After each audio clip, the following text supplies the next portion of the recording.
Okay, good afternoon. This is December 16th, 2025, regular meeting of the Santa Barbara City Council. Would you please join me in the Pledge of Allegiance?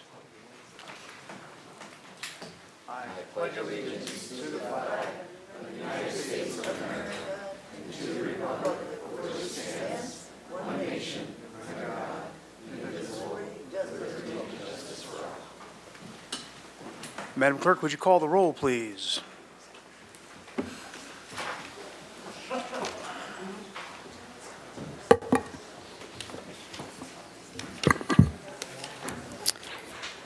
Yes, Councilmember Harmon. Here. Councilmember Santa Maria. Here. Councilmember Snedden. Here. Mayor Pro Tem Friedman. Here. Councilmember Gutierrez. Not yet present. Councilmember Jordan. Here. And Mayor Ross. Here. And you have an item to read?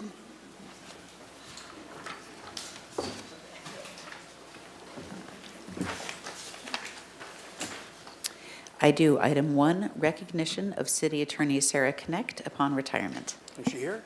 I hope so. She's behind me.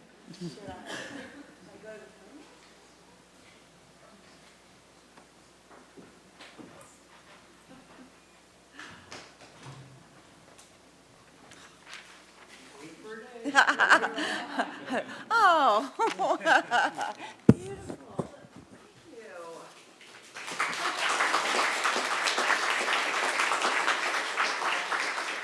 It all goes downhill from here.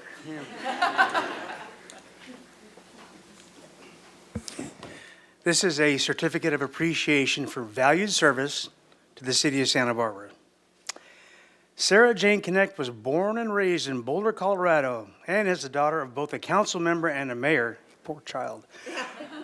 Her path into public service seemed less a career choice and more a matter of destiny. Licensed to practice law in 1988, Sarah has spent her professional life demonstrating the skill, judgment, and versatility that define her very best in municipal leadership by having served as a planner, attorney, city attorney, and even interim city administrator, while still thoroughly keeping her options open to this day.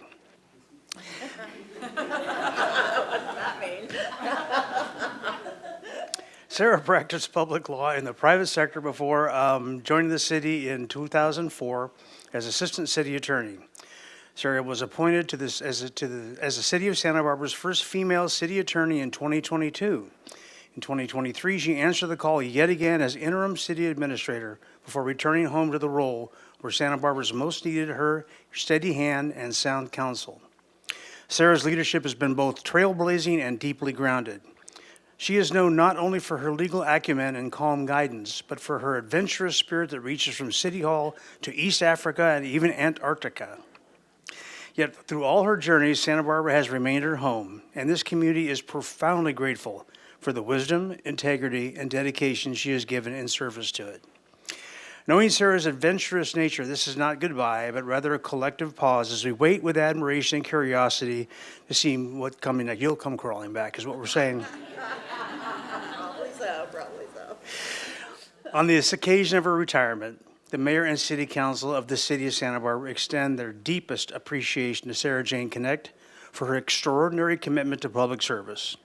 And now therefore I, Randy Rouse, by virtue of the authority vested in me as the mayor of the city of Santa Barbara, do hereby commend Sarah Connect for her longstanding dedicated service to the residents and employees of Santa Barbara and wish her great happiness and success in all future endeavors.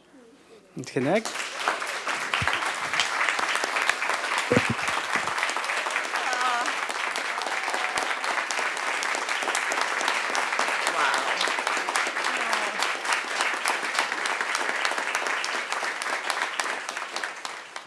Okay, enough of that. Can't take that. So I'm going to keep this brief because, as you all know, we've got a really long meeting ahead, and I know we all want to really get to it. So, plus the fact that I'm just overwhelmed by these amazing words, Mr. Mayor, thank you.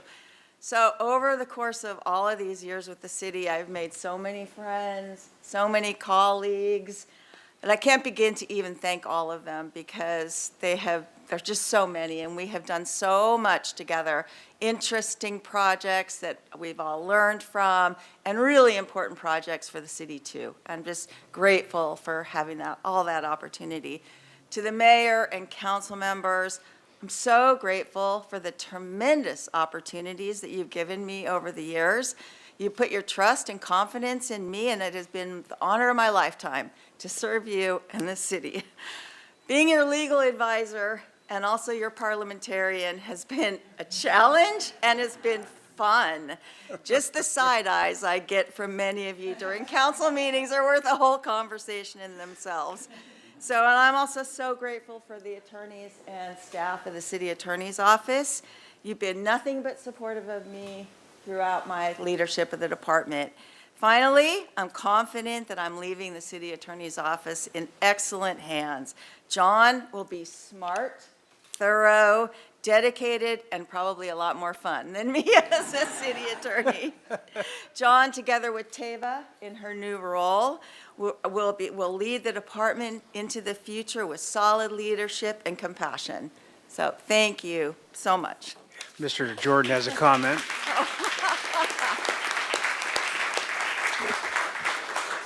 Thank you, Mr. Mayor. So, I have a habit of groaning every time I see somebody stir over in that chair, no matter what the situation is. But I can tell you that from my personal experience and the time I spent in other sandboxes with the city, that I have nothing but appreciation for you for all the years that I've watched and worked with you. You've handled me with grace and empathy and consideration that has been far and above what needed to be the minimum offered. You have always gone the extra way, and I'm excited as heck to find out also, I knew this already, I just didn't find out that you will be staying in town, and this is not goodbye, that you may be wandering off now and then, but you'll still be around because I think you still have plenty to give locally and expect to be really excited to see you on the street whenever that happens. Thank you so much for your time. I can tell you that it's not you appreciating us, it's us appreciating you. That's what's really happened here. Thanks. Thank you, Mr. Jordan. Ms. Sneddon. Thank you, Mayor Rouse. And Ms. Connect, I just wanted to take the opportunity to say, I think in all the world, you are a person that I would trust with all things that have to do with life, with fairness, with equity, with heart. And I've relied on you quite a bit. And I think before even you were right in the chair on the front lines, you were quietly behind the scenes, always approaching things with bravery, without fear, and leading from a heart-centered place. And I really appreciate the leadership that you've had in the city attorney's office, but also in the city administrator's office. In that moment, you were who we could trust to lead with fairness, without an agenda of your own, and to do what's best for the city. I'm so excited to see what you have next for yourself on the outside, and I feel confident that you will find ways to serve the city because that's what you do. You have that heart for all of us, and we appreciate you. Mr. Friedman. Thank you, Ms. Connect. First of all, anyone who can treat Councilmember Jordan with grace is a public service hero. Set yourself up with that one. I just want to echo the comments. It's been a true honor to work with you throughout my time, 8 years now, on the Santa Barbara City Council. It's been a really tumultuous 8 years, but it also very rewarding when you look at all the different things we've been through as a city, all of us together, and you were part of that team right up front. You were part of originally. You and Rebecca Bjork were the ones who really said we need to look at what we can do at Paseo Nuevo, and that's still going forward. But if it wasn't for you, we wouldn't even be able to be in the position that we have a real opportunity there that will serve our community for decades to come if we can continue to move that forward. But you gave us that opportunity, and it wouldn't be there without you. There was some pressure put on me by some of your colleagues to come up with a quote, but it was really tough, and I couldn't do one. I couldn't find one appropriate. So what I came up with, and it came out from the proclamation you had, is you've traveled the world. We live in the same neighborhood, so I am going to miss talking city business while we're walking our dogs in the opposite ways in the evening. But I hope that as you travel the world, you remember us here, and we all stay connected to you. Oh, that was, Ms. Harmon. Thank you. Thank you, Mr. Mayor. Well, I join with my colleagues in their appreciation of your heart and your spirit. I want to speak just a little bit about your technical prowess, which is immense. It's so rare to find a lawyer with such incredible skill in the letter of the law, with also an ability and understanding as to how that law works in practice. And that has been such a gift to this city in all the years that you have been practicing law on its behalf, particularly as its city attorney. And I just want to say on a personal note, as a woman lawyer in particular, not only have I learned from you substantive elements of the law, but also process-wise, how the practice of law should work. And as a professional in the same world, those are lessons that I will take with me that will influence my career for many, many years to come. And I have immense gratitude to you for teaching me what it can and what it should look like in the best of circumstances. So thank you. Ms. Santa Maria. Thank you, Mayor Rouse. Ms. Connect, I'll keep it brief. I only had 1 year to work with you, but my God, I truly want to thank you for your kindness, your guidance, your mentorship. You really were able to make a fire hose of information very manageable for me, believe it or not, and you really did contribute to, helping me feel a lot more better equipped to lead this district and help lead the city. And I think if you look back at your department, you can see exactly an even bigger testament to your mentorship and leadership, because I agree with you. I think we are in very good hands, and it is in huge part thanks to you. So again, a million thanks, and I'm excited to see all the great things you do as you enjoy this next chapter of your life. So keep in touch. Thank you. Thank you all so much, just to my heart. Thank you. All right.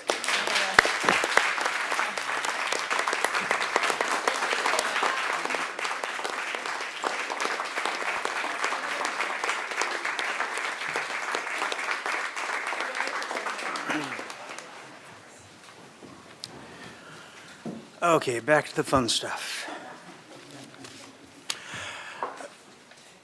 Ms. McAdoo, are there any changes to the agenda? None from staff. Okay, very good. Madam Clerk, you have some items to read off the consent calendar? Yes, I do, Mr. Mayor. Item 3, agreement and allocation for California Local Housing Trust Fund Grant Program Award, ordinance adoption and agreement. Recommendation of the Council A, adopt by reading of title only.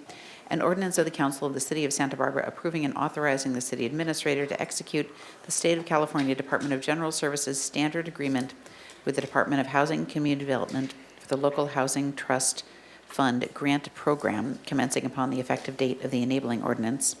And B, adopt by reading of title only an ordinance of the Council of the City of Santa Barbara approving a loan agreement with the Housing Authority of the City of Santa Barbara in the amount of $1,945,176 for development of real property located at 15 South Hope Avenue to be used for permanent affordable housing, to be secured by a deed of trust and a 90-year affordability control covenant imposed on real property, and authorizing the city administrator to execute such agreements, subject to approval as to form by the city attorney, and rescinding ordinance number 6174. Item 4, amendments to the zoning ordinance related to the definition of historic resources, PLN 2025-00050, ordinance adoption. Recommendation the council adopt by reading of title only an ordinance of the council of the city of Santa Barbara amending sections 30.57.030, 30.157.025, 30.157.050, 37.157.110, 37.157.170, 30.220.020, and 30.300.080 of the Santa Barbara Municipal Code pertaining to protection of historic resources. Item 5, 2026-27, Treatment and Patrol Bargaining Units Memorandum of Understanding, Resolution Agreement. Recommendation the Council A, adopt by reading of title only a resolution of the Council of the City of Santa Barbara adopting the 2026-2027 Memorandum of Understanding between the City of Santa Barbara and the police officers and treatment plants bargaining units, TAP units, and B, adopt by reading of title only a resolution of the Council of the City of Santa Barbara amending resolution number 25133, the position salary control resolution for fiscal year number 2026, affecting the salaries of certain classifications in the treatment and patrol bargaining units effective January 10th, 2026. And one more. Item 9, designation of proposed development at 901 State Street, Music Academy of the West as a community benefit project. The recommendation that council designate the proposed development at 901 State Street a community benefit project pursuant to Santa Barbara Municipal Code, Chapter 30.170, and allocate a total of 2,000 square feet net of non-residential floor area to the project from the non-residential growth management program's community benefit category. All right, very good. Are there any items that need to be pulled for further discussion or vote? Ms. Sneddon, Yes, Mayor Rouse, I'd like to pull number 9 just for comment. number 9, very good.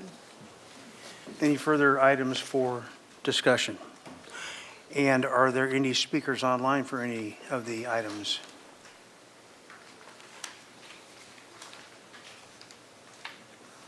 There are no raised hands, Mr. Mayor. Okay, very good. With that, I'll entertain a motion on all items up through 8 for approval. Moved by Gutierrez, or Friedman, one of you guys. Seconded by Friedman. Make up your minds. Okay, may we have the vote, please? Oh. Okay, her screen is, Santa Maria's screen is all. Did you have one, were you trying to pull an item? No. Okay, good. Ready to vote, but I can't vote. Oh, can't vote. Okay, can we go ahead and do the verbal roll call then, is that? Very good. We'll do this as a roll call vote. So, and I'm sorry, this is a motion by Councilmember Friedman? Seconded by whom? Gutierrez. Seconded by Councilmember Gutierrez. For consent calendars, item 1 through 8, and we will do a voice vote. Councilmember Harmon. Yes. Councilmember Santa Maria. Yes. Councilmember Sneddon. Yes. Mayor Pro Tem Friedman. Yes. Councilmember Gutierrez. Yes. Councilmember Jordan. Yes. And Mayor Rouse. Aye. Okay, very good. And with that, we'll open up the consent public hearing on item 9. Ms. Sneddon? Thank you, Mayor Rouse. I just wanted to convey, I'm sure we've read the stories about it too, but as the liaison to the Historic Landmark Commission, this meeting was very exciting to see the inside, which is outside of the purview of HLC. The outside was in some discussion, but unanimously there was excitement that the Music Academy would be coming downtown, and it was definitely perceived as a public benefit. And I just wanted to convey that as part of the item. Okay, very good. And with that, I will entertain a motion on item 9. Or there's a public comment on item 9. No public comment online, Okay, Mr. I'll Mayor. close that public hearing and entertain a motion on that. I'll move approval. Moved by Sneddon, Second by Friedman. And are we still in the verbal vote stage? Yes, Mr. Mayor, so we'll do a verbal vote for this, and this is for item 9. Motion by Councilmember Sneddon, seconded by Mayor Pro Tem Friedman. And Councilmember Santamaria. Yes. Councilmember Sneddon. Yes. Mayor Pro Tem Friedman. Yes. Councilmember Gutierrez. Yes. Councilmember Jordan. Yes. Councilmember Harmon. And Mayor Rouse. Aye. Okay, very good, thank you. That closes the consent calendar, and we'll hear from the ordinance committee. Madam Chair. Your report? Ordinance committee? Yeah. Thank you, Mayor Rouse. We heard 2 substantive issues. One that was forwarded to council, amending the sections of municipal code relating to slip waiting lists. And the second item we heard, which we are continuing to January 13th, was the item relating to establishment of massage technician permits and updating of the municipal code. All right, very good. Thank you very much. With that, we will move on to general public comment, and that's 3 minutes at the dais for any item that is not on today's agenda, but within the purview of this body. And we'll start out with David Crockett Williams as our first speaker. You have 3 minutes, Mr. Williams.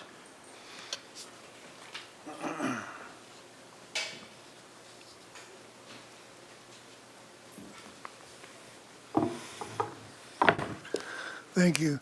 This is the second of my 9 weekly efforts as the American Peace March from the Dolphin Fountain to Walker for Peace around City Hall, offering this public comment. The National Walk for Peace to the White House from Texas is today walking in Alabama, ending on Lincoln's birthday of February 12th. On February 2nd, Groundhog Day, after my 9th and final local Santa Barbara Walk for Peace that day, to initiate the American Peace March, I intend to join this National Walk for Peace.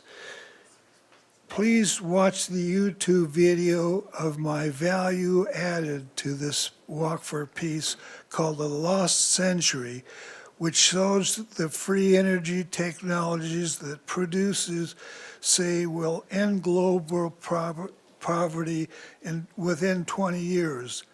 And my YouTube video called The Rainbow Uprising of Consciousness campaign, which ended with the Santa Barbara Walk for Peace from the USASB Tree of Peace, symbol of the great love peace. It shows us carrying the Hiroshima peace flame and installing on the Eternal Flame UCSB monument with famous actor John Voight speaking. Then you may understand my vision of the American Peace March to the White House as a popular television show theme. For this, I have designed a sacred geometry tenting system called the Human Hive for socialization and advancing human capabilities with the related peace toys, some of which I'll show next week. These are my peace weapons to open all hearts to restoring the great love peace, which is my book title on Amazon. That book explains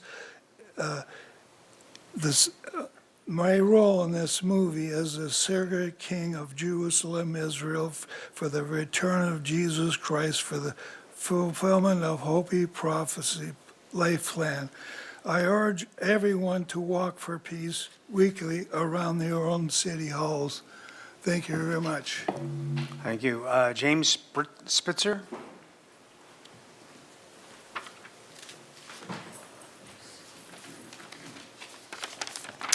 Thank you, Mr. Mayor and City Council, for this time. My name is James Spitzer, and I'm representing the Santa Barbara Drum Circle. Peter Lackner and I signed the original permit that documented the consensus agreement reached in the public hearings, triggered by and recorded in the permit. No clause in that permit or those discussions included a fee. That was correct policy under law and the Constitution. We are here because the Parks Department later wrongly imposed recurring hourly fees, which are now doubling, plus the forcing of insurance for our small local gathering equivalent to commercial insurance. Even though the ordinance requiring our permit mentions no fee, and it is solely triggered by the ordinance concerning percussion instruments in the park. Our gathering has no amplification, no reservation, no infrastructure, no exclusive use. It is identical to any fee-free meetup, whether a guitar circle or other kind of picnic, except that we use drums. The Supreme Court has been clear. Cities may not impose excessive or prohibitive fees on expressive activity in public parks. Fees must be nominal and tied only to actual administrative cost and cannot be revenue generating under Supreme Court precedent. These fees are misapplied, unconstitutional, and they effectively shut down community expression. We realize it's a unfortunate and inadvertent mistake, so we're not trying to cause any blame or bring any kind of accusations, but we do want this to be rectified. We realize that it's not before you yet, but we wanted to put it on your radar because we're appealing to the Parks Department now, and we're not certain of prevailing there. So we will be bringing it to you. So we're just putting it on your radar now. If you have any questions, I'm open to that. Thank you. Thank you. Jeremy Sharp?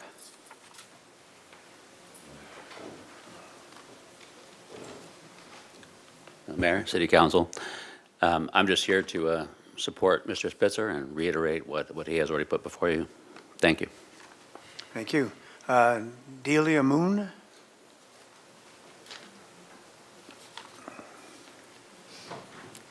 Thank you, Mr. Mayor and City Council.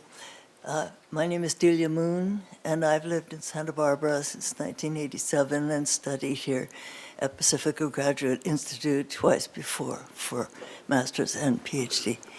But what I'm here to talk to you about today is that I am 86 years old and was recently introduced to the drum circle, which I found invigorating and pleasurable and brought a lot of joy to the city of Santa Barbara. And I would like to see it continue and not be charged its double fee. Thank you.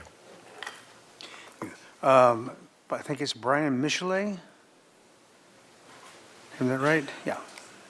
Yes.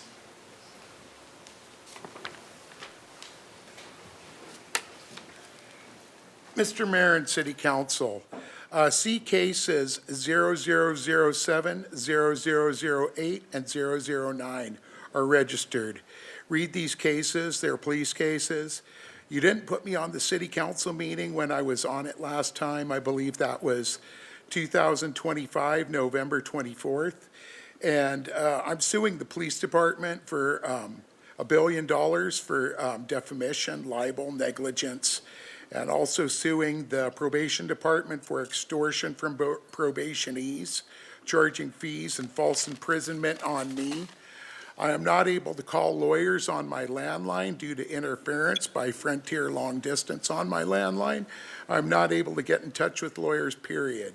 Not able to get a right to sue letter off to Sacramento. Not able to get in touch with the White House by telephone, nothing. I have people from Meridian Group that have master keys to my apartment and they're using them to come in and steal evidence. And I think this is wrong. You're violating my constitutional, my civil, and my human rights by doing this. This is getting out of hand and ridiculous. I have all kinds of people following me everywhere. You probably spend a couple $1 billion on your people that are following me, and I think it's wrong. I think it's dead wrong. You have no right to do that. You have no right to interfere with my life like you've been doing. You have no right to violate my constitutional, civil, and human rights. I believe I should have some rights, and my constitutional and civil rights are being heavily violated.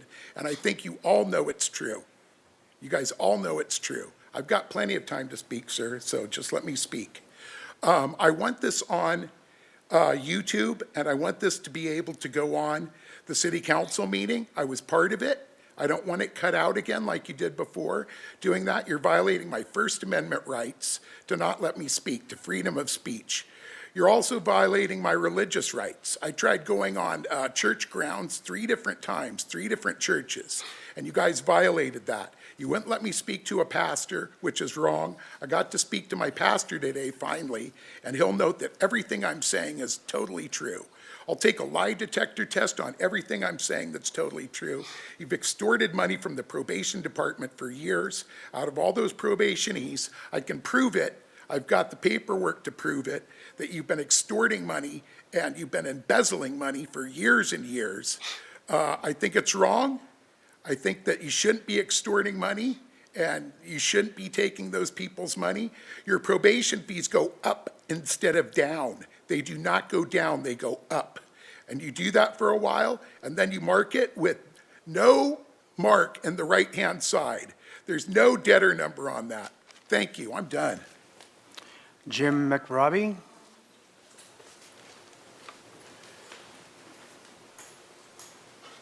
Excuse me, sir, did you fight for an award? Finished on time. No. Okay, if you did, you fought for what is right and what you believe in. I'm disgusted that my father. Thank you for the opportunity to just speak my heart about how important the drum circle has been to me since I arrived in Santa Barbara in 1987. I was not a drummer, and now I am. And over those many 38 years, I've loved being at the beautiful Chase Palm Park site where we are now. But this Parks and Recreation is planning to charge us so much that we cannot continue. And I'm not understanding why, but $99 a week plus insurance is beyond the donation basket that we put out. We are not a commercial endeavor, and that's what they're trying to do, is bring us in compliance with all commercial permits. And we don't think it's fair, and we'd love to continue drumming. It's very important to us as a creative outlet. So thank you for your time, and I hope you consider, if you need to, what I've been saying. Hopefully the Parks and Recreation will help us out. Thank you. Thank you. Roberto Cifuentes.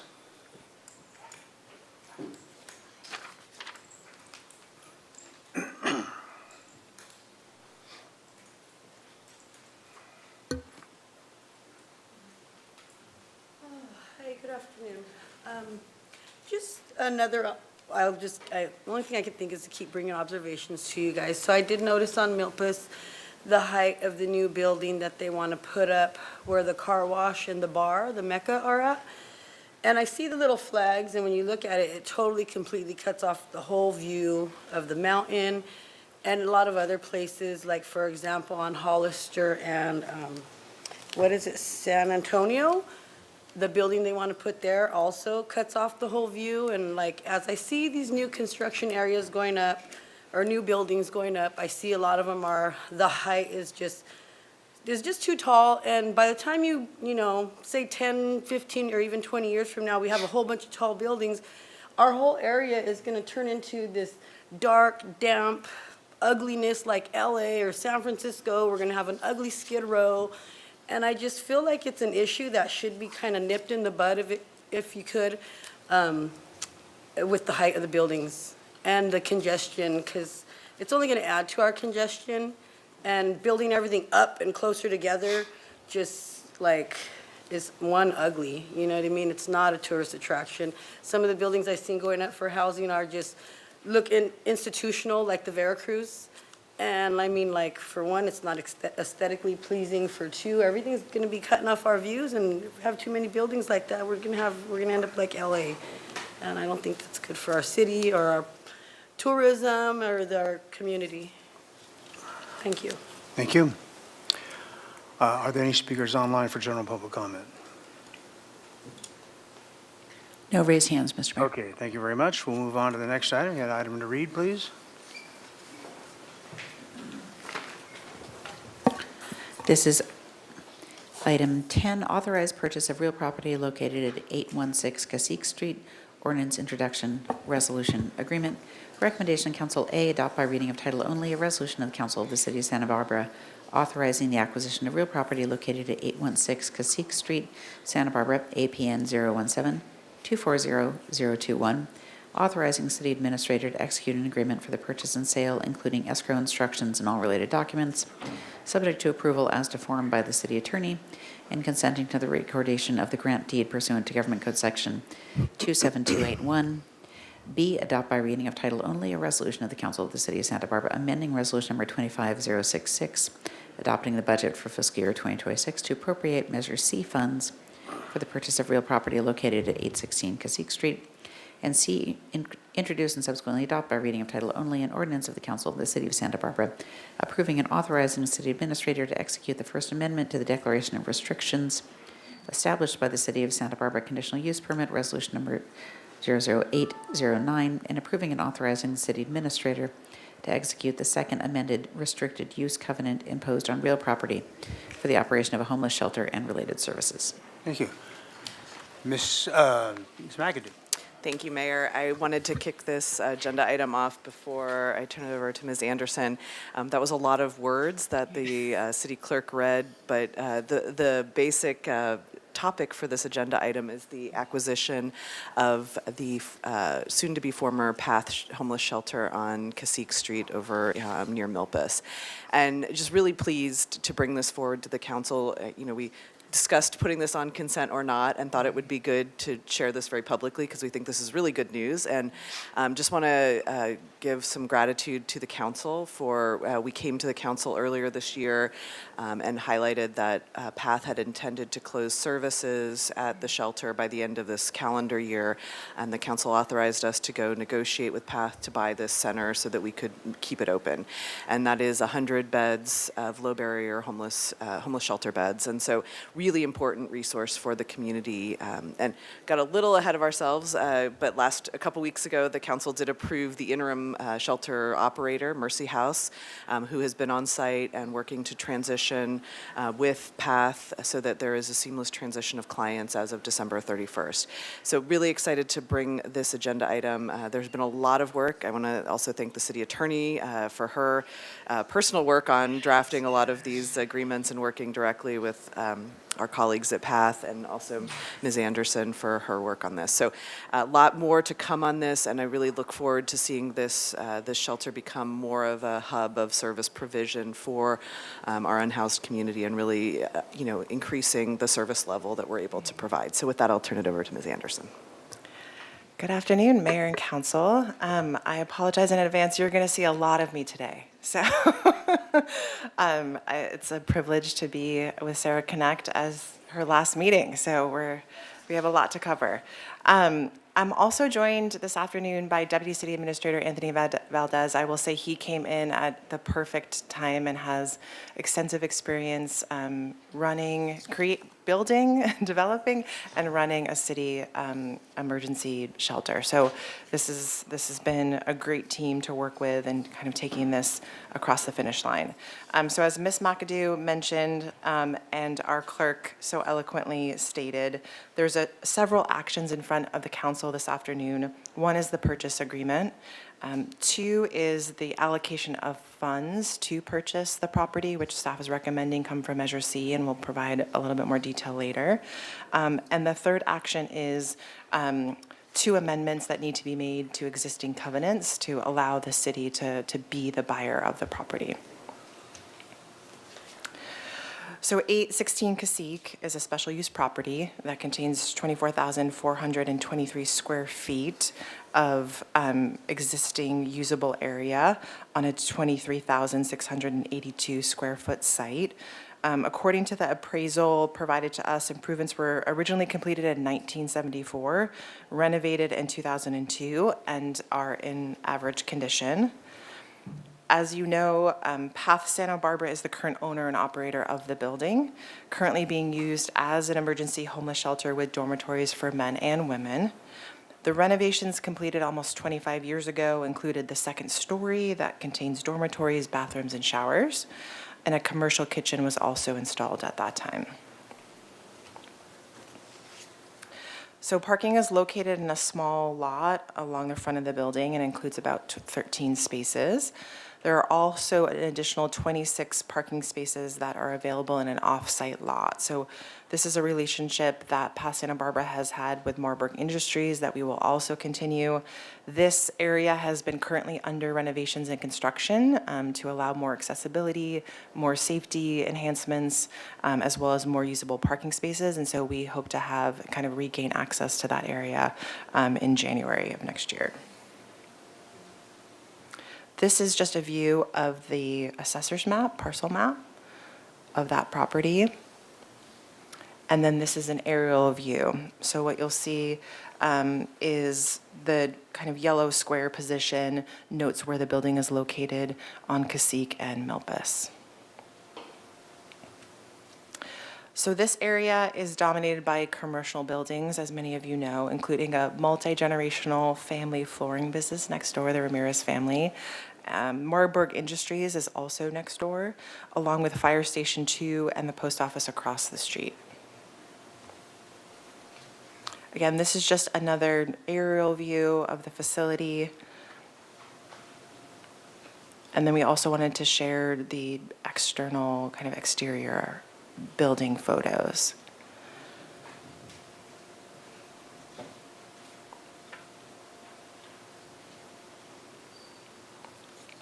So I just wanted to touch briefly on the amendments to the covenant. So there are two sets of operating covenants entered into and amended over the years. One was entered into between the County of Santa Barbara, former redevelopment agency of the City of Santa Barbara, and PATH and its predecessor.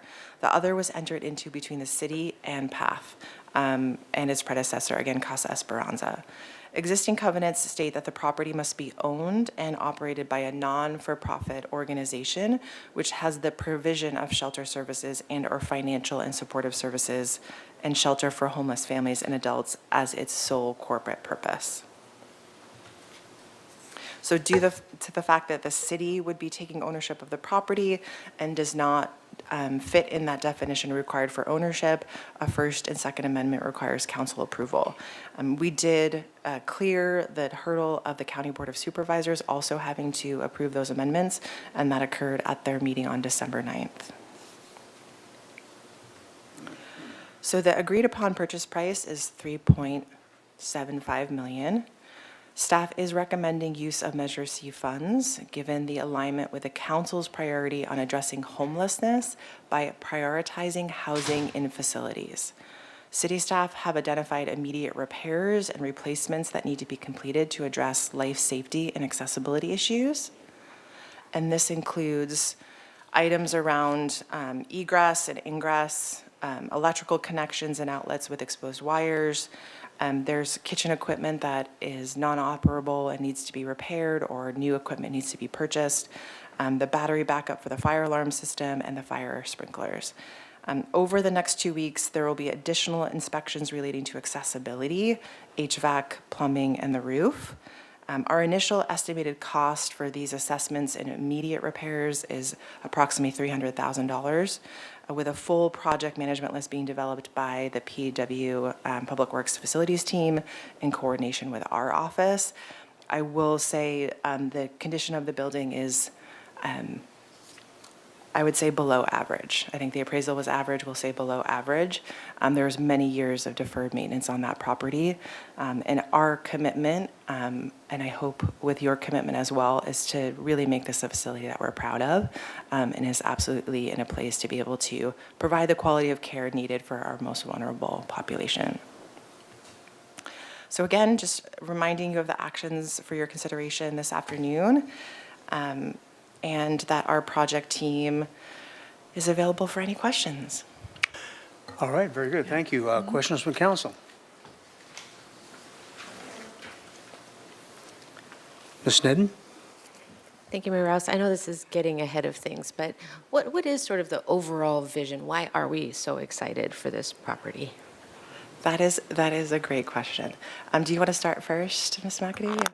I think, there is a lot of potential at this site. It is a very large building, large facility, and has been underutilized. And so I think figuring out how do we partner with our, all of our service providers that are working with this population, and figuring out how do we maximize the use of this facility so that we are actually sort of creating that continuum of care. So allowing, we have ensuring with Cottage that we have, hospice care bed, or, sort of, I don't know what the appropriate word, but, really, as people are coming out of the hospital but don't have a place to go and need recovery, like expanding that service, really looking at other ways that we can bring service providers in. So we're right now just trying to stabilize the operation, get some of the most, immediate service provision, facility improvements made, and then as we do the RFP later this spring for the permanent service provider, we would hope that that partner would come in with a sort of robust plan for how to engage with other service providers in the community, and how do we provide sort of wraparound services within that facility. So I don't know if I want to add anything to that. I'll just add to the city administrator, I think underutilized space is a nice way of saying it. I think that there's a lot of opportunity to work in partnership with multiple service providers, much like we have with the Faro Center downtown. I do think it can be a navigation services hub.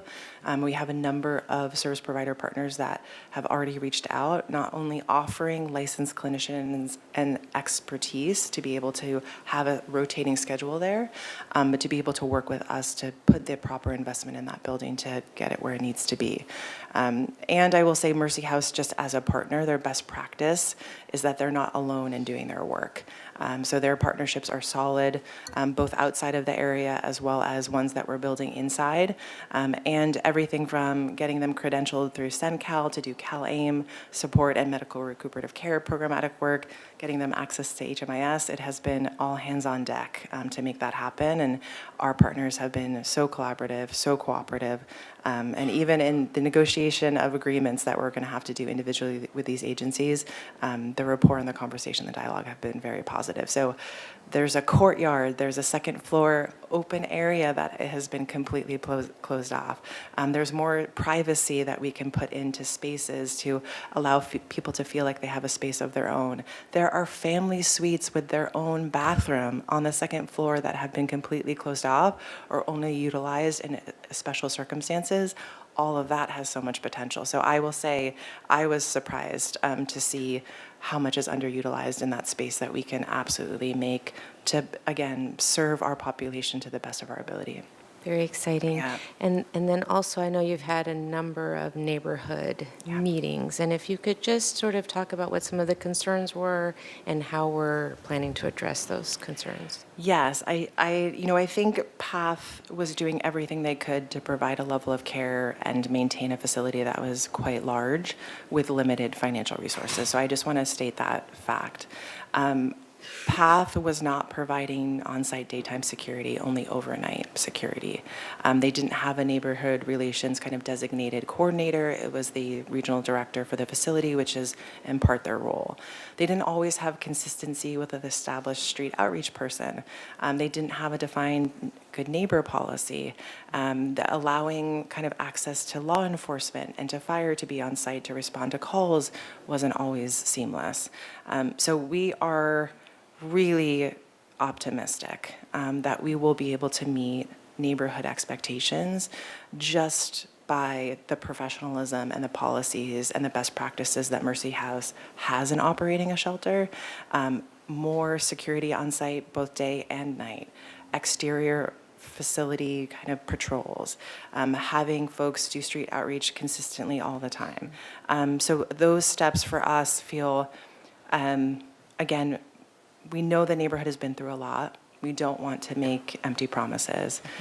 We are taking it day by day. We are going to be facilitating another neighborhood meeting for the neighbors to meet Mercy House staff, have that engagement, know the new policies that are going to be in place, both for the neighborhood, but also ensuring the safety of clients and guests inside the facility.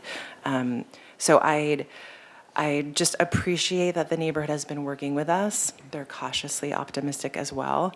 And I think that there's a lot we can do with all of the agencies that are in the Lower East Side. New Beginnings is there, Rescue Mission is there, Mercy House is there.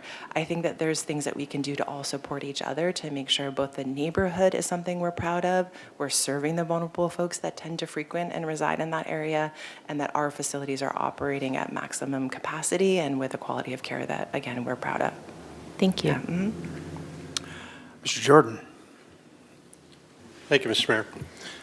So my question was similar, like reminding me what the day-to-day operations are, so I kind of took your answer as it's a work in progress right now. Do these covenants that had to be amended restrict our options? Like, do we have to have an overnight shelter? Do we have to have a drop-in center? What are our responsibilities on these ongoing covenants? I'm happy to answer that. So, and Ms. Connect can step in. It is restricted to emergency shelter operations in terms of this facility. So what does that mean, though? Yeah, Ms. Connect, do you want to answer that? Thank you, Yeah. Councilmember Jordan. So we do have an exhibit that's attached to both covenants that describe exactly what the operating requirements are, and we take it a little bit out of state law. I could read them to you. I could read those. Yeah, but that is, and that is the Okay. requirement. And it stems also from the original conditional use permit that was issued many, many years ago for the operation of the shelter. And I think that's what originally set the minimum bed requirement. Okay. We don't have a But maximum. in overall scope, it's similar to what we've seen there in the past, then? Yes. So It could be a day-to-day drop-in shelter, it could be overnight, it could be a combination of both, that kind of thing, Here's right? would you like the definition Yes. that's in the covenant? Okay. Okay. So from December 1st through March 31st, owner will operate a shelter, emergency shelter and related services on the property with up to 230 beds, with a monthly average of no more than 200 beds. The request of the shelter operator, the community development director may extend the duration of the emergency shelter operation and related services due to cold and/or rainy weather. From April 1st through November 30th, owner will operate a shelter and related services on property with up to 100 beds. I can save you this. I've Homeless heard shelter- that like 100 times in Homeless various shelter is positions. defined as. So my real question Yes. is, what does shelter mean in Well, that housing, context? here we go, I was getting there. Yeah. Okay, but does it just mean overnight? No, it Okay. says housing for homeless persons with supportive services, where typically the length of occupancy is not more than 6 months. Supportive services include administrative offices, intake and waiting areas, kitchen and dining facilities, and laundry facilities, as long as those are related to the operation of the shelter or for exclusive use. Low-barrier emergency shelters are first point of contact, connecting with the coordinated entry system and other related services for long-term solutions while offering short-term stability. So it's a pretty broad definition. Yep. Doesn't necessarily even say it has to be overnight care. Right. So we could also do sort of daytime services there, connecting people with service providers. It also doesn't define congregate versus non-congregate, so I think that's another piece that we know we've had success for in the past, is to transition to a non-congregate. And is the old Santa Barbara Ice still vacant facility that's behind that? Yes, I Have believe we it is. Done any reaching out to see if anybody there is looking at offloading a distressed property down there, and you could swallow up another parcel behind it? I think we wanted to get this one under control first and Okay. figure out what the costs would be. And then I think that's definitely a potential. I think. You see it there on the map, right? Yes, yes. And then also, there are some other surrounding property owners that have expressed an interest in selling their properties as well. So that will be sort of step two. I think this is, I think, a lot to bite off right now. And so we want to make sure we get this stabilized, operating very well within the community, and making sure that we're in a good space. And then, I haven't taken a tour there for a long time, but it was when Path was there, and my recollection of the second floor was like, at least for the men's, was literally like 100 rooms all in one big bed. And I know I mentioned once when the Housing Authority was in here talking about getting them involved maybe in the facility as a way of helping Path keep their head above water. we talked about the three Ps, privacy, pets, and personal belongings, and how your standard shelter setting of mayhem is just not really, I mean, people would not go to the first iteration of that. They wouldn't go to the path iteration just because of that. I'm just wondering, there's nothing that you see would also not allow to pursue that too, where if we can meet the covenant requirements of numbers, we could segregate off space into the equivalent of tiny room suites for people too, to begin to resolve the three Ps and attract people in. Or I keep reading too that, you know, the federal government's now pushing shelter money and not pushing housing money anymore. So is all this in the future to be talked about? Yes, yeah. Councilmember Jordan, as our Deputy City Administrator reminded me, there's 4 dormitories that can be utilized interchangeably. PATH actually received a grant award from the WINS Fund to add more privacy measures to allow the spaces to be, again, a little bit more to each their own. So we hope to go back and kind of pursue that partnership and that relationship. The bunk beds have been taken down, so I'm not sure if bunk beds were up when you did a tour, yeah. but so again, allowing for less folks within a particular space to allow more movability. So we really do want to take concerted steps to make that an environment that people want to be in for a period of time to deal with their immediate crisis. Yeah. Never been to jail, but my impression was that looked like going to jail to me, sitting in a big room of open beds with people. So, and then when will we talk about a plan? I mean, I know we have this list on the next item or a couple items later, but when will we talk about a plan for items like this, and this one in particular? What are we doing to chase public-private philanthropy? And I'll just tell you, I'll just give you my things. What's happened recently that are tens of millions of dollars are ongoing. Santa Barbara Public Library, a lot of that wasn't our money. Film festivals being worked on right now, that's purportedly $15 million. Music Academy getting ready to start, that's got to be into the $10 million plus. Then my all-time favorite to annoy all my environmental friends is that patch up dirt with brush on it north of town that in 3 months we raised $30 million to make it a public open space. You're welcome. But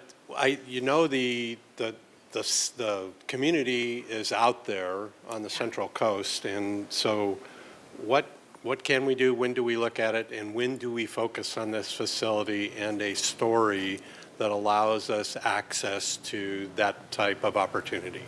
100%. Yes, absolutely, Councilmember Jordan. That is in our plan. I think what we are doing right now is creating that inventory of needs within the building. We obviously need to address the life safety issues immediately so that it can continue to operate as a shelter. But there are a lot of long-term sort of operational changes and things. And so really coming up with a facilities assessment and needs assessment that will enable us to really provide the best level of care in that facility. So that is absolutely in the works in the near probably 6 to 9 months. Stand by to help with that, Yes. whatever is needed. And I'll just sneak in a comment because I'm sure other people here sitting up here would appreciate too. I think it'd be great to do a pre-occupancy or close to start of occupancy facility tour with somebody who can point out the needs from a infrastructure standpoint so we're conversant in them when we're talking about it out in the community. Okay, thank you, Mr. Mayor. Councilmember Jordan, I'll add, because our first meeting was actually today, to come up with a plan on approaching public-private partnership. So I spent 10 years in philanthropy. A lot of the relationships, a lot of what the needs are and how we convey them and how we align our priorities with the priorities of our philanthropic community, all of that is in play. Our project management list, as Ms. McAdoo referenced, is really detailed, and our asks will also be really detailed. I think what's great is our next agenda item, which is really what our local philanthropic community needs, which is where is the city's priorities overall, where they can join with us in moving forward, and us being really specific about how we can support each other in that. So very excited to initiate those partnerships in a much more deliberate and strategic way. Yeah. All right, very good. Well, if there are no other questions or comments, we may talk about the staff recommendations. Anyone approach these?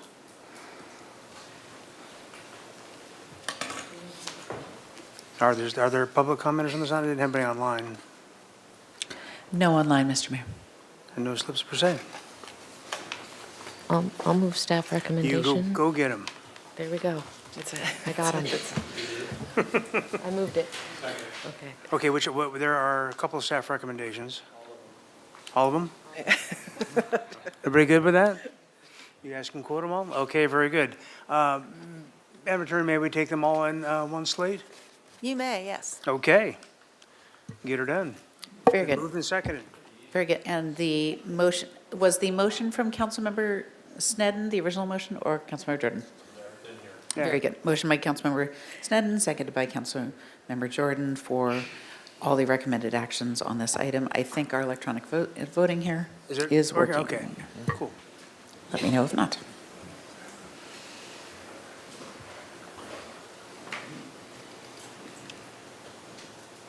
Passed unanimously. Good job, Ms. Anderson. Well done. I'm putting my hard hat on right now as you speak. Yeah. We're very excited. So. All right, thank you very much. We'll move on to the next item. You have an item to read, please, Madam Clerk. Very good. And item 11 is adoption of citywide strategic plan.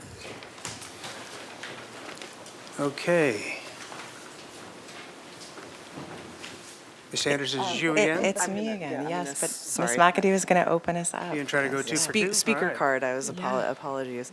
Again, very excited to be here today with about a year and a half worth of work, developing what we believe is the city's first citywide strategic plan. And the council has been engaged with us a number of times over that time period in helping set the vision and the sort of strategies and priorities. And I'm really excited to share the actual work plan for the first year with the council, which is attached to the staff report. I also wanted to thank our consultants, Nancy Hetrick and Janae Janik from Raftellus, who are online, if there's any questions that we have of them. And then Ms. Anderson will do the presentation. I just wanted to set context for sort of what the benefit of a strategic plan is. And for us as a staff, it really helps us feel like we are in alignment with the council on priorities. And it is also helpful because, as we've talked about a number of times, we have a limited number of staff resources. And so by identifying the projects that staff will be working on, if the council wants to add or change projects, it gives us the ability to say, okay, if you would like to add another project, here's the projects that might slow down or might not be able to happen because the same staff members would be working on it. And so, go back to the iceberg analogy. There's, the council sees about 50 to 60 employees in the organization who regularly work on these major initiatives, strategic priorities, and the rest of the organization does incredibly important work to just keep the city running. They make sure the water is treated. They respond to 911 calls. So there's a very limited number of staff who work on these kind of strategic initiatives. And so it's important for us to be able to have that communication with council to make sure we are continuing to be in alignment with the initiatives that you would like us to focus on. So just setting that as context, and then I'm going to turn it over to Ms. Anderson for more details about the plan. So the staff recommendation before you today is to adopt the citywide strategic plan and direct the city administrator to advance key initiatives identified for the first year, as well as create a system of accountability that will include regular reporting to council. So as you know, and as Ms. McAdoo mentioned, we retained Raftellus, a consulting firm that specializes in support for local government with management consulting experience. So Nancy and Janae are here if we have any questions for the team, but just really appreciate their thoughtful approach, their engagement with us, as well as all levels of staff to get this across the finish line. So as Ms. McAdoo mentioned, strategic planning is a process for defining a vision and then allocating resources to pursue that vision and achieve our goals.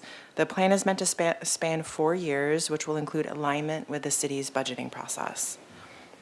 We initiated the strategic planning process back in February of this year with engagement and input from council, the executive team, city staff, and community stakeholders.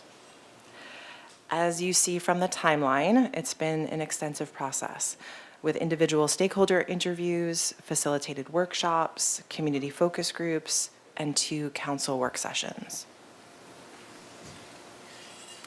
The community engagement process included 4 focus groups of about 15 individuals each. They were organized by strategic priority area, so you'll see business leaders, housing leaders, environmental leaders, as well as neighborhood leaders, but they provided feedback on all 4 priorities. This was an incredibly insightful group and really engaged. They wanted to make sure that the city was focused and clear about how we measure progress. They also conveyed that most of the issues are bigger than any one agency can tackle on their own. The organizations represented offered their continued engagement and collaboration. As Councilmember Jordan mentioned earlier, we absolutely want to be able to collaborate more strategically in implementing the objectives that we have outlined. They also emphasize the need for transparency and accountability to this plan. So we are going to be working on an accountability and reporting system to make sure that that's both public-facing as well as to council. The strategic plan includes a unifying vision, 4 strategic priorities, specific objectives to achieve those priorities, as well as key initiatives to be implemented in the 3-year work plan. The vision. We are a welcoming coastal community that protects our natural beauty, leads in sustainability and innovation, and fosters a safe and healthy environment for all. We honor our past while shaping our future. The first objective is to stimulate economic and community vitality. Santa Barbara supports a dynamic economy fueled by a thriving downtown and economic corridors, a diverse mix of industries and systems that support local businesses. Through innovative partnerships, clear planning, and strategic investment, the city fosters long-term economic success that is reflective of community needs. And just for the public watching, this is our to achieve statement. So we will get there with the objectives we're outlining below. Adopt the State Street Master Plan and implement downtown improvements. Support a thriving local economy, increase neighborhood vitality and placemaking, and simplify the permitting process and support the customer experience. The second objective is to enhance community resiliency and safety. Santa Barbara is a resilient and prepared community. The city leverages resources and partnerships to respond to increasing risk while investing in infrastructure that reflects a commitment to climate adaptation, sustainability, and safety for all community members. We do this through increasing community emergency preparedness, investing in infrastructure improvements that support climate adaptation and protect community assets, strengthen public safety services, and advance clean air, clean water, and clean space initiatives in support of public health.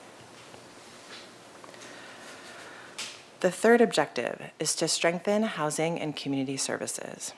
Santa Barbara strengthens our community by delivering supportive services that meet diverse needs and increasing housing supply, each essential to fostering well-being and stability for all, especially our most vulnerable residents. Objectives include increase housing affordability and production, promote housing stability and tenant protections, strengthen services to support diverse populations and the complexity of needs. The fourth and final objective is to ensure a thriving city organization. Santa Barbara is a high-performing organization where employees are supported, valued, and inspired to serve.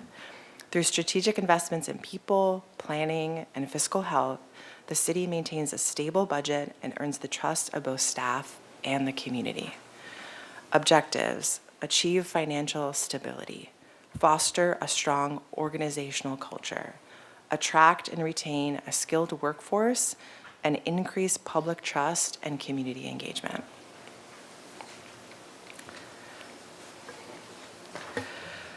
So we heard from all of you, as well as the broader community, that specificity is really, really important. So the city team worked diligently in pulling together a 3-year work plan that includes high-level initiatives that will be implemented to achieve the objectives outlined. The work plan details current status and anticipated completion dates that will create the system of accountability to monitor progress. This will also include regular reporting to council. So as we conclude, I do want to mention that once council adopts the strategic plan, we will be finalizing the design to ensure inclusivity and accessibility, which will include translation of the document into Spanish language. It will also be available on our website and will continue to be updated to the public on a performance management tool once it's completed and launched. That concludes our presentation for this afternoon. And again, the Raftellus team, as well as our internal project team, is available for questions. Very good. Ms. Harmon? Thank you, Mr. Mayor. I really appreciate this. Just one question, and I apologize if I missed it. I'm looking at, I don't know which slide it is, but on the strategic planning process, I see that there was interviews with us, and we had the workshops and with department heads. But what about our other employees? What was their engagement with this process, and how were they able to give their feedback, or how are they able to give their feedback in an ongoing way? Thank you. Ms. McAdoo, do you want to answer that first? Okay. Councilmember Harmon, great question. So there's a couple of different touch points for us. One was through 2 presentations through our city quarterly update hour that Ms. McAdoo facilitates with all the employees in the citywide organization and answers questions and fields questions on the process, and through each department. So as each department team was tasked with both providing feedback on the priorities and objectives and also laying out this really extensive work plan, all of their teams were engaged in that process. Mr. Friedman? Thank you. This is the nuts and bolts. It's actually exciting to see this come into fruition over the next couple of years. Just a few questions. So some of the 4 categories, there's going to be some not objectives, but some of the actual policies and programs that we're pursuing are going to be within the different categories. How do we do it? For example, I was trying to look at, say, the arts master plan. I didn't really see it kind of teed out in there. It might have been, but I could see that falling within a couple of different things. One is the economic vitality, but it's also the community services and others. So how do we do that? Make sure that if they're in multiple categories or objectives that we're going to the right stakeholders. Councilmember Friedman, it's a great question. I think as we were going through the process, we realized that all of the strategic priorities are not mutually exclusive. So they are all meant to be working together in harmony, hopefully with each other. And there's been, full embracing from our team, our citywide team, that each of these key initiatives have multi-prong impact. So when we come up with kind of our performance management system, we'll be able to hopefully tie that in both visually as well as reporting to council how it crosses over. So still in process, but you're right to point it out that there is substantial crossover across a lot of these initiatives, which is also why they've been elevated at the high level that they are.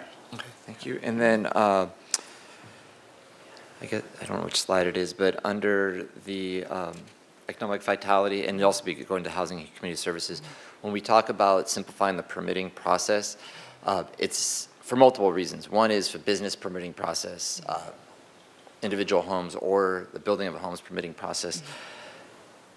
How are we able to use it as another check on the progress on that? We had the Long Range Development Oversight Committee, that is myself, Councilmember Santa Maria, and Councilmember Jordan, and that has been going back to the Novak report, trying to implement those 31 recommendations. So how do committees that are established that already could give some check-ins with council that we wouldn't necessarily want to come to the full council for a hearing, but how are we going to use those types of committees to help check in and make sure everything's on track and give feedback at strategic points? I think that is, you'll see a responsible lead department in the work plan for each of the items, and I think that lead department would be responsible for making sure that engagement occurs with the appropriate sort of council committees, boards and commissions, and that would be built into the work plan. And so, I just, I think one of the action items would be coordinate with external stakeholders to identify pain points in the permitting process and identify what works well. I could see a report on that coming back to the land development team for review and, for kind of an update. The community development director and I have been talking about, the Novak report has been around for a long time, and it's maybe time to refresh the recommendations, or sort of start with, are those still the most relevant things that we should be working on to help improve the process? And so I think that's where starting with this kind of stakeholder engagement and then working with the land development team to come up with a plan to really work on improvements. And how do we refresh that on a regular basis to make sure we're hitting the key pain points for folks during the process? I fully support, especially looking at some of these reports that are 5 years old, which is an eternity in today's environment. And we have actually implemented a lot of those 31 recommendations from the report, so we're looking at new ones. And to the extent that when we have the council committees like the Long Range Development Oversight Committee, maybe we could look at how to update those as well, instead of just receiving a report, giving feedbacks here and there, how we can incorporate those and make those more proactive to help us achieve our objectives here. And then just one because it came up last week, so it's fresh on, I think, all of our minds, is the fire department standards of coverage. And we talked about it last week, but where does that fit in terms of, because I was looking at it and it seemed like it's in the public safety, but how are we going to elevate something like that is a community priority? So it is listed in the year one initiatives under enhanced community resiliency and safety, under increased community emergency preparedness. It's the last item. It says daylight standards of coverage study, which is now complete.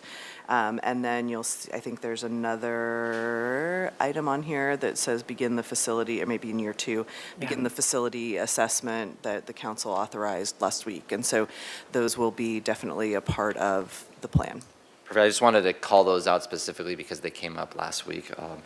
And the other one, I just make a quick, is the arts master plan.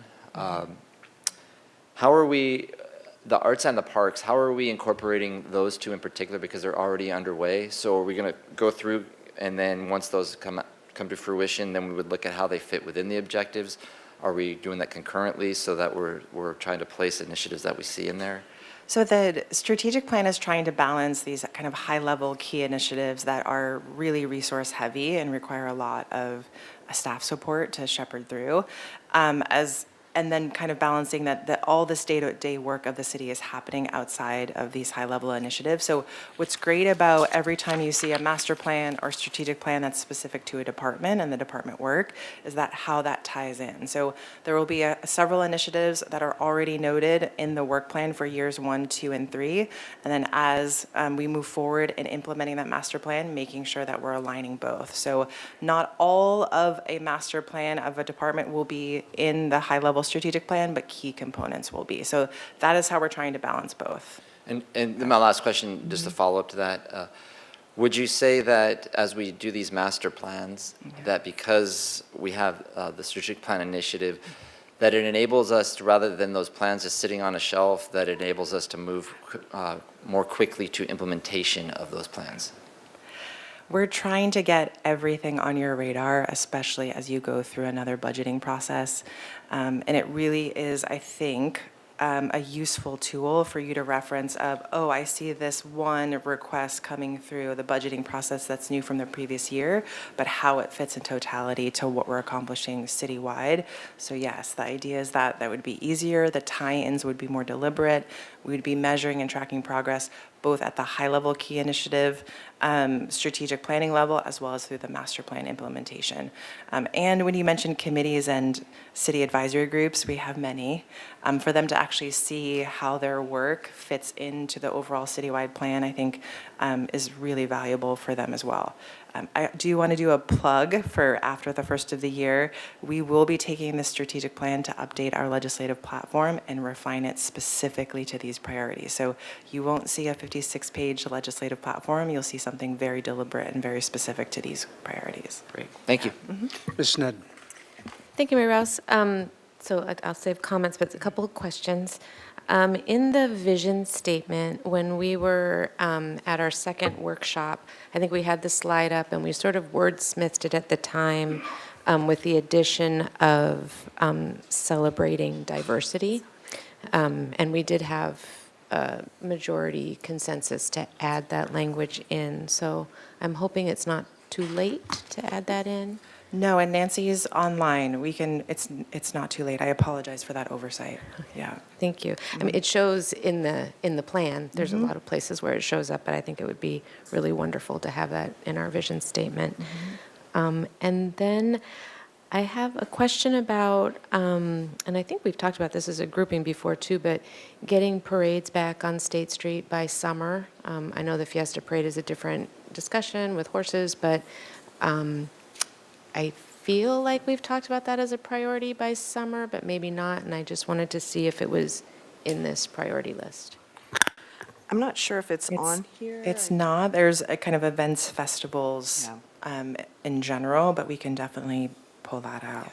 And we have been working, there's been an interdepartmental team that has been working to create sort of standardized parade routes. So it's less about focusing on State Street and more about how do we create a process for having a parade that is more standardized so that each organizer doesn't have to come in and pay for a new planning process. It's like we've got like 3 or 4 different routes and they have certain criteria for what can go on what route.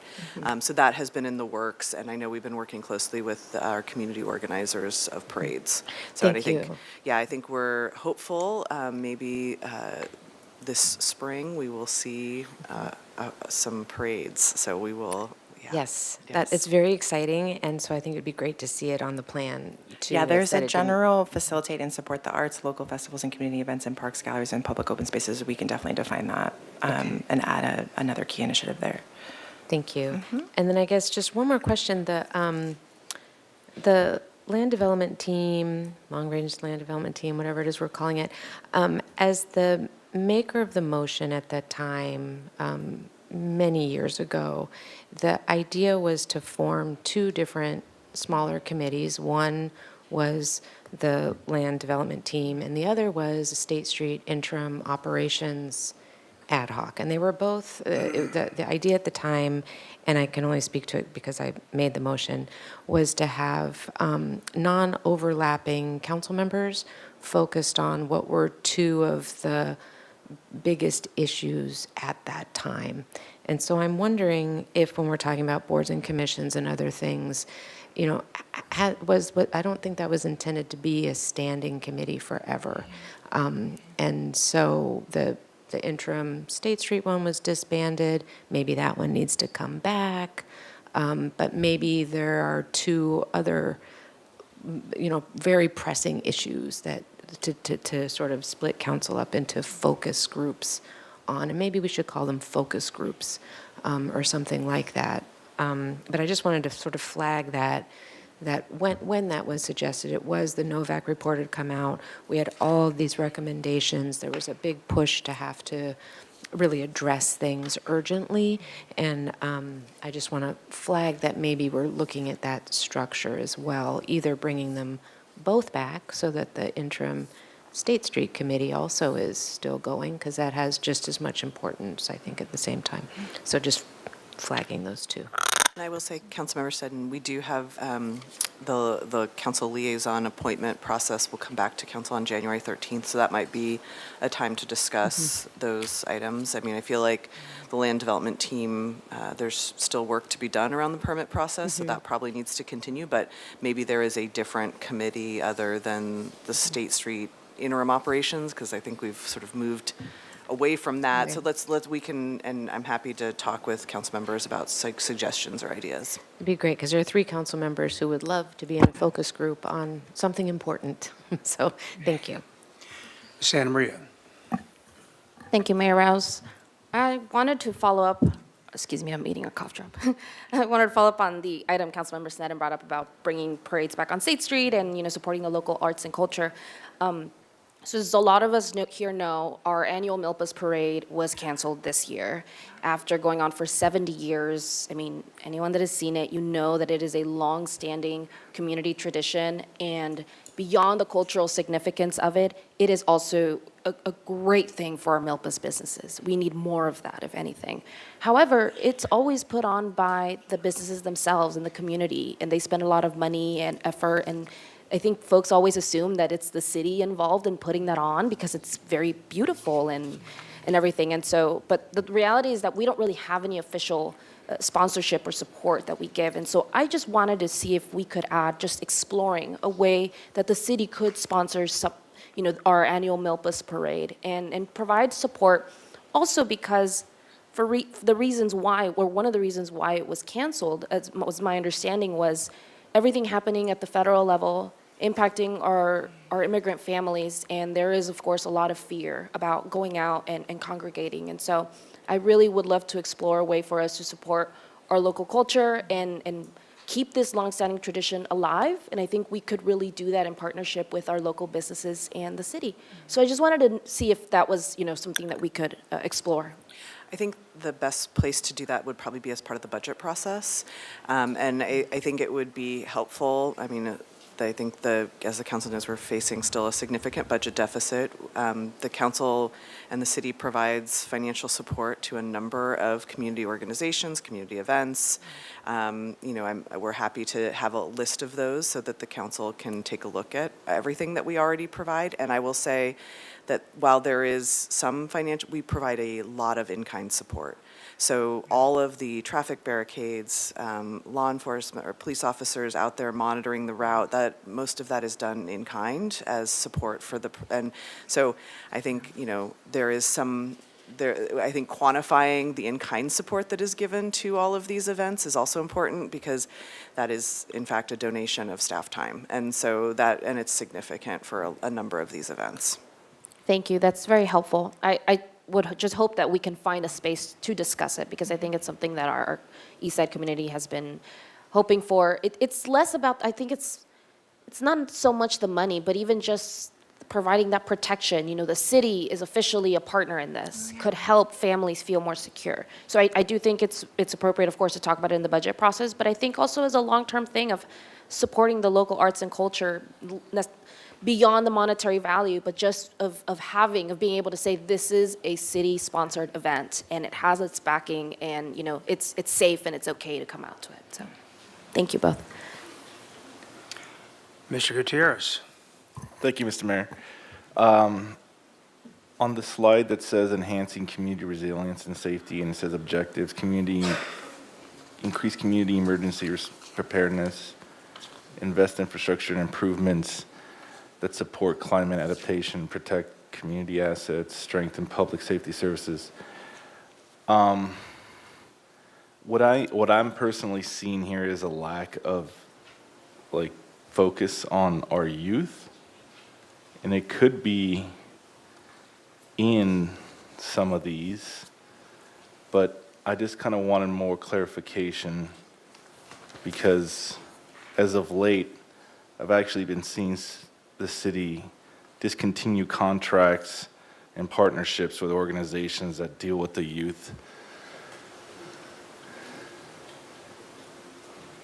Councilmember Gutierrez, we actually have a section under strengthen housing and community services, specifically strengthen services to support diverse populations and the complexity of needs. And we have prioritized support for youth programs, including Police Activities League, and explore more organizational partnerships to increase youth engagement. And I will say there's also two others, identify opportunities to expand support for vulnerable populations, including seniors, at-risk youth, and people experiencing homelessness. And then another one that is identify new partnerships to expand youth, adult, and senior programming in community centers. Mm-hmm. So I think there is a focus on youth engagement in a number of these in the work plan. Okay. Well, that's encouraging to hear. I look forward to that, and hopefully we can expand on it. All right, very good. Might just be my glasses. I'm having a hard time reading the spreadsheet during the first year work plan. This is me. Not exactly designed for the senior members of council. My question was this, I did not see here or mention of, as I know our design contract with the State Street master planning thing involves some planning for interim Yes. things, and I don't see a timeline, schedule, and/or mention of that. Mayor What's Rouse. happening with the, or is it on there Yes, somewhere? I just can't see it's it. actually at the very top, and again, I apologize for the small print. We Yeah. have several action items. One is obviously the completion of the State Street Master Plan, initiate short-term action plan items in support of the State Street Master Plan, and then identify top 5 implementation projects for downtown Yeah, specifically. because before we Yeah. mentioned getting, I think Mr. Jordan mentioned getting some wins, or getting something moving and going, because we're not really sure what the fruition's going to be in terms of the master plan, and then the magic number, of course, in the budget that's going to Yeah. pay for it. So one of the reasons why I voted to expand Palo Alto's contract was in fact because it was mentioned they were going to be providing us some interim ideas. Is that, Yes. am I correct on that? That is still accurate, yes. And then, and still, we also have the collaboration with public safety to make sure that they are part of planning. The and- and circulation yeah, thing. implementation. All right, very good. And that's for first and second quarter of next year, so hold on to your seats or your hats, Oh, I'm however you holding want on, to say trust that. me. Yeah. All right, very good. With that, if there are no other comments or questions, do we have an action on this? There are some public Oh, comments, public comment, Mayor. forgot Yeah. about those guys again, thank you. I'll start out with Barry Remus, followed by Linda Honigman, and then Laura Robinson. To not be able to comment on the strategic plan, that would be horrors. Good afternoon, and Mayor Rouse, you're not the only one who can't read this, especially after having cataract surgery. I can see all of you crystal clear, but this, You forget it. should try this chart. Barry Remus from Move Santa Barbara County, and we advocate, excuse me, I'll do this again. We empower, educate, and advocate for those who walk, bike, and take public transit and rail. And so we were really pleased to be able to be a part of the strategic planning process. We were able to attend the environmental focus group, and lend our feedback, myself and our interim executive director. We are proud to see this come to fruition, or at least, before you for adoption. We really appreciate the specificity of the plan and the need for reporting and metrics. And we do endorse and support and encourage your adoption of the plan. It's also great to see the 3-year work plan and also the specific 1-year implementations. And however, just one thing that I do see is we do a search in the document for bike or bicycle, 0 results found. What's going on with that? We would love to be able to see, as part of the first-year objective, especially with the introduction of our new city's mobility coordinator, and that's great, we're great to see that and work with them, to be able to see the bicycle parking and implementation of more secure bike parking throughout the city, especially our downtown area.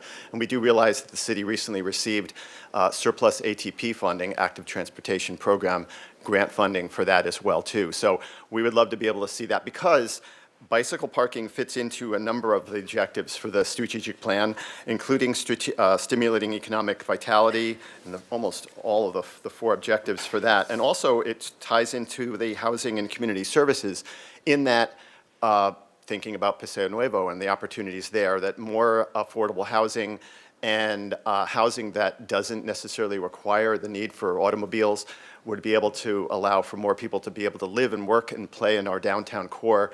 And the more bike parking there is that's secure, the more people are going to opt to be able to ride their bike, to be able to take advantage of the retail, the restaurants, and make our downtown more thriving and economically vital. So that, also we're excited to see Vision Zero mentioned as well, because Vision Zero, the Climate Action Plan, and also Safe Routes to School, which we're also engaged in, of course. That's great to be able to see that. Pedestrian amenities and pedestrian safety also would be great to work into the safety elements of the work for 1-year plan. But overall, this is a wonderful vision, and it's great to be able to see the city, and thanks to Ms. McAdoo for her vision on being able to bring the strategic plan to life here in Santa Barbara. Thank you, and happy holidays. Thank you. Linda Honigman.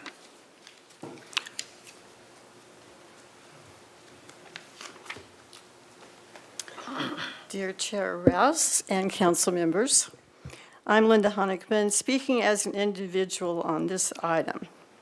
I really appreciated the whole strategic plan progress and observed the meetings with great interest. I like the updated vision. I'm especially happy with the inclusion of the word innovation. My only comment was what we've already had discussion on, that Councilmember Snedden brought up, that she had suggested celebrating diversity, but I think it's okay that that's left out of that, in that specific location. All of us will continue to uplift that as it being important. We've had actually a decline in population and also a decline in diversity, in my opinion. So we need a diversity of cultures, we need a diversity of work skills, incomes, ages. And I think that the good news is, I think that we can increase the diversity if we solve the affordable housing issue, or at least make some progress there. And speaking of housing, affordable housing has had difficulty staying on the top of priority lists in the city. We'll have it on, one day it'll be at the top, and then something will happen and we see it move down. And at the October work group, Councilmember Gutierrez was out of the country, so we didn't have his scores. And as a result, I don't know for sure what he would have said, but we ended up with a 4 for affordable housing production. And that was below, that kind of put it at the second level of priority. So I would love to know what Oscar's scores would have been, and I hope that that was reflected in the current plan, or would maybe be adjusted a little bit. I didn't have time to review the details of the first work year plan. Looking at the suitable sites that, I think it's really important to look at all of the suitable sites that were submitted for our housing element, because many really don't have a chance of being built. And obviously that's going to be really important. In the first year, the very first item under housing says, complete analysis of enhanced infrastructure, financial districts' ability to raise funding for affordable housing development, and identify suitable sites. But I assume that is referring to just a small part of the city. So I think we need to really look at that sooner than later. Thanks. Thank you. Laura Robinson. Sure. Good afternoon, Mayor, Rouse, and Council. My name is Laura Robinson, Executive Director of SEIU Local 620, representing city staff. I want to commend you and the city team for developing a strategic plan that recognizes the wide range of challenges facing Santa Barbara. I'm here to speak specifically to one priority, a culture that supports our people and our mission. Placing organizational culture as a priority sends an important message. As the labor organization representing your workforce, it is encouraging to see employees acknowledged as central to the city's success. These are the people who show up every day to serve this community, who care deeply about the residents, and who take pride in delivering high-quality public service. This renewed focus on the culture is not accidental. It reflects your leadership, our advocacy, and the growing confidence of employees who are stepping forward as workplace leaders. Their well-being has not always been prioritized, but we have made meaningful progress, and I appreciate the role this council has played in that shift. In the draft work plan, I see 2 initiatives listed as in progress: strengthening recruitment and retention, and pursuing regional competitive compensation. These goals are absolutely essential. But the continued delay of implementation of the long overdue class and comp study that I'm sure you're tired of hearing me speak about is undermining them. I know you've heard me say this many times, but the delay is taking its toll on your employees. I personally remain hopeful. With new leadership in place and a tentative timeline on the table, I am ready to move forward collaboratively to complete this project and ensure your employees are compensated in a way that reflects both market realities and the extraordinary cost of living in this city. I trust this council will remain committed to a fair and transparent implementation. At the same time, we all recognize the emerging challenges. Your employees are committed to working efficiently and effectively, but the city must be prepared to explore revenue enhancements, fee realignments, and other creative solutions to maintain stability. Local 620 stands ready to partner with you in that work. Thank you for your continued leadership and for keeping your workforce at the center of this strategic vision. All right, very good. That public commenters online, Madam Clerk?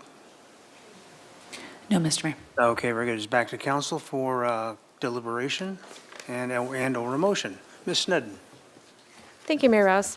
I first want to say just overall, this has been a very gratifying process. We've been through sort of strategic planning before, and never before has it translated into action items with accountability for year one, year two. I love the idea that this is a living document, that this isn't going to be the end, but it helps us refine and focus. And I think it really shows, like, each time we came back, I felt like, oh, those are the things that were in the interview with me individually. I see those reflected up in the priorities. And then I think what's actually really nice is that even though we put up our sticky tab colors of which ones were our number 1, 2, 3, it's actually that all of these are in the strategic plan. So even though it sort of helped us refine what are the most important, I'm actually seeing all of these bullet points that we were asked to sort of prioritize are all within there. And I think one example of how I really felt we were heard was exactly that. It's been so important, our public commenting, to center our city staff, and we share the frustration too with the class and comp, and it needs to come forward, but setting the priority that we need to be a employer of choice and be innovative and value our employees, and recognizing what an important part of the whole fabric of the community that is. I see that reflected in how this plan has moved forward. So I'm just really surprised at how pleased I am with how this process has gone through and really seeing those priorities. I do want to say a word about why it is important, and we discussed it at the meeting, but why it's important to add celebrating our diverse community. It's not just a matter of having diversity or kind of checking a box of that we met some criteria. It's really what makes Santa Barbara so different and distinctive. When you live other places, go other places, there is not the same sense of celebration of our diverse cultures. And I think it's really important that we not trivialize that we really start looking at how to have different communities define for themselves how they want to be celebrated, and move away a little bit from an outside definition of what that means. And it's not named in this document how alive and current and present our Chumash community is, and I think actually it's proper to have general celebration of diverse community and then go to community to ask, how would you like to be celebrated? How would you like to be represented? And so rather than trying to come up with language right now that does that, I think it's really important that it's in our vision statement, so that we're uplifting and protecting and having conversation and not as a afterthought or a token celebration. I really do think it's in our fabric of who we are as a city, in our vision, or should be. And so I'd like to really highlight that there too. But overall, I feel like the priorities are there. I think we could stretch any number of our priorities and fit it in in where this is, and it gives us a framework to go on. And yeah, I'm very happy to support this moving forward. Mr. Friedman. Thank you, Mr. Mayor. Thank you to Ms. McAdoo, Ms. Anderson, and all of our staff that I see out there. Not only the department heads, but the entire city organization that has had input into this. It's very important because what I see here, I go back, I was, actually, I have the book in my office. I showed it to Ms. McAdoo. It's one of my textbooks from when I went back to night school over a decade ago to Cal State Northridge for public administration, and I kept one of my books, and there's a whole section on strategic planning. And so I was like, I remember this from that class from a decade ago, and it was dry then, it's dry now, but in a way, it's a lot of fun to be dry. So, and so one of the things with it is the budget. This is all, for me, this is all about budgeting. Because when we look at the budget challenges we have, we can't continue to raise taxes and fees. We have to find other ways to make the organization more efficient and reduce our costs in doing that. And that's what this does. It focuses us in on the priorities. And when we have those priorities, we understand if those are the priorities, there's a cost that comes with them. And so now we know what it is we want to fund and what programs we want to implement. And it could, and right there is one was with our staff that was mentioned. Ms. Robinson, is we want to be able to recruit and retain staff. That's a priority. Fire protection we talked about last week, that's a priority, but we know what those costs will be, or we can estimate them. And then we can say, well, the other items are not the top priorities, and that comes out of the strategic plan. So it is a way for us to be more efficient with our resources and plan for that. And when I was looking back through some of the strategic planning, when you're looking at improvements, there's 4 types. There's the process improvement, which this will get into in multiple departments. Is the process that we have in place the best process? Can we improve it to make it streamlined? And we talked about some of those with the process for the public to get building permits, whether they're housing or businesses. There's efficiency improvements. We're talking about those in this. And there's cost-benefit analysis that are going in there. Is it worth it to spend the amount of resources for whatever program, or are there other resources we want? So, and then the last one is outcomes, and we have those in here. What are the outcomes we want? So again, those are all part of basic strategic planning that we're having, and it will go a long way towards the budget. And for the public, I just want to say that take a look at this chart. It is hard to read because there's so many lines, but when you look at it, it is quite remarkable all the things that the city government is doing on a day-to-day basis to improve the lives of the citizens of our city. And even beyond regionally, we're a regional leader, statewide leader in many things, and those are all in there. There's hundreds and hundreds of things we're doing. So again, I appreciate this because it will be a very valuable tool in terms of getting ahead of our budget without raising taxes and fees that can really burden the public. Thank you. Ms. Harmon.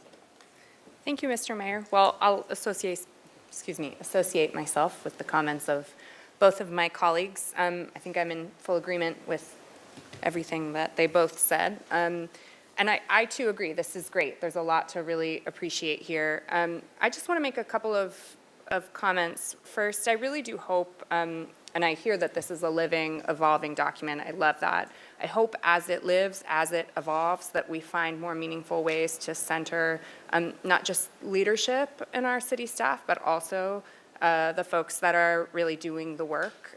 I hear that it is a priority for us to be an employer of choice, and I'm all on board with all of that, but I think there's a meaningful difference in telling someone how we are supporting them to, I think, a point that Councilmember Sneddon said related to something else, and actually engaging not only with how we can best support our employees, but also what are their priorities for their city. It's a shared collective effort, so love to get that feedback directly and be able to find ways to incorporate it into this document. And then the other point that I'll make is I am notorious for my absolute disdain, I don't think that's too strong of a word, my disdain for workshops. Like, I do not like them. I don't enjoy them. I look at the clock and wait for the minutes to go by. So sorry to my colleagues for bringing that attitude to our shared work, but I am happy that what we see before us is the result of that. It is the first time that we've seen a tangible result that looks like this. So that is absolutely to be celebrated.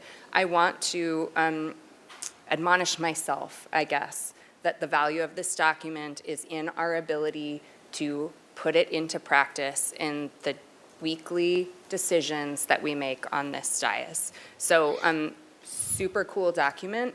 Really doesn't matter at all if I decide to ignore it week after week after week. So I put that out there as a public reminder to myself, not to let those hours in the workshop go to waste. And I'm very happy to be voting yes on this today.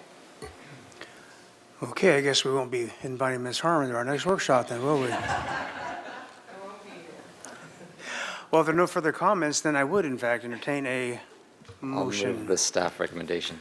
A move staff recommendation by Freeman, second by Sneddon. Yes, with the addition of celebrating our community diversity. Is that okay with the maker of the motion? I would think so. Okay, very good. We have a motion to second on the floor. Everybody understand the motion? And Madam Clerk, may we have the vote, please? Yes, this is a motion by Mayor Pro Tem Friedman, seconded by Councilmember Sneddon for the staff recommendation, adding an element of celebrating diversity. Okay. Very good. Go ahead and vote, please.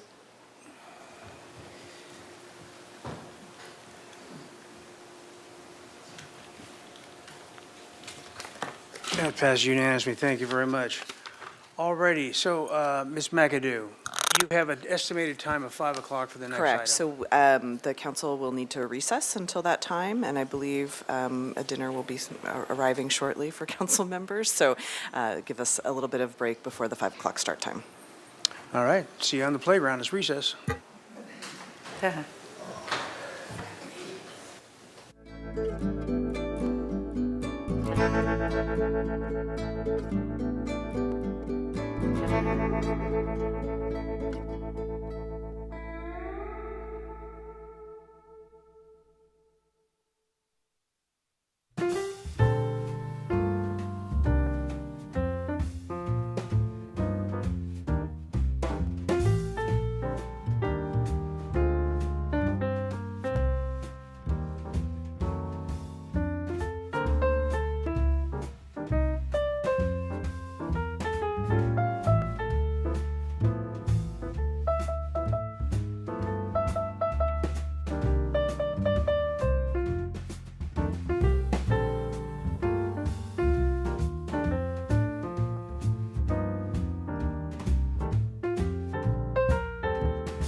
We'll start reconvening the meeting.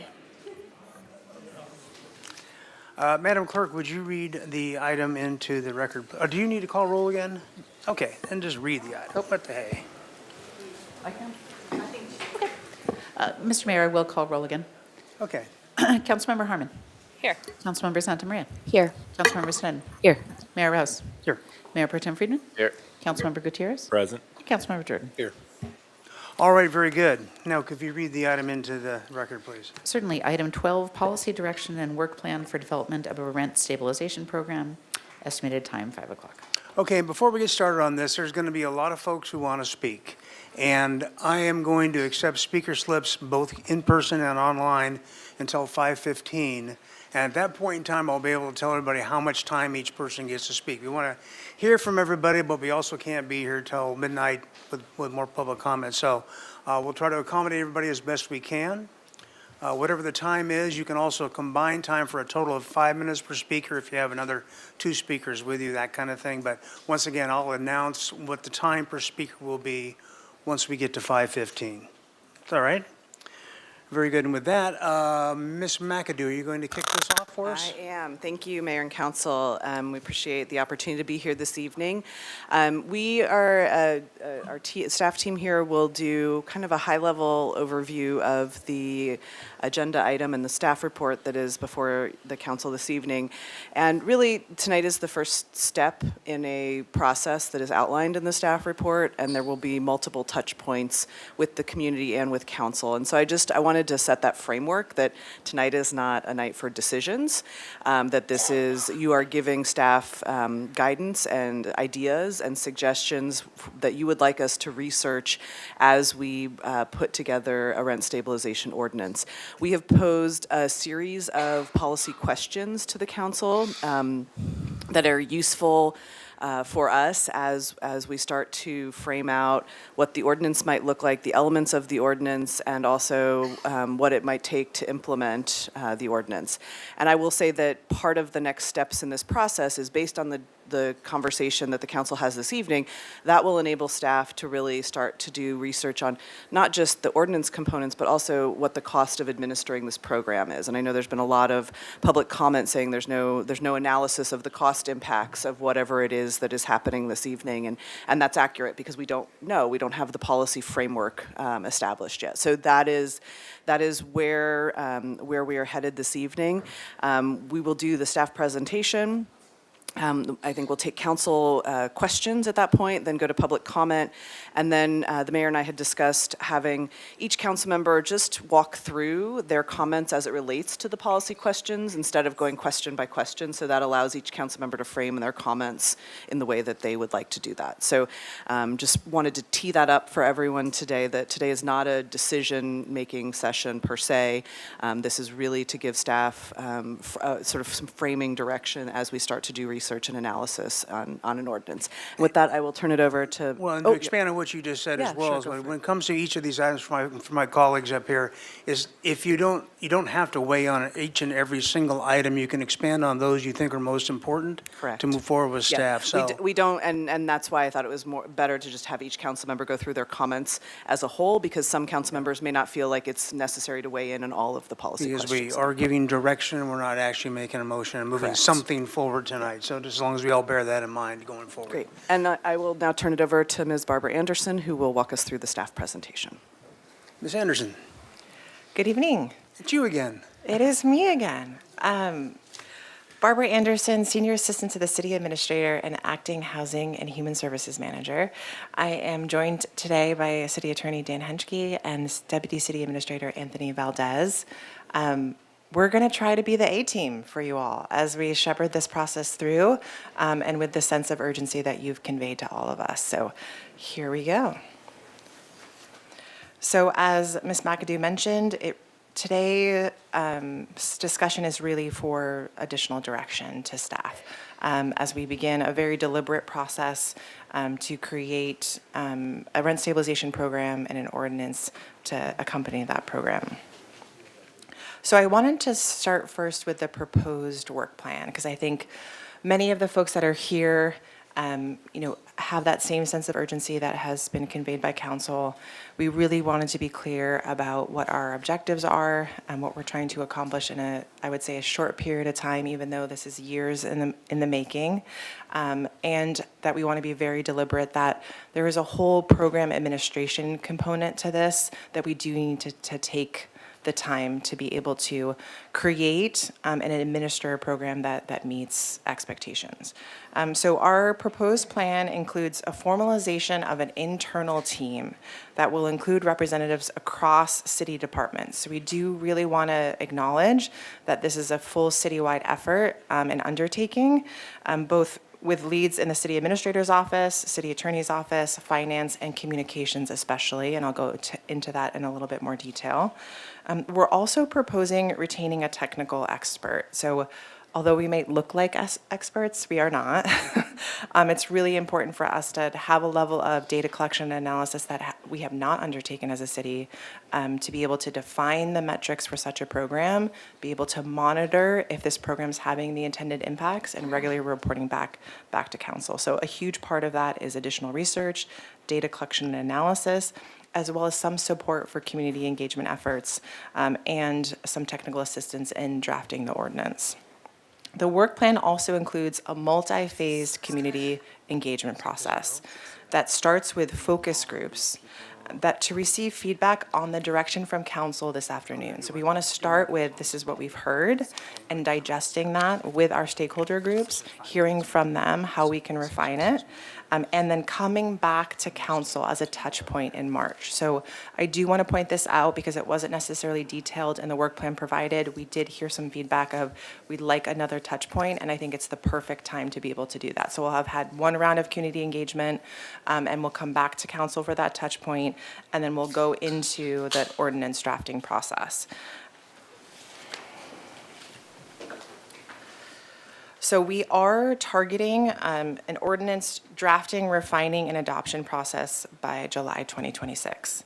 So you feel like you've had a fun fall, but the summer is going to be even more fun. So we are thrilled to say we think we can accomplish this, and hopefully meet, again, your needs for a sense of urgency. So given the administration that's required for such a program to be implemented and enforced, city staff anticipates spending several months on creating new processes, data collection systems, including community dashboards, formalizing the appeal hearing process, enforcement protocols, as well as specific program support. So I wanted to be specific here on the August implementation planning to the program launch in January. So we've heard some questions of why. Why is that necessary? There's a lot of work to do in that time. And we felt it really important to not extend the whole process to include program administration through an October or November timeline because people would feel that that's too much time. We're trying to be deliberate about this is what it's going to take for an ordinance and this is what's going to take for program administration. So we'll have at least something in the hands of folks by March to look at, receive, and provide additional feedback on. And then the second community engagement process is on that draft ordinance. So much like we've done with police reform and other huge undertakings, we do a comprehensive public engagement process on a draft ordinance, and we actually capture all the feedback we've received, how many times we've heard cross-cutting themes, and we bring that back as part of the ordinance committee and council processes. And lastly, for implementation planning and program launch, this is also as a result of much of the feedback we've heard. A public education campaign is absolutely necessary for the successful implementation of a program, enforcement of a program, and to have both tenants and property owners feel like they've been heard, that there are established processes for them to get information, access information, go through a potential appeal and hearing process, and make sure that we're meeting all the needs and expectations of our stakeholder group. So this public education piece starts at the very beginning. We want to have a landing kind of public-facing webpage that will track us in the process, that will post every community hearing and community meeting that we have, a very detailed FAQ. All of the touch points with council will be codified in that, and that there will be a mechanism for people to sign up for regular updates, because again, we want that engagement to be continual, culminating in this broader public education campaign before enforcement. So this question is later in the staff report, but we wanted to elevate it to the start of the presentation, both because we feel like it should really be considered in that work plan timeline. So knowing what the proposal is of how long this is going to take for us to achieve the goal and directive set out before us, we wanted you to really sit with the question of, do we want to look at staff preparing a rent increase moratorium for a specified period, such as the time it takes to develop an ordinance or a specific rollback date, and that this moratorium could include an eviction moratorium as well. And for us as council to be directed, for us as staff to be directed by council if you would like us to draft such a moratorium for consideration. So really wanted to elevate that for consideration as it relates to the timeline being proposed. So now we just really want to set up a discussion with all of you. Again, we're not the technical experts, although our city attorney probably has much more experience than the rest of us do. We can field some questions, but this is really for your comments, for your feedback and your additional direction.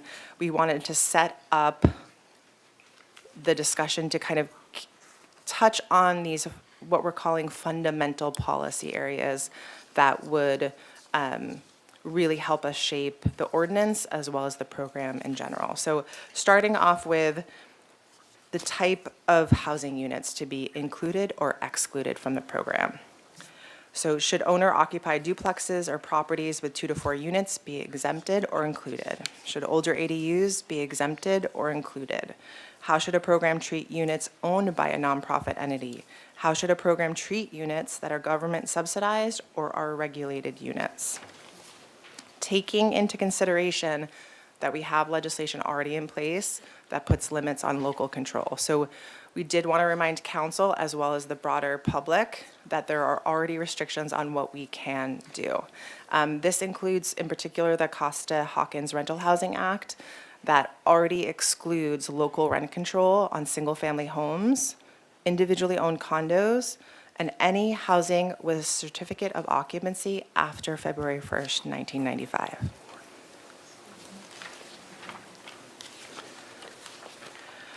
Other considerations for program design: a mandatory annual rent cap to rent increases. So should the program establish a formula utilizing a fixed percentage increase and or CPI to establish a cap to rent increases?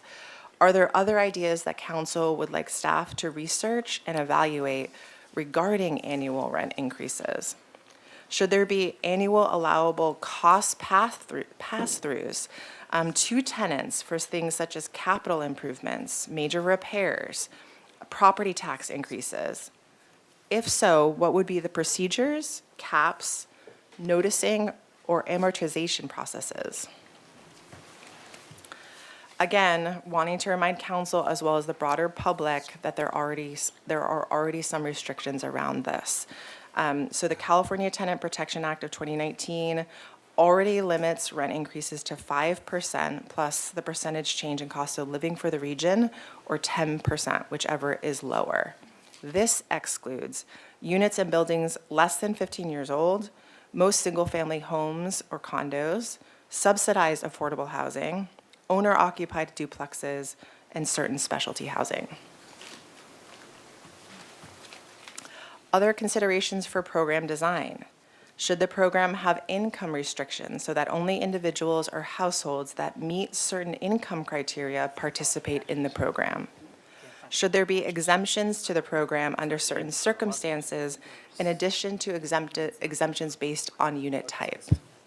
How should a rent regulation program be coordinated with existing just cause regulations? Also on design and in regards to an appeal process or hearing process, should the Rental Housing Mediation Board be reimagined and strengthened to support a rent stabilization program, or should a new separate board be created? What enforcement tools should be available? Civil fines, penalties, injunctive relief, criminal penalties. What is the design of the administrative hearing process, including who bears the burden of proof? What triggers a hearing requirement?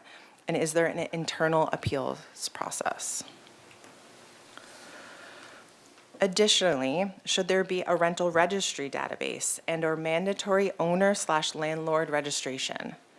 In the staff report, we actually propose a pathway through the existing business tax certificate process that may accommodate the ability to collect additional data without building out an expensive new database platform. So again, just something else for your consideration.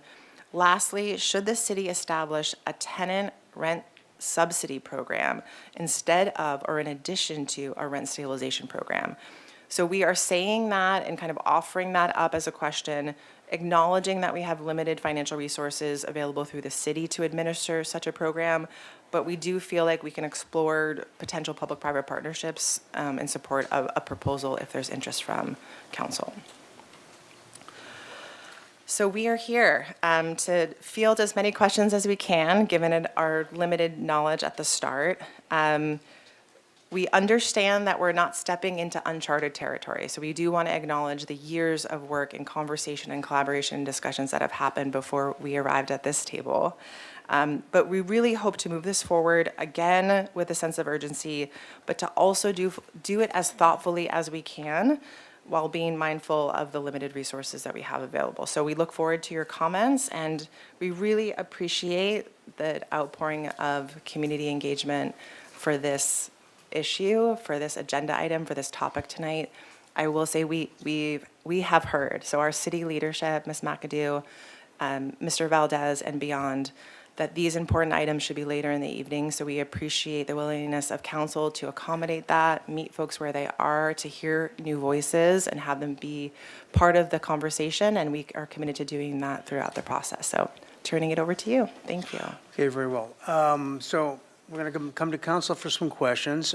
Please bear in mind, we have a lot of folks that want to speak tonight. Even at a minute per, we're going to be well over an hour and a half in just in public speech. So please prepare yourselves for that, because we want to hear from everybody, but we can't hear all night long. We've heard from a lot of you over and over the time from both sides of the aisle, tons of letters, tons of speeches and whatnot. So if you can just distill your comments down into those few, that's the way we're going to get a chance to let everybody speak tonight, okay? With that, I'm going to go to the council for questions. So Ms. Harmon. Thank you very much, Mr. Mayor. Thank you so much. I so appreciate this. I'll save it for my comments. But I just have, I think, some legal questions around the moratorium pieces. It's really the only questions I have. So first, on slide 5, in talking about the rent increase moratorium, there's a note here around rollback date. And I'm hoping we can get some clarity around what that means. And in addition to that, I'm hoping you can clarify for us how the moratorium would work. And particularly, I mean, if there are 4 votes for a moratorium, how long will it take to put in place? If there are 5 votes for a moratorium, what that could mean. I think there's lots of confusion around that. Thank you, Councilmember Harmon, through the mayor. So Mr. Henschke can probably take these over, but just as a starting point, starting with your last question, if it's an urgency ordinance that enacts the moratorium, it would require 5 votes to pass. Also, you asked about the rollback and the timeline. So the timeline we'll get to, but the rollback, I am not entirely clear what that refers to. So maybe staff could illuminate what they were. Honorable members of the council, normally what we mean by a rollback in a moratorium ordinance is back to the ordinance becoming operative back to a date when it was first considered, so that you don't have a situation where you have significant increases that are inconsistent with whatever you come up with. So that's generally what we mean by a rollback date, and those are fairly common in moratoria ordinances.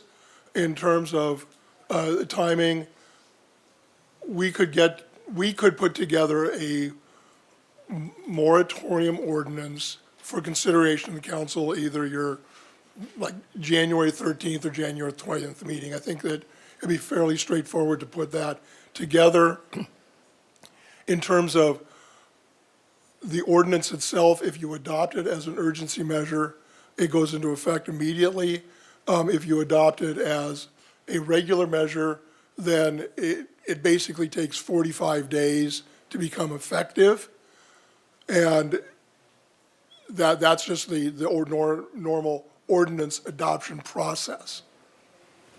Okay, thank you. And so just to make sure that I'm totally clear on this, our position is that even if we go through the normal adoption process for a moratorium, at least insofar as it refers to the rent increase, we could include a rollback date referencing today or January 13th, I guess, if that's the date that it comes.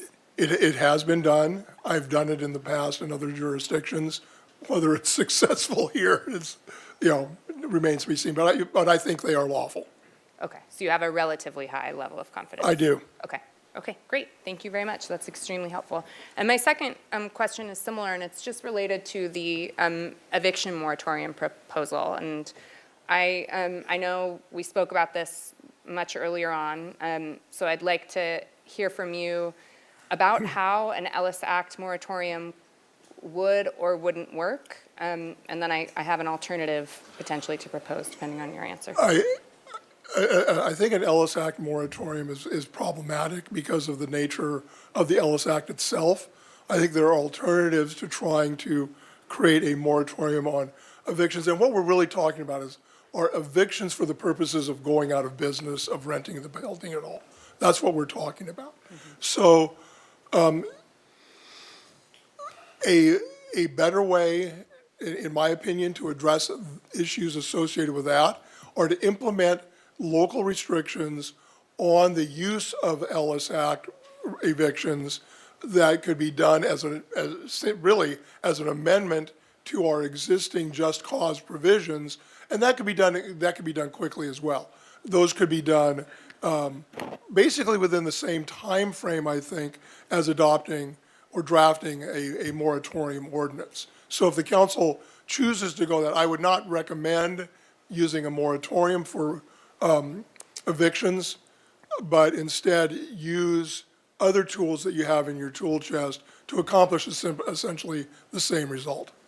That's very helpful, and that would look like, I think what you're getting at, and I want to just specifically note that I had a fabulous conversation yesterday with an individual who I don't believe is a lawyer, but who certainly schooled me on the intricacies of the Ellis Act. But this would look like adopting a number of the provisions in the state code that are optional for communities that we have not yet incorporated into our Tenant Protection Act. Correct. To have the same effect, in essence. Correct. Okay, thank you very much. Mr. Jordan. Thank you, Mr. Mayor. Just a couple questions. On the first, it's page 2 where it first starts to ask questions. The type of units to be excluded references those that are exempted, and then down below in A, should owner-occupied duplexes be exempted? Doesn't Costa Hawkins already exempt a duplex where the owner lives in one of the units? Honorable Mayor, members of the council, not necessarily. What? Not necessarily, no.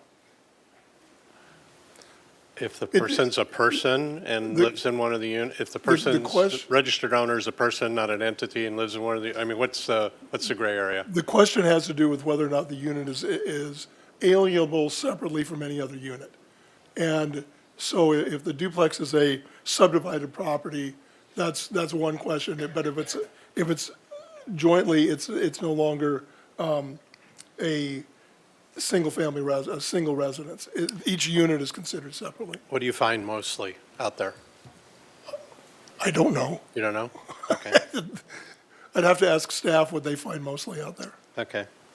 I was thinking that should probably be made a little more clear than that, because people tell me all the time duplexes are exempt, and if there's some gray area there, they should know. Then, in terms of a moratorium, is a moratorium, however you call it or however you define it, legally defensible as an emergency as laid out in state codes or law? Honorable Mayor, members of the council, the use of the term emergency in the context of an urgency ordinance is a little peculiar. What you're doing is you're responding to what the council finds to be an immediate need to take action and to have that action take effect immediately to prevent a particular harm that you've identified as a potential. It's not like a flood or a catastrophic fire or something like that. It can be. We can use, for example, moratoria were used during COVID because of the COVID emergency. But what we're talking about in the context of an urgency ordinance is essentially one that needs to take effect immediately. Oftentimes, a jurisdiction will adopt an action as an urgency ordinance, and they'll simultaneously adopt a mirror provision as a regular ordinance in case someone challenges the emergency declaration and the court finds that the council was not justified in the finding, the ordinance still takes effect within the normal adoption process timeline. But as you just answer that, it does have to comply with something at the state level, a code or a law that allows the cities to adopt an urgency ordinance in the case of an emergency. So that's really my question, is what we're using at the state level broad enough to say that the consideration of a or a eviction or a rent increase moratorium is an emergency here? Actually, within a charter city, the adoption process for an ordinance is a municipal affair that's controlled solely by the city's charter. So what we would have would be, we would be applying principles of interpretation to the city's charter to determine what it meant for an emergency necessary to make the ordinance go into effect immediately in order to solve the problem that the council has identified as an emergency situation. Courts are very deferential to the judgment of city councils in declaring a need for an ordinance to go into effect immediately. Okay. And then I'm just looking for an opinion. The original spawn of this was a two-person memo and a written ordinance that referenced a cap of 60% of CPI rent increase annually. Do you have an opinion that as to the defensibility of that legally? Honorable Mayor, members of the City Council, the actual number that would be applied in Santa Barbara is something that we would have to determine through the process that we're going through. 60% of CPI is used in other jurisdictions within California, and those have been sustained. Okay, thank you. Was that your question, or was it, could the rollback go to the, okay. Rollback's way over my pay grade. I was just concerned about less than CPI. Thank you, Mr. Mayor. Mr. Friedman. Thank you. I'm going to start, this might be for Ms. McAdoo. I want to talk about vacation rental, more staffing, but vacation rentals. I want to bring this up because this is an important point. For 2 years, we've been trying to get a vacation rental ordinance in the coastal zone to prevent people from converting rental units to vacation rentals. And there might be an incentive for them to do that now. And we're almost there, going into next year, first half of next year. So my question is, would there be any, to go through with this whole process, is there any staffing resources that would be taken away from the vacation rental ordinance team, in particular from the legal side, but others as well, that would delay the process for the vacation rental ordinance? So from the planning and community development side, no, because we have a dedicated planner now that is working on that. I'll let Ms. Connect talk to the city attorney staffing, because I think that's the bigger challenge. Yeah, thank you, Councilmember Freeman. So since I will not be around for the staffing issue, Mr. Doimus is going to answer that question for you. Thank you, sir. Honorable Mayor, Councilmember Friedman, no, the answer is not. We have divided our staffing. We understand there's several priorities for council. So for rent stabilization, we have dedicated staffing leading on this. Dan, Heather from our office, for training of this, and for vacation rental, led by Ms. Ostringer, myself, and Ariel Zamora. So separate staffing, and we have both issues covered. Okay, thank you. Just wanted to get that because that is a question that has come up. Another question, overall, go through the whole process, some type of ordinance passes. Could properties that are subject to whatever the rent cap is, would they potentially have the ability to seek a property tax reassessment to devalue their property and therefore impact property taxes that come into the city? You know, obviously the county assessor takes those appeals. I think any individual or property owner can file an appeal if they feel that their property has declined in value. So that could be a possibility. I don't know the likelihood.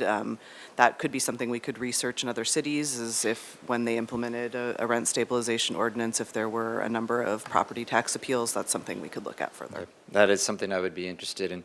Again, it gets into the reason for it is that the property tax goes into funding affordable housing production, because that goes right into our general fund. That's why I'm raising it. Second, so on this one, I got to try to phrase this correctly. Primary residences versus secondary residences from people out of town who are renting. That's what I want to try to tease out here. Is there a way to exempt units that are rented as secondary units? So people from out of the area see an opportunity that they have rent stabilized apartments, so they would come in here and try to rent them because now they know that it's only going to increase 2-3% or whatever it is per year, and they're only here a few times a year, versus somebody who is living here who we want to have the benefit of having that. Is there a way to distinguish between the two so that it doesn't, so that they're not on the same playing field, so it makes it harder to rent a unit if you're from out of the area, or more expensive, I should say? Mayor, members of the council, we would have to evaluate that further in the context of the work program that was outlined by staff. Okay.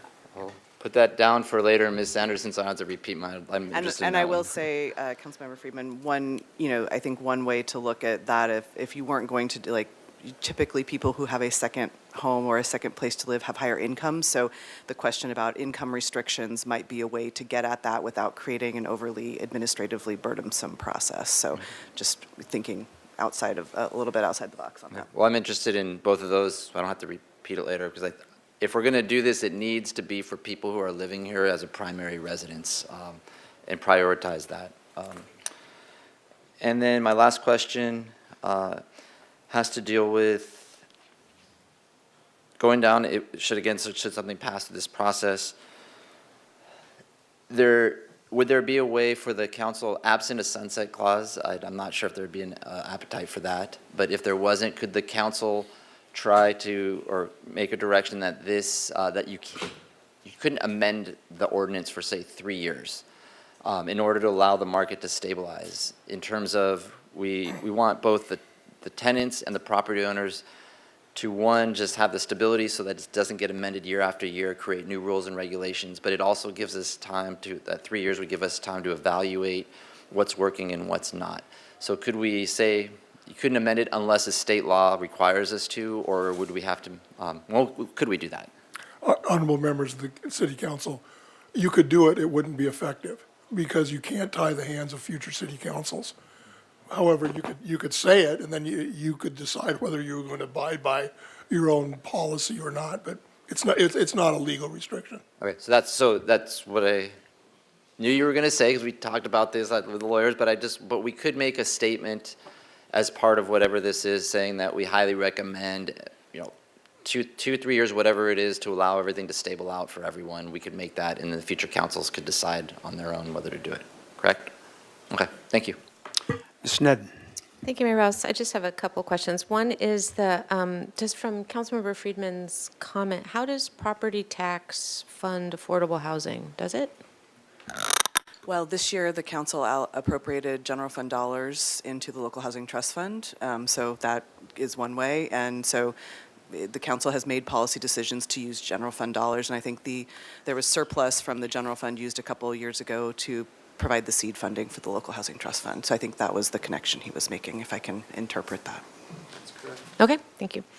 So for the RFP for outside expertise, and I had some questions about what will the role of staff be with this consultant? So in terms of writing the ordinance itself, implementing a program, and public outreach. I'm particularly concerned with, like, will there also be our local staff or council members present, or how will all of those go together? How do you envision So that? I think the technical expert is really to help us with the research and to bring that expertise to staff. So if they've had experience with other ordinances, implementation challenges, that sort of more of the internal process, I anticipate city staff will lead that public outreach. Okay. So that will be completely staff-led. And that person will probably be there to listen in, but it will be absolutely city staff-led.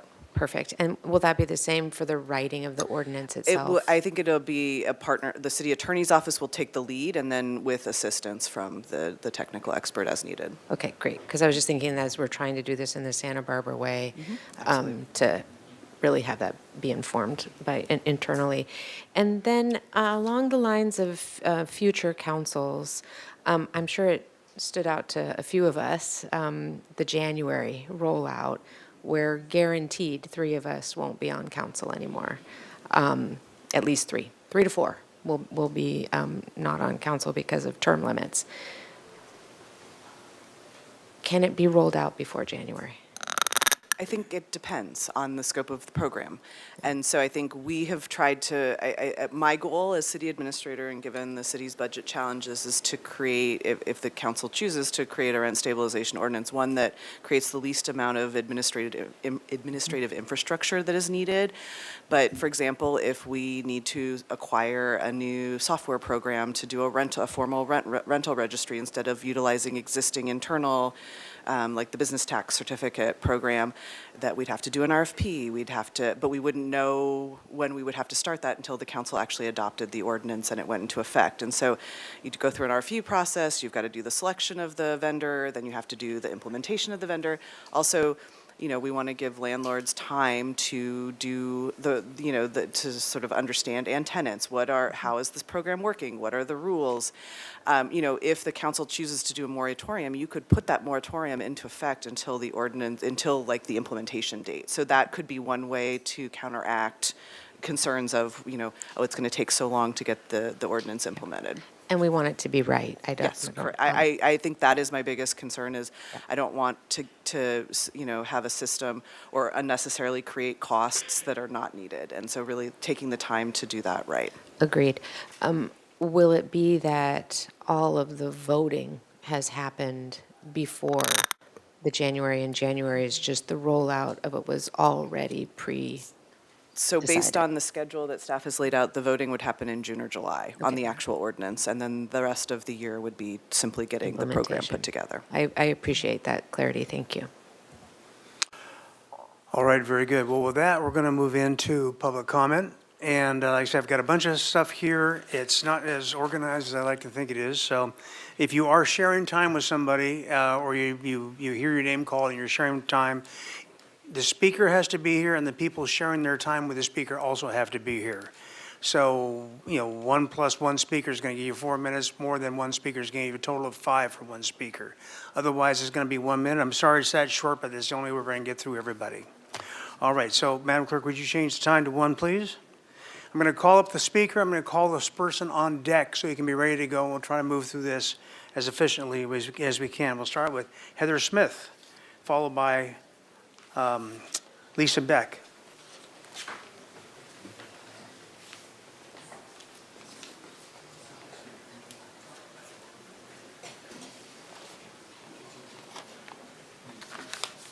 Mr. Mayor and Council, Lisa Beck's going to concede her time to me. Would that give me 2 minutes? I'm sorry, one more time? Ms. Beck is going to concede her time to me. You get 4 minutes 2 then. Go right ahead. 2 minutes, you mean? About. Yeah, okay. We're going with 4 because that's what I normally do, but we don't normally go 1 minute. So if you can take 2, we'll love All you right. for it. Trust Oh, me. Well, good evening, Mayor Rouse and council members. I'm Heather Smith. I'm the incoming chair of the Rental Housing Mediation Board. This board is a city council-appointed group of mediators who volunteer our services as part of the Rental Housing Mediation Program, which is mentioned in your policy statement. First of all, the board does not take a position on rent stabilization. However, we have provided council with an informational letter and a fact sheet to understand what our program does as you go into this process of figuring how to adjust things. Formal mediation only makes up a portion of what we do. Most of our work is done by staff on a daily basis to support tenants and landlords to resolve their conflicts without the time and expense of formal litigation. As you can see from the attached fact sheet we provided, the issues we tackle are much more than rent increase, but it's landlord, it's a termination of tenancy, habitability, rent increase, with evictions being the majority of our cases. What's important to the discussion tonight is we've seen a large number this first quarter of rent increase inquiries. Our staff has actually resolved 29 mediations of this. Why that's important is if you look at our fiscal year, only 12% of our cases related to rent increase, which leaves 88% in those other categories of termination of tenancy, evictions, rent increase, security deposits. The majority of what we do is not a rent increase. So the need for our program isn't going to diminish with rent stabilization. It's actually going to increase, or as you said, create another board. But the focus is we are concerned that wrong job. We're concerned that the council pay attention, we don't lose this great program while you're creating or looking into something new. Albert Einstein said that the only source of knowledge is experience. We ask you to turn to our staff and our board before you make any changes. And our representatives from the board are available to participate in any incoming focus groups or meet with you individually to provide you the information we think you need to be armed with to tackle this great issue. Thank you. Thank you very much. Okay. I'm going to try this one now. I got Paul Burns. Is Paul here? Yes, sir. Okay. I got Deanna Peeney. Are you here? Okay, you're not here. Is Tia Rosendahl here? Okay, so Mr. Burns, you are at 1 minute because your donors don't appear to be here. I believe they are here. Can we call for them in the Tia Rosendahl and Deanna Peeney. I think they're in the hallway.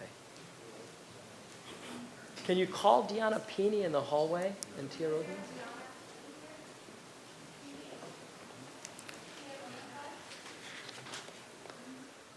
Okay. All right, I'll speak fast. Just Goodness let her gracious rip. me. Okay, first of all, there are 3 constraints on what you folks can do in terms of rent control. Number 1, the 5th Amendment to the United States Constitution, that is the takings clause. You cannot take property without reasonable compensation. I'm trying to get my screen to move. I apologize, council members. Freezing. Well, just give us the verbal if you can, sir, because I think you're going to be All right. tight on time. I have looked at the city of Santa Monica. It is very disturbing that we don't have a preliminary fiscal analysis. They have 30 full-time employees. They have the same number of citizens as we have. They spend, I don't have a number, probably $5 million. Their report tells us they have achieved 4% affordability in 46 years. The idea of a moratorium, I respectfully disagree with my colleague. I look forward to immediately challenge that as an improper taking. You're inviting nothing other than mass litigation. You are not going to achieve affordability. You will need to create an entire venue for adjudication. I respectfully disagree with John Doimus. I appreciate his appointment. Thank you for a good appointment. They don't have the staff. You Thank need you. 6 more attorneys. Appreciate that, okay. Lisa Sands, followed by Laura Robinson. Hi, Council. Thank you very much for hearing all of these points of view. I'll be short. I don't know a lot about this, but I am a renter, and I support any type of suggestion where people can live here. Affordability is almost a swear word. Nobody understands it. We use it every minute. And we need a smaller definition of it so that we can live together here. I am very impressed with your earnesty of working this out. You know, the council is constantly being criticized, and I think you guys work very hard to listen to what's really going on. And I appreciate it. But I also want to ask you with all my heart is to consider all of this for now and the future. Thank you. Thank you. Laura Robinson, followed by Betty Jeppesen. Good evening again. My name is Laura Robinson, Executive Director of SEIU Local 620, and I'm here today to urge the continued advancement of the rent stabilization program. In my role, I understand how complex it is to craft a policy of this scale that is both legally sound and durable. I also recognize that compromise is part of the process and that not all landlords should be painted with the same brush. But we cannot ignore the reality. Our community is not simply struggling, it is in crisis. This is not only a community issue, it is a workforce issue for the city of Santa Barbara. You've heard us at the bargaining table say repeatedly that your employees cannot afford to live in the city they serve. And while we've made real progress together in recent history, housing remains the single largest cost burden for our members. When we negotiate 3 to 5% COLAs and rents raise 10% each year, your employees fall further behind. The city invests in wage increases, yet the root problem remains unchanged. Your recent actions on evictions and relocation assistance were important steps, but the community is telling you clearly that more is needed. Thank you. Thank you. Betty Jeppesen, and their donating time is Michael Bruce. Michael here? Okay, and then Kathy, I think it's Lobbs. Okay, thank you. And M. Ruston. There we go. And Scott Bowie over there. Well, a lot of people like you. Richard Bowie, Evie Axelson. Okay, and Lydia Perez. So very good. So Betty, you have 5 minutes. Thank you. My name is Betty Jeppesen, and I'm speaking as president of the Santa Barbara Rental Property Association with over 1,000 members. First, cost. SBRPA and the Association of Realtors jointly submitted a letter to you requesting that the council require a complete fiscal and operational analysis before giving policy direction on any rent stabilization program, rent registry, or rent board structure, because these programs are complex, expensive, and permanent. In today's staff report on page 3, item 6, staff states that the city is currently facing a $6 million deficit for the fiscal year 2027. Staff further warns on page 4, item 7, that comprehensive rent registries can be costly to administer and offers the alternatives, such as Ms. McAdoo stated, looking at existing business tax certificate applications as a source of information if needed. Staff also suggests in item 9, perhaps establishing a tenant rent subsidy program, perhaps instead of a rent stabilization program. Second, subject to legal challenge, SBRPA opposes any suggestion of a rent increase moratorium, such as that questioned in item 8 of the staff report, for a specified period, such as the time it took to develop the ordinance. Recently, the National Apartment Association won a major legal challenge to the federal eviction moratorium in the case of Darby versus United States, in which an eviction moratorium was declared unconstitutional. The time for further appeals has passed, and the case will be sent back to the U.S. Court of Federal Claims for further proceedings that will dictate the amount of financial recovery for lost rent during the period of the moratorium. By the way, there's still time for housing providers to join this lawsuit until August of 2026. Government actions such as those proposed here are subject to scrutiny based on constitutional grounds such as the equal protection and the violation of the Contracts Clause, in addition to the Fifth Amendment, when government so fundamentally interferes with private contract that it breaches the boundaries. In addition, a taking of private property for public use is not allowed unless it is truly for the public. Taking private property for a segment of the population, such as tenants, is not a public use. Third, comparison of wealth.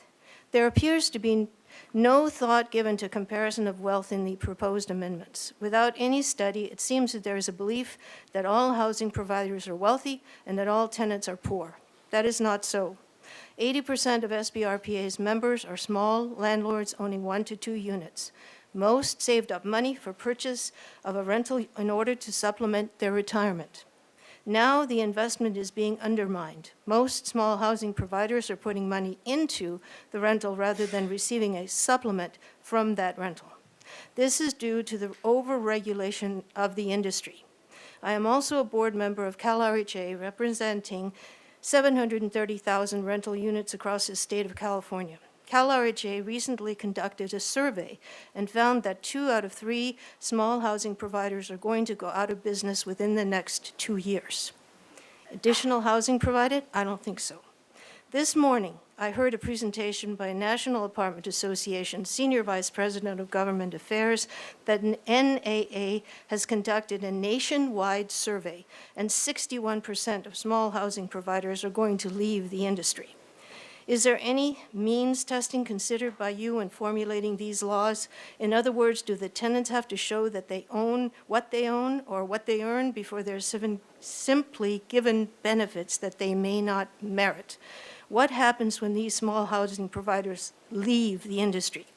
The units are sold, and they're generally purchased either for the buyer to reside in or purchased by large companies. When they are sold, all expenses associated with the unit goes up.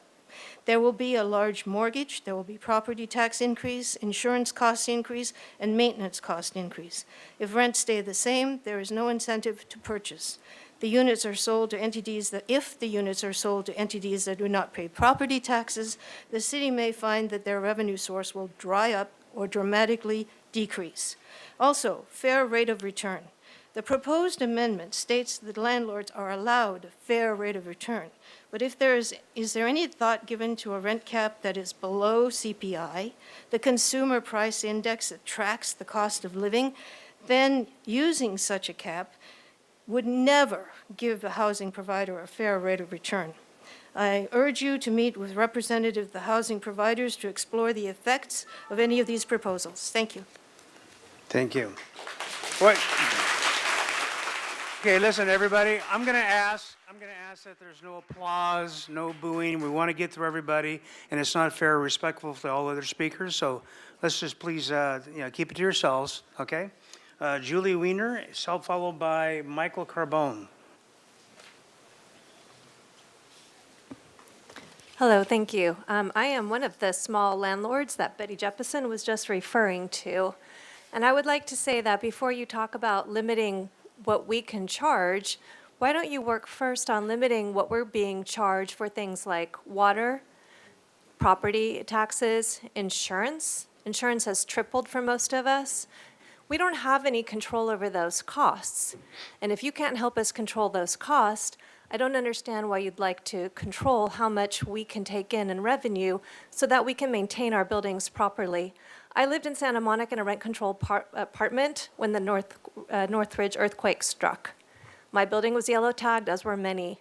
There were lawsuits, there was damage, there were people who were hurt, there was a lot of finger pointing, and in the end, the city of Santa Monica ended rent control, and for good reason. Now, they're still tussling over it, as you guys are too, but I have to ask you to think about how we can continue to afford to make our tenants have safe, affordable places to live if you won't allow us to cover our costs. Thank you. So I guess it's Jim Carbone and is Michael Carbone here? You're dedicating your time? All right, very good. Michelle, actually. Okay, Thank 4 you, minutes, sir. sir. Mayor Allison, council members. My comments today are for the benefit of the local media and the public who I hope will ensure that this process is transparent, fair, balanced, fact-based, and in the public eye. At the last meeting on rent control, council members Sneddon and Santa Maria tried to make an argument there is no need to go back to stakeholders because it's already been done. I agree that they have gone back to stakeholders. What they did not say is that they completely ignored the input from the majority of the stakeholders and instead drafted an ordinance by an outside attorney without council approval, who was, I was told, also represents CAUSE and the tenants union, who are special interest groups and strong supporters of their campaigns. None of this was disclosed at the meeting. The resulting ordinance proposed was so extreme and punitive that property providers, to property providers, it clearly would have resulted in lawsuits and substantial expense to the city in a time when we have a budget crisis, not to mention pushing all the small landlords like myself and my wife out of business. Who did they ignore? Property providers, mom and pops, Dr. Peter Rupert, the most respected independent economist in the Tri-County area, Santa Barbara Realtors Association, Santa Barbara Rental Property Association, attorneys, housing developers, and the vast majority of tenants who are happy and have good relationships with their mom and pop landlords and don't have time to sit in these meetings.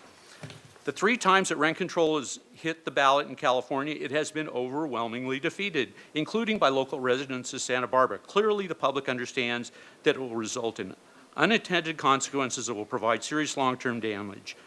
I hardly consider this an endorsement of these extreme measures. I find this to be an egregious subversion of the democratic process with clear intent to silence one side. They were trying to bypass due process. This is not the first time. In the past, changes to rental housing ordinances, to prior rental housing ordinances, City Council has been given consensus from both sides or from their own paid consultant, only to throw that away and go with an extreme position from CAUSE. I'm reaching out to local media and the public to hold our elected officials accountable and make the facts known to the voters of the community. Finally, to our City Council, please ensure that your direction to staff addresses these concerns and the inputs of all stakeholders in a fair, inclusive, and balanced way for the long-term benefit of our community. In a closing note, CPI doesn't begin to affect our cost increases. My number 2 expense out of everything is insurance premiums. They went up 31% this year. 1 year, 31% one thing, and I can give you a whole list of examples like this. That doesn't work with a 2% rent cap. Thank you very much, appreciate the time. Okay, Teresa Seiler, followed by Andrew Hawkins. Hi, I'm kind of taken aback by the 1 minute, so I'm just going to do the best I can. I have always been below market. I rented below market always because I had compassion and I had a relationship with the tenants. And then my husband had a long and devastating illness, and it took a lot of energy from me, and I wasn't really available so much. So I never really caught up. I didn't even know about this ordinance, and so I'm way behind on market value. And so just recently, my tenant put me up for violations of the ordinance, and so he pays $2,800 for 2 acres and lots of storage and 3 bedrooms, and my fire insurance went from $900 a year to $10,000 a year. Plus, is that the time? It is, ma'am. You have an end of that sentence by any chance? What's that? You have an end of that sentence? Yes, that was the time. Well, the continuing low rents is really devastating for somebody like me, small business. But what I would like to do is give this to you. It's Okay. more about what I need. All right, thank you very much then. Andrew Hawkins, followed by Rick Lang.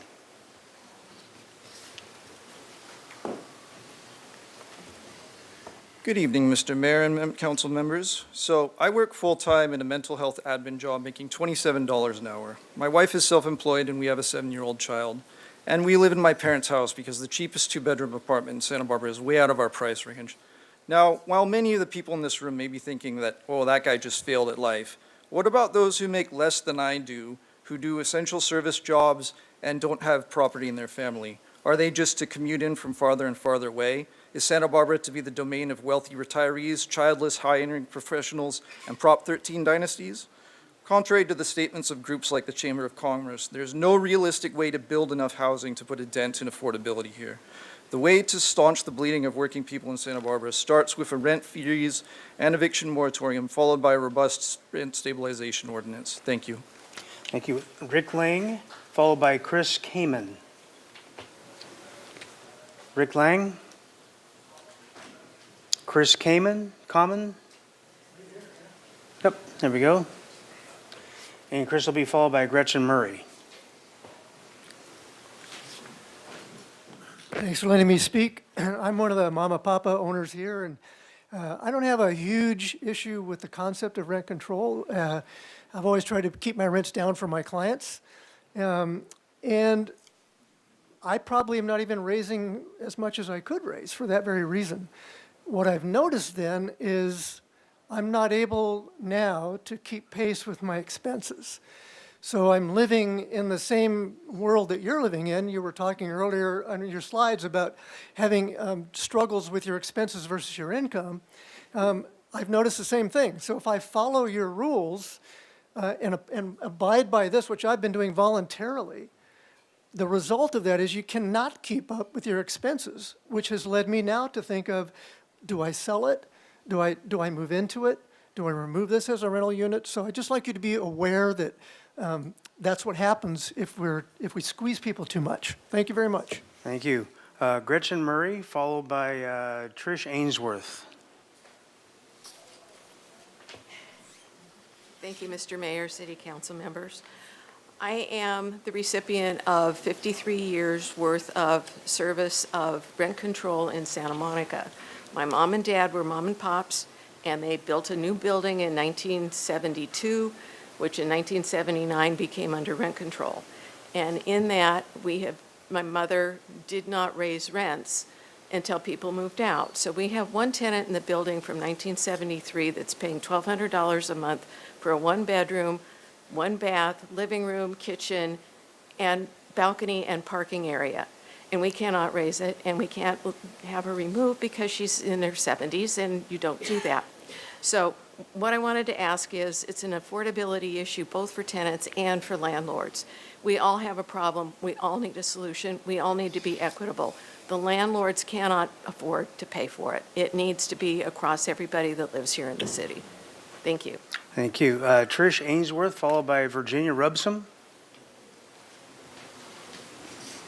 Hi, thank you. My name is Trish Ainsworth. I really wasn't planning to speak, but I was encouraged to do it. I'm a renter. My parents moved here in the 1950s, so basically Santa Barbara is my home. But over the decades, I've seen horrendous changes in this town. Santa Barbara is in trouble, big trouble. There's a lot of people here with a lot of money who don't see the big picture here, but there's a lot of us who don't have very much money. I live on Social Security, and my rent is going up dramatically every year, and frankly, I'm scared. I live in fear all the time, and I'm afraid I'm going to be driven out of my home. I'm going to have to leave Santa Barbara unless something gets done. I understand the side of the landlord, too. They've got huge problems as well. It all needs to come down. Okay, Virginia Rubsum, followed by Storm Hughes. Good afternoon. If a restaurant sells steaks and the cost of the steak goes up when they buy it, they can increase the price on the menu.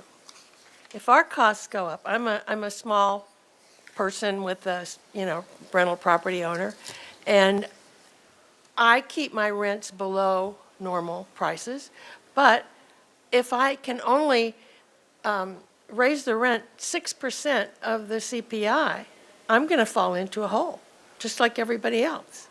So I oppose the idea of only using 60% of our costs as a cost for the rent. Also, I oppose a registry of rental property owners. I think it's invasive.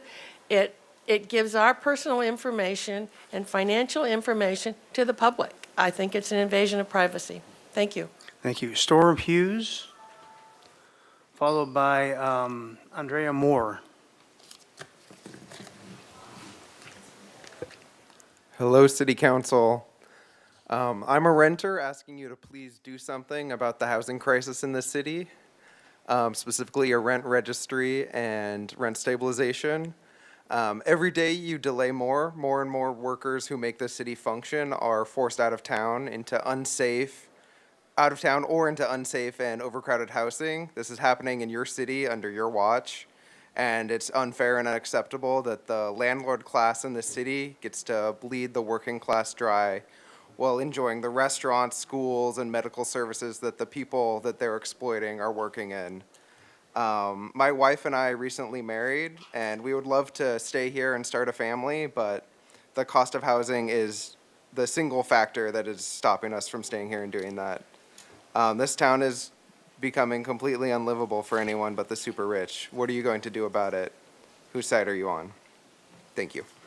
Thank you. And Andrea Moore, followed by Elizabeth Newman. I believe I have some donated time. I'm sorry? I believe I have some donated time. Do you know from whom? I don't have any. From Marie Christine and Karine. Well, did they fill out slips, do you know? They did. They should have been right with mine. It was not, so let me, just give me a second here. I've Sure. got this little bee's nest.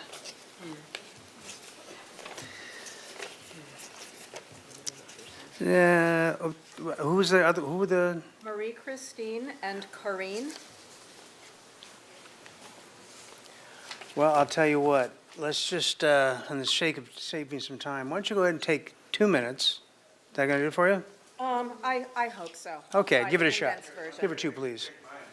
Donate Max Goldings to Andrea. Thank you. Max Golding, okay, yeah, you're right there. I've got a slip on you, right, Max? Yep. Okay, Thank if you. you can find Max's slip.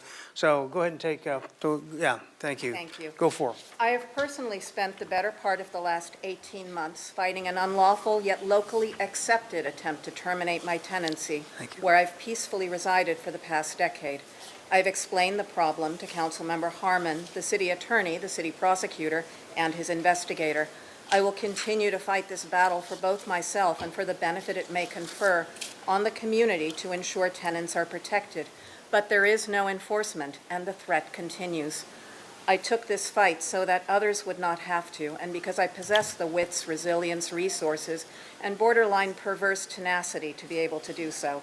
There are many others whom can neither contend nor communicate their loss, nor afford the risk of resistance. Therefore, I must.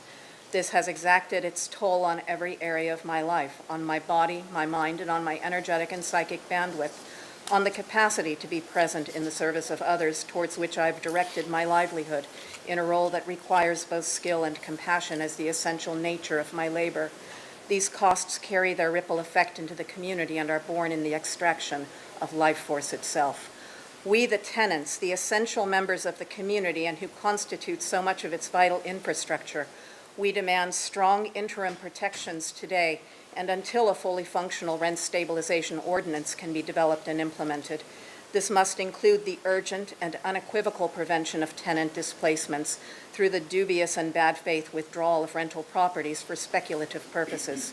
A rent freeze absent of the immediate adoption of the full provisions of the Ellis Act as allowable under the state government code only serves to accelerate tenants down the chute to the slaughter gate of impending displacement and that terminal point on the eviction continuum at which I now precariously stand.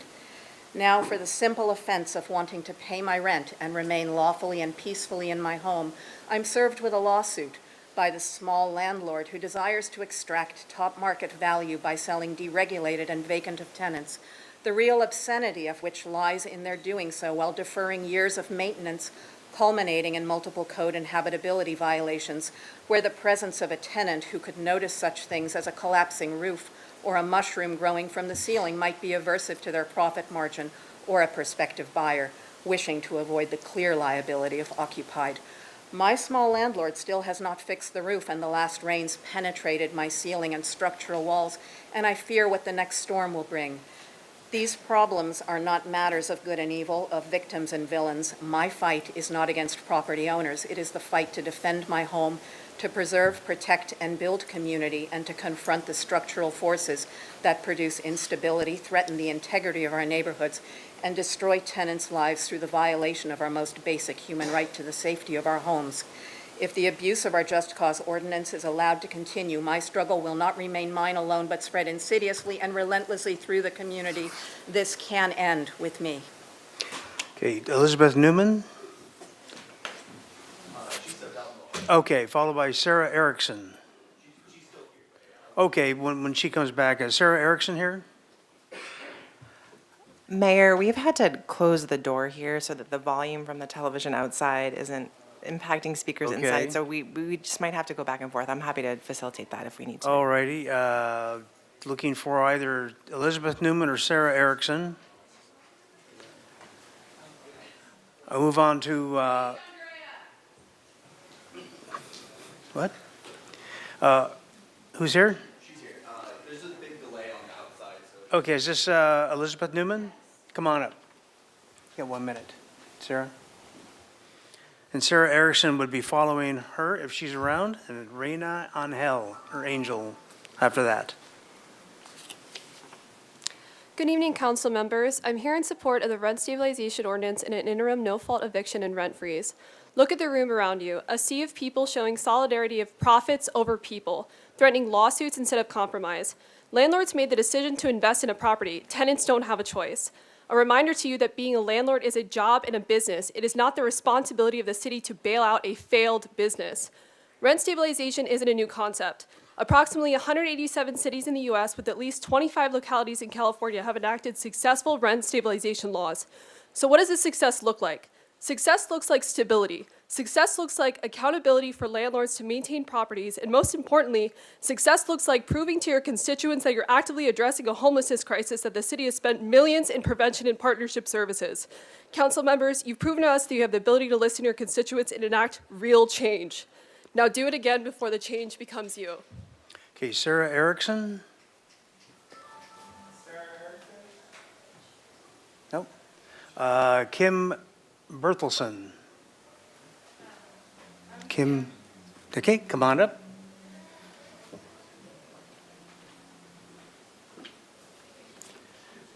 And she'll be followed by Reina Angel. Mayor and council members, I'm a renter in Santa Barbara, and I'm tired. I'm tired of working 40, 50 hours a week and having nothing to show for it because I'm turning right around and handing half of it over to my landlord. I'm tired of wondering, not if, but when, I'll have to leave Santa Barbara because I can't afford the rent here anymore. I'm tired of having conversations with friends and with strangers where it's just understood that we're all scraping by because we're all paying thousands of dollars in rent. And I'm tired of finding new things to say every time I'm here because this is not the first time I've been here, and it won't be the last, I'm sure.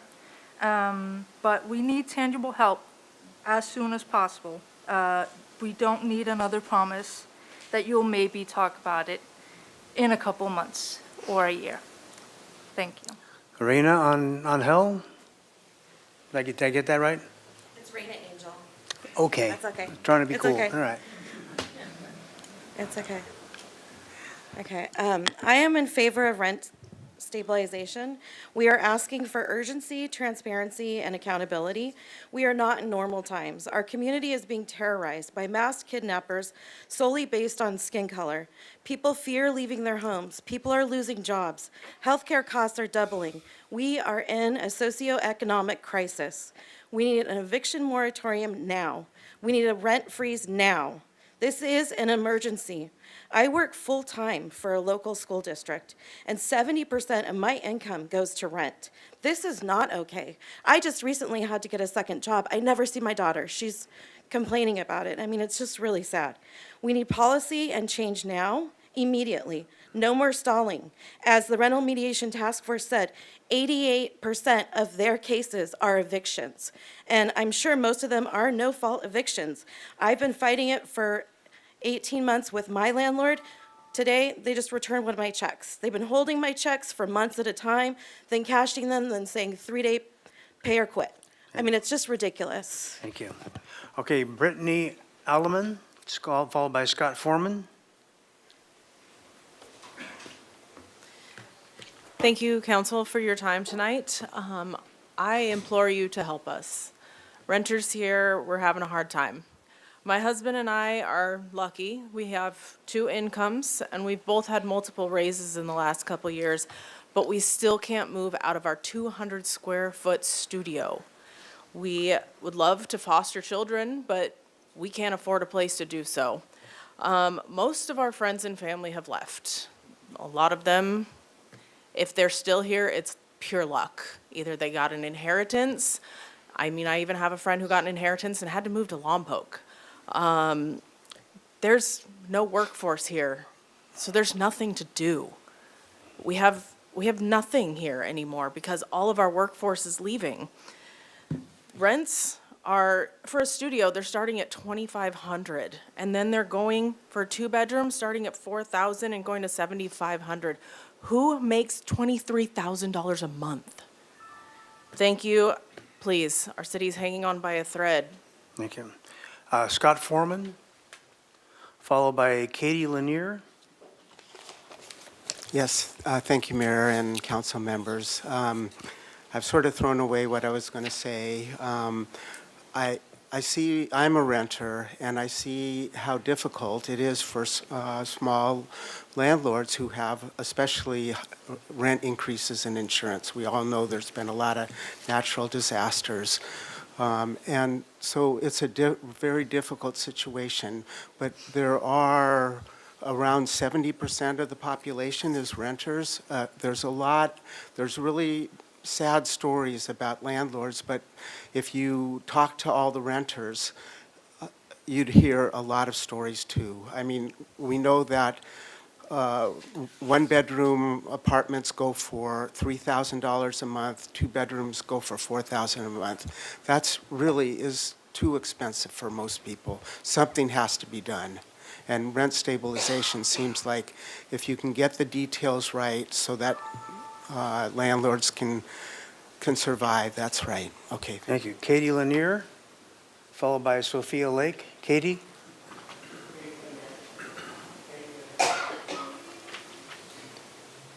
Okay, Sophia Lake. And she'll be followed by Estela Montano.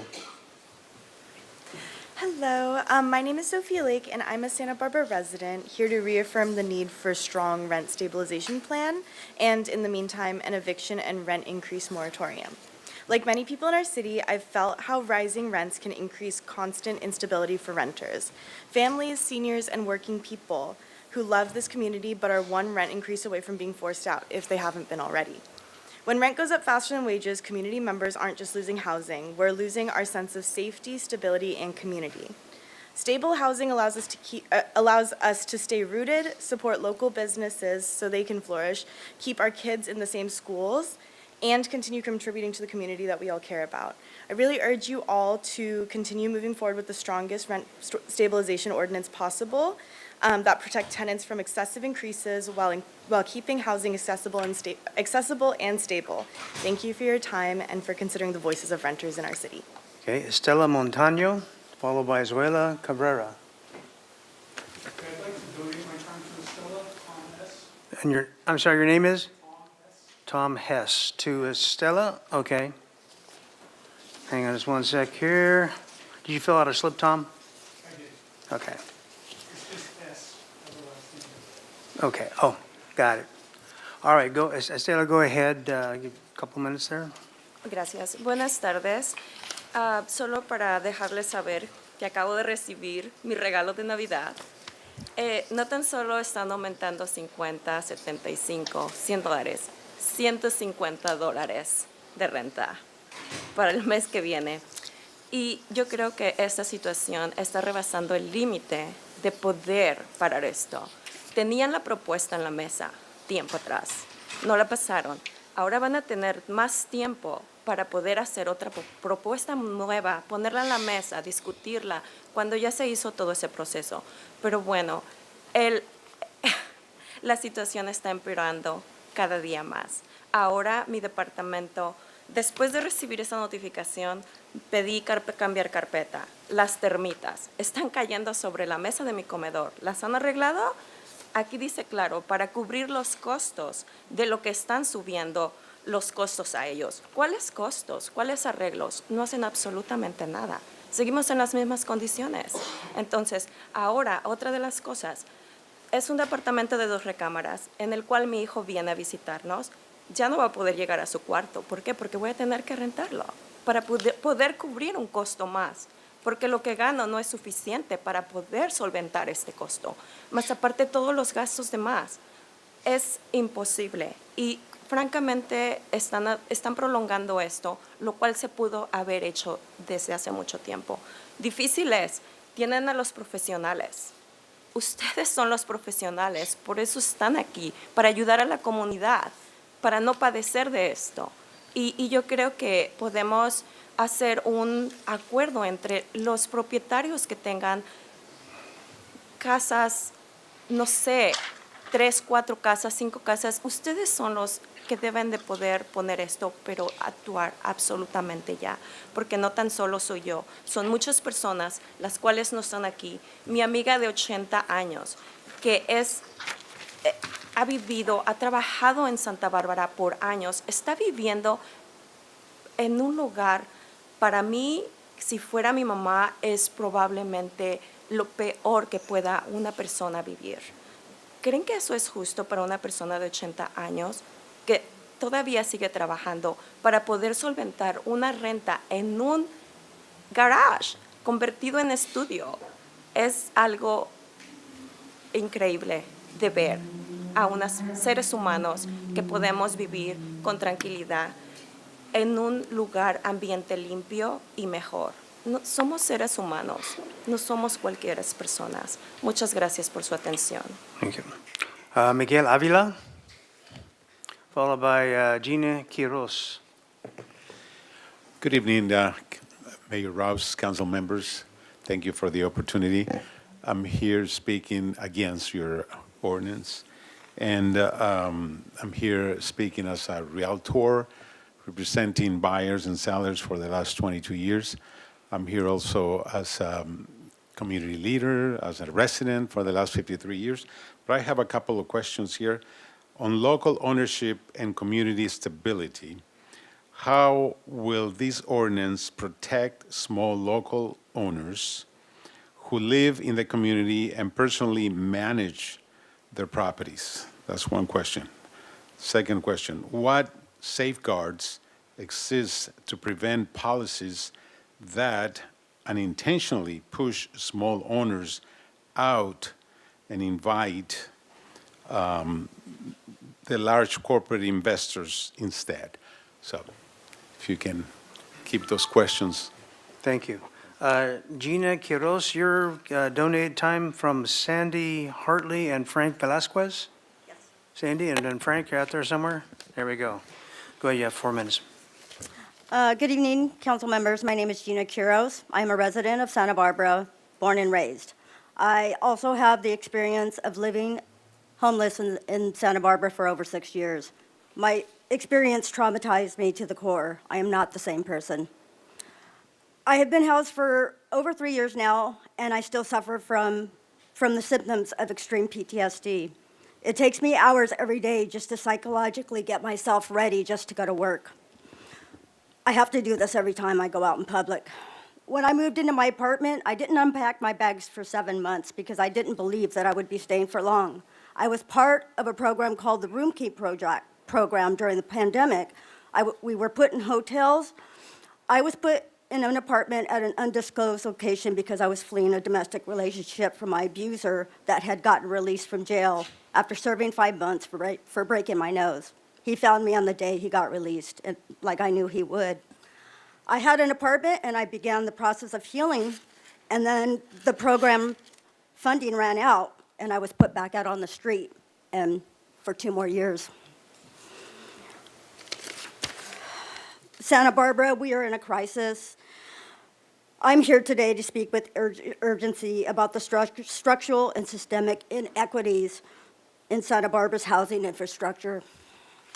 These inequities directly are reflected in our growing homeless population, limited housing supply, low vacancy rates, wage-to-rent disparities, ordinances that criminalize poverty, and the delayed protections for tenants to prevent displacement.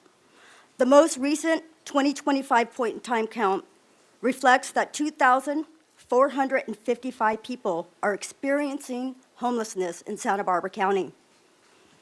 That's a 15% increase from last year. What you're doing is not working. 114 families with children under the age of 18 years old, that's a 17% increase, and 146 transitional age youth, 18 to 24 years old, a whopping 46% increase. What's not included in the point-in-time data is those who are experiencing homelessness and are incarcerated, hospitalized, in psychiatric facilities, or in drug treatment. I was part of the Data Analysis Ad Hoc Committee for the proposed jail expansion. Our role was to report to the Board of Supervisors who was in the jail so we could reduce the population. What we found out is that 40% of the 745 current inmates are experiencing homelessness. So we can add 298 just from that group alone. Every one of us here should feel bad about this data because it's not just data, this is people's lives. The National Health Care for the Homeless Council says that people who are experiencing homelessness, they die 20 years before people with stable housing. We have the data, we have tools. We need you to change this. Do we have the political willpower? This is not okay. This town has money. People should not be sleeping unhoused. Housing it's a basic human right. We should want it for everybody. That's what makes communities safe. That's what drives crime down. But for people that say that person or I think we all deserve housing because we become better people. And that's the bottom line. You are obligated to protect the health, safety, and welfare of everyone in this community. Do it. Thank you. Okay, Miles Hagan, followed by Luke Carberry.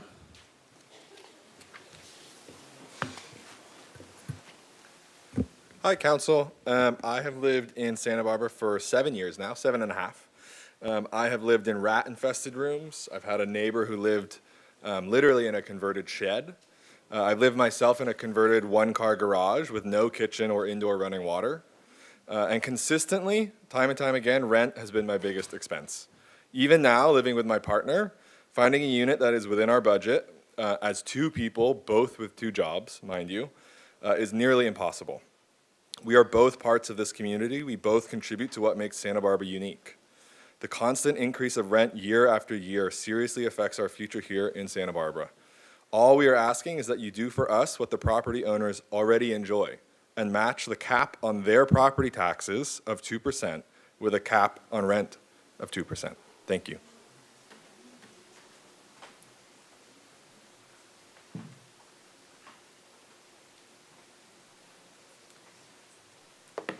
Good evening, Council. I'm a PhD student studying marine biology at UCSB.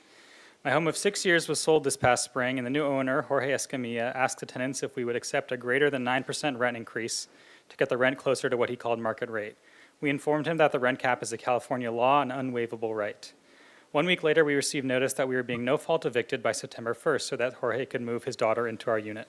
Given that we had no recourse, we started looking for new places and responded to an ad for another nearby apartment. We came to realize the ad was serendipitously also posted by Jorge. He didn't know it was us and told us he had another apartment becoming available, our apartment, on September 1st. He said he just needed to get the tenants out and was moving some of his daughter's furniture into one room, but that we would have the rest. Ultimately, we just decided to move out because we didn't feel we had the resources or time to take him to court. Currently, there is someone living in the apartment who is not his daughter. I am here as a renter asking for better enforcement of existing tenant protections. This man is clearly breaking the law, and we need oversight in the form of a rent board to protect tenants. Thank you. You were Luke, right? Correct? Okay. Okay, thank you. Let's see, Josh Ritchie, followed by Brittany Alleman. I think we already had Brittany. Right? I remember that name.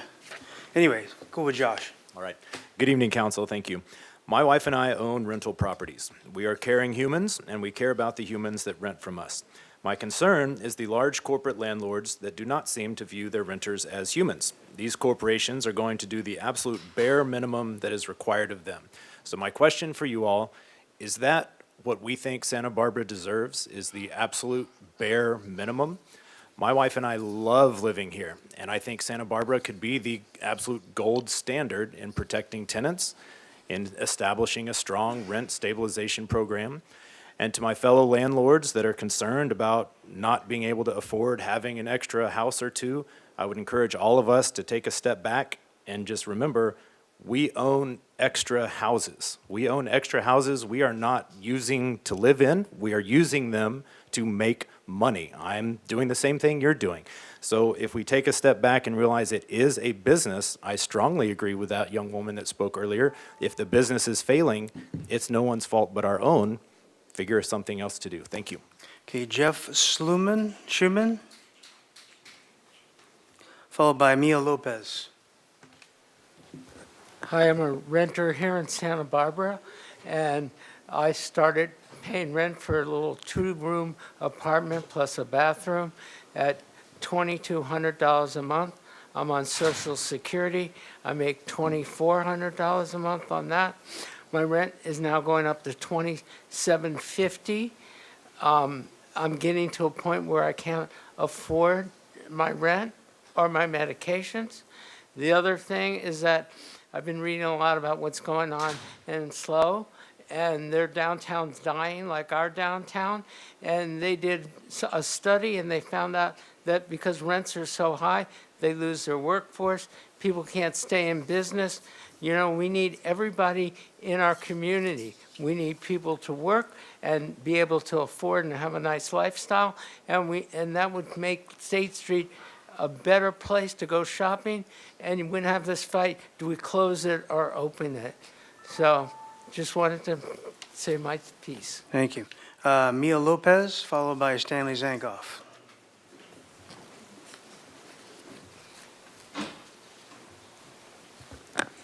Haku Council, Mia Kakti. My name is Mia Lopez. Affordability in Santa Monica is not the same as affordability in Santa Barbara, so thank you so much for staying focused on Santa Barbara. Rent stabilization should be refocused to the perspective of the community, not primarily the landlords. Rental housing and mediation boards or similar should include community renters and have tenant support incorporated into it. A registration for rental properties should be included to make sure that the properties are not just barely livable, but assessed at least every 2 years to maintain the upkeep of the property. Last month, rains impacted a single father in our community who subleases. He had to stay 2 nights in a hotel, and initially he was told that he would have to move by the end of the year since they would not be fixing it. And then he was told he would be allowed to stay since the master tenant couldn't afford the full rent without him. This is very wrong. We need to fix that. Okay, thank you. Stanley Zankoff, followed by Veronica Strauss. I want to live in a city where my mayor, my council protect me and my neighbors. I deserve a city, actually, where people can go out in the world and meaningfully and know they got a home they can come back to. And you deserve that, too. But even when you could have set up to corporate greed and bullying, we kept falling short. I think this is a turning point, though. I'm hopeful. And today, as we hear heated comments and give direction to staff who have been working tirelessly, I beg you, Don't just pass any policy to cross it off your list. We need to get it right. Pass a strong rent cap rooted in reality, create a serious rent board, create a listing of our housing, and protect our people till it all gets done. Don't sell out tenants with carve-outs. Do what cities up and down the state have done with the best practices that already exist. Have the rent board handle hardships case by case. We have a moral obligation to show that our city can care for our people. Okay, Veronica Strauss, followed by Drew. Veronica? How about? Okay, Drew. Alrighty. Are you Drew? Yes. Okay. And Drew will be followed by Matt Larkins.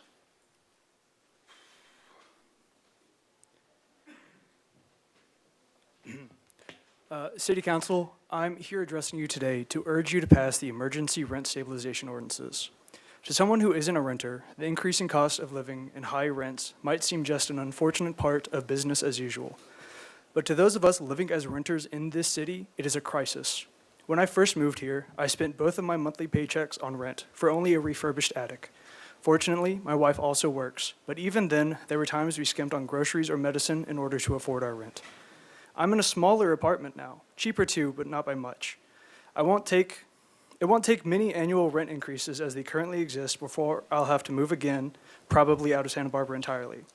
There are those here tonight who will tell you that these ordinances are economically untenable, but I ask you to remember, landlord profits are not more important than our lives. Please pass the emergency rent stabilization ordinances. Thank you. Matt Larkins, followed by Amanda Cobb.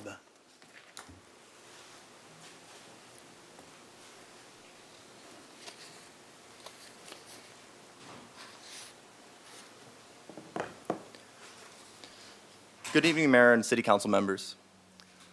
I want to be as clear as possible. Without an eviction moratorium and immediate rent freeze, you are exposing a huge amount of residents to very real threats of displacement. As Councilman Friedman mentioned in a previous meeting, landlords have already threatened to evict tenants due to rent stabilization even being discussed. This is a matter of shelter, a basic necessity of life. So you have to ask yourselves, are you going to sacrifice those most vulnerable members of your community and simply watch as your decisions further adds to the unhoused population, and also contributes to the already unjustifiable death toll that lack of shelter entails? We already know what the situation will look like if we don't have a strong urgency protections. We need an eviction moratorium and rent freeze now. We are all bearing witness to this existential crisis before us. Thank you. Amanda Cobb, followed by Jennifer Hernandez. Amanda, Jennifer.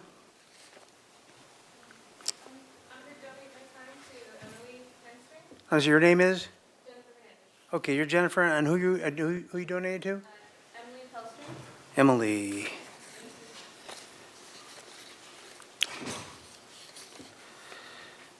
Alrighty, I'll take Kari Weber.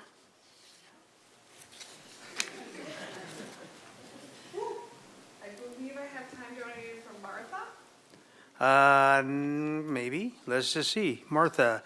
Martha Sadler? Yeah. Is she here? Yeah, thank Okay. you. All right, there we go. So go right ahead. Okay, so I have something prepared, but I'm just, oh, wait, that's the wrong amount. Thank you. I have something prepared, but before that, I'd like to just say that I know, Mayor Rouse, you like to say that we don't need to be as like antagonistic against each other in this battle, but in this room right now, after Gina shared her story about being homeless, there were people being quite nasty. So it's happening, and it's not the tenants, and I think the tenants are getting a lot of scolding from you about it, and it's going both ways, if anything at all. So, moving on. That was 30 seconds of my time. The Santa Barbara Way. It's been brought up here today already. If we're really going to base some of this decision on what that is, we need to define it. What does the Santa Barbara Way mean? Because I don't know if I'm seeing it here yet. So if you all could talk amongst yourself and then share with us your definition of the Santa Barbara way, that would be amazing. All right, so I want to speak to the narrative we keep hearing about rent stabilization. At the October 14th meeting, tenants sat quietly while landlords shed literal tears, claiming that they can't afford only public records to show later that one of those people, who I believe is in the room, has over $10 million in real estate assets. We desperately need a rental registry so that we can stop basing policy decisions on the performative outrage of so-called mom and pop landlords. I'm a mom and pop tenant. Does that mean anything to anybody? Another landlord in that same meeting spent 2 minutes detailing his losses, only to reveal that he was talking about a single-family home, which this ordinance does not even apply to. Words matter, facts matter, accuracy matters.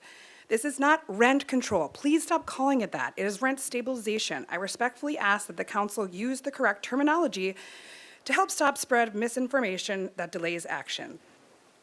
The Santa Barbara way means, please, act with urgency and fairness. Please move forward with strong rent stabilization and rental registry grounded in facts, not theatrics. Thank you. Thank you. So it's Emily Pilsting, and Jennifer Hernandez is donating her time. Is Emily here? Yep.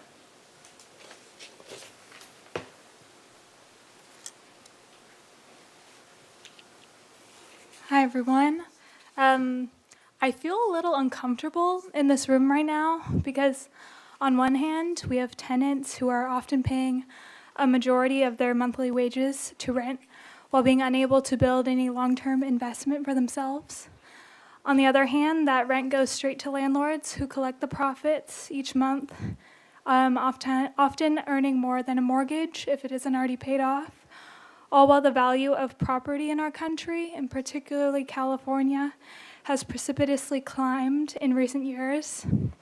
I sat next to, presumably, a landlord while I listened to this meeting who scoffed and said ridiculous at the consideration of a rent moratorium. I asked today, is it ridiculous to help workers that keep Santa Barbara afloat live where they work? Is it ridiculous for those who rent to be treated fairly as humans and as equals? The widening wealth disparity between the two groups of people in this room is representative of the divide that we have in this city and this country, a divide which often numbs empathy across its boundary. Adopt an interim rent freeze and implement a no-fault eviction moratorium. Thank you. Thank you. Loy Beardsmore, followed by John Beardsmore.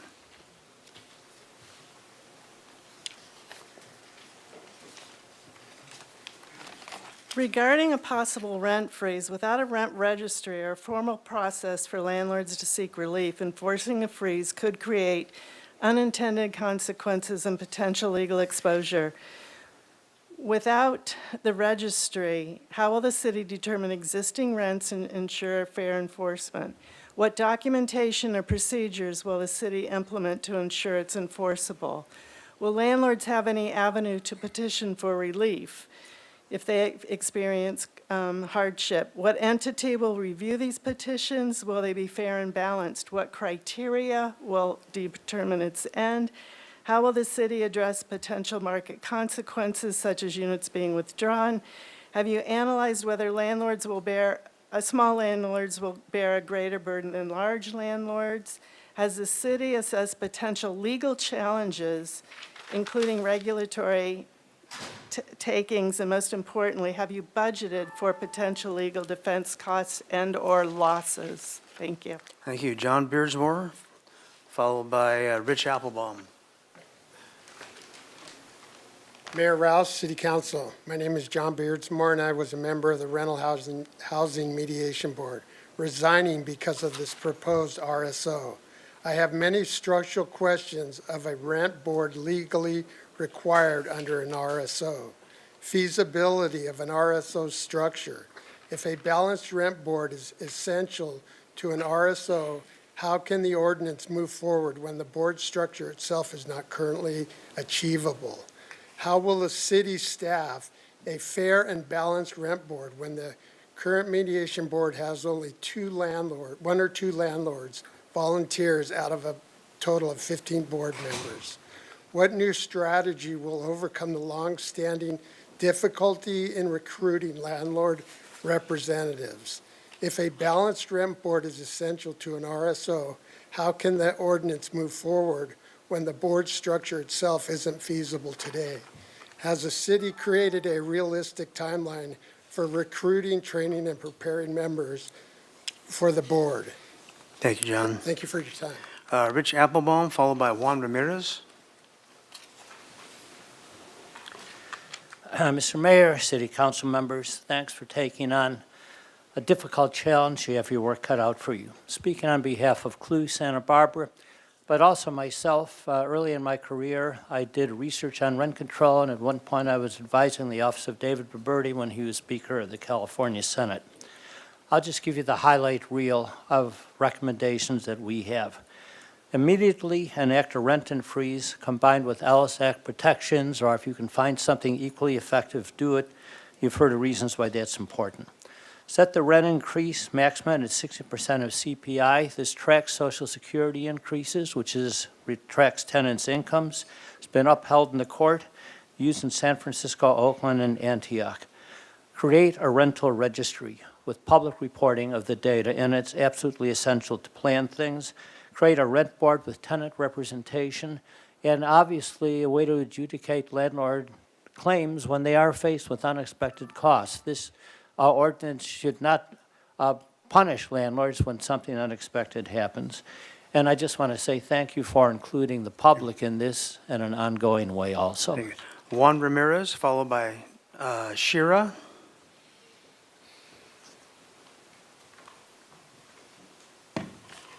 Good evening, council members. My name is Juan Ramirez. I'm a resident here of Santa Barbara. The median mortgage here in Santa Barbara is $1.7 million. The median income for a resident is about $100,000, and we're still considered low income. Even with me and my wife both working as professionals here, we still can't afford, to purchase a home when most of our rent, more than half of our rent, income, is going toward our rent. Like people said before, these landlords are, have these properties as investments.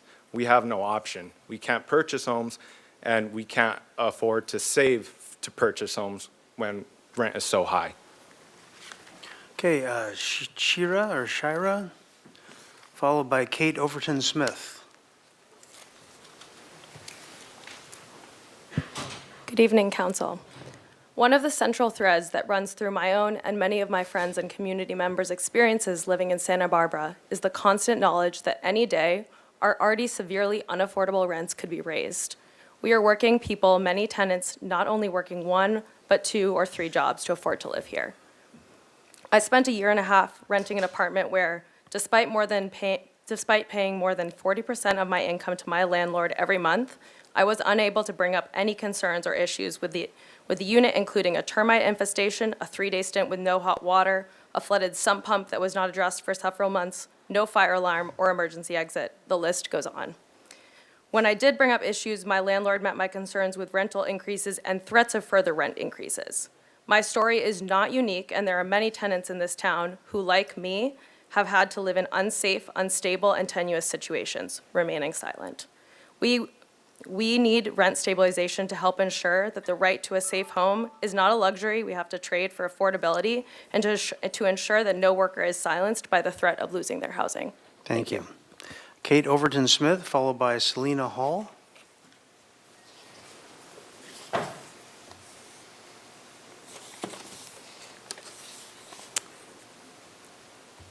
Good evening. My name is Kate Overton Smith, and I've been a renter in Santa Barbara for about 5 years now. I'm in a relatively privileged demographic, admittedly. My husband and I are dual income with no kids. But I'm working 3 jobs, and rent is already costing half of our income. So if our rent increased, or if we wanted to start a family, we would be forced to leave Santa Barbara. It's just a matter of time. I work as a baker, I work in a small public interest law firm, and at my church. My husband works in the mental health field. We want to continue meaningfully contributing to our community, but as things stand, It's increasingly financially untenable for us to stay.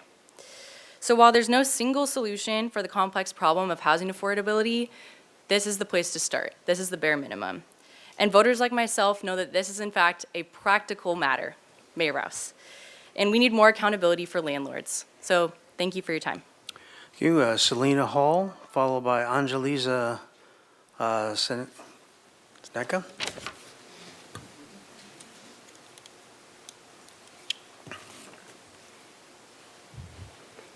Hello.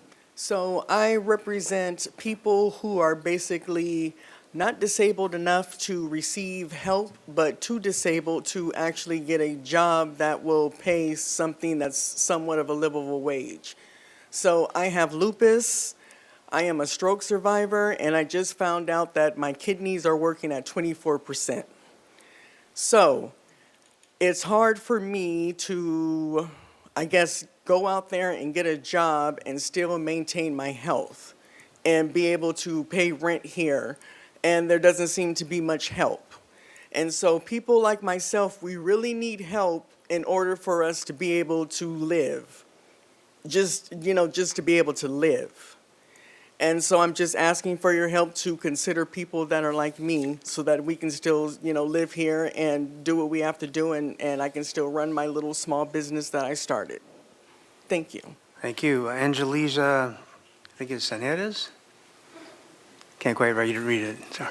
Sorry, that's my handwriting, Sanchez. Thank you, though, for the effort. Good evening, Mayor and City Council members. My name is Angelisa Sanchez. I'm a community organizer with Cause, and we're here to urge you act with urgency as you deliberate policy concerning implementation of rent stabilization. We're urging Council to direct staff to draft an urgency ordinance that provides an immediate rent freeze and no-fault eviction moratorium paired with Ellis Act protections, with a timeline that extends until the full rent stabilization program launches. This means a full rent board that is enforceable, a cap of 60% CPI, and a rental registry for transparency. With these protections, you are acting proactively to address and protect some of our most marginalized and targeted communities. I urge you to act with urgency and think about how this is going to impact our community members. Thank you. Okay, Bobby Bush, followed by Sean Douglas. Okay, Sean Douglas.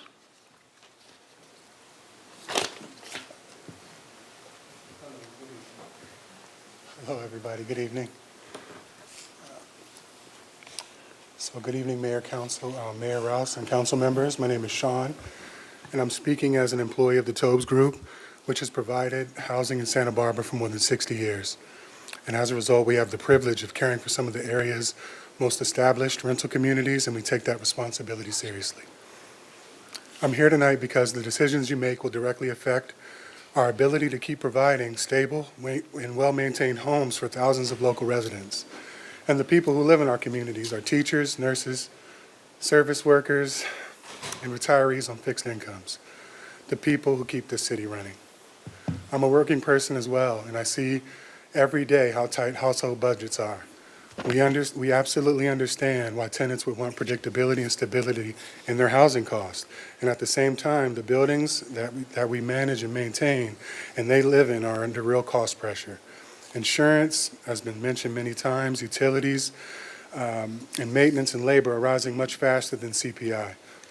A cap tied to a 60% percentage of CPI might sound reasonable on paper, but in practice, it would leave many small and mid-sized housing providers unable to cover the basic operating costs, let alone reinvest in their property, aging roofs, plumbing, systems, and on-site staff that support the residents of this community. I've already kind of let you run over by a little kind of an accident here, so you need to wrap up, please. Capital isn't the goal in and of itself, thank you. It is the tool that lets us preserve the quality, safety, and sense of community that our residents deserve. If we can't keep the properties financially stable, we can't keep them well-maintained. And when maintenance slips, the community and its residents feel it first. Thank you. Thank you very much. I appreciate you. Thank Brian Johnson, followed by Dario Pini.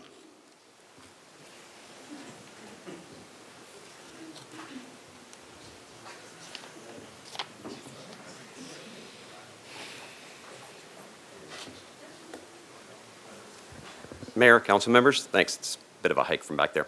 I'd encourage you to look at what has happened in cities that have already implemented rent control and how those outcomes relate to Santa Barbara. In a December 15th Wall Street Journal analysis of housing policy in the Twin Cities, St. Paul adopted a strict 3% rent cap in 2022. According to the article, within 2 years, multifamily housing permits fell by nearly 80%, projects were canceled, and investment slowed to the point that the city ultimately had to exempt new construction to stop the decline. Per the newly elected mayor of St. Paul, the math just doesn't work. Across the river, Minneapolis took a different approach, focusing on zoning reform and increasing housing supply. Their multifamily permits increased nearly fourfold, and rent growth slowed relative to St. Paul and national averages. If the goal is durable affordability, the overwhelming evidence highlighted in the journal and other research suggests that increasing supply, streamlining approvals, and pairing those efforts with targeted tools like housing vouchers and rental assistance are more likely to help renters today without undermining the housing market we need tomorrow. Thank you. Thank you. Dario Pini. Okay, Zuela Cabrera.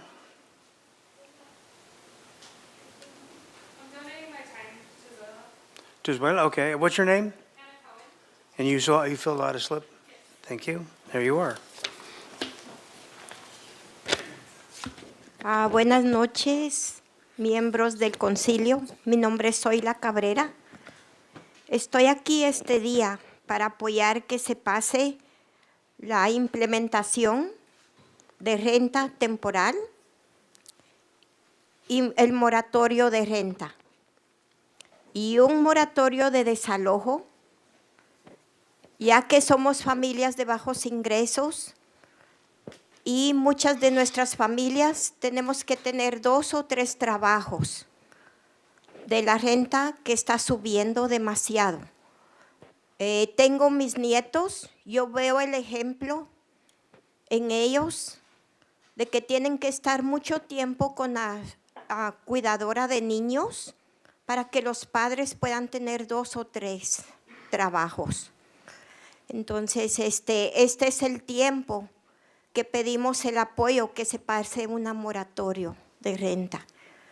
Y también que se suba mucho la renta, tenemos costos individuales que tenemos que pagar el agua, tenemos que pagar jardinero, tenemos que pagar la basura, la luz, el gas.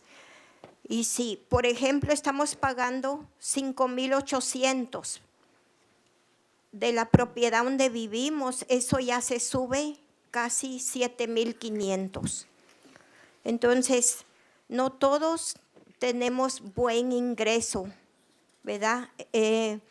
Tenemos ejemplos, los que están en los comedores, restaurantes, y que están atrás de las mesas cocinando, ellos tienen un salario mínimo, que son de $16, tienen que tener 3 trabajos y por eso pedimos, ¿verdad?, que tengan ahorita la emergencia de la implementación de renta. Gracias. Teresa Patino, followed by Caden. Can't quite get the last name, but got to be just one Caden out there, right? Good evening, Mayor Rose and council members. I'm here tonight to remind you what can happen when tenant protection ordinances are driven by emotion rather than by sound legally defensible data and clearly defined procedures. Before moving forward, the council should carefully consider whether the city can afford to create another layer of bureaucracy and expose itself to additional legal challenges without solid evidence and an administrative foundation. Thank you very much. Thank you. Caden, please don't get, Caden McSomething or other, I'm not sure. Okay, good. Thank goodness you're here. Get me out of this, will you? Good evening, I'm Caden McQueen, and I'm here on behalf of the Santa Barbara Tenants Union to reiterate what I've said previously and once again ask you to act in the interest of the great majority of your constituency, the tenants, the working class people of this city, and support the ongoing efforts to enact citywide rent stabilization and an eviction and rent increase moratorium.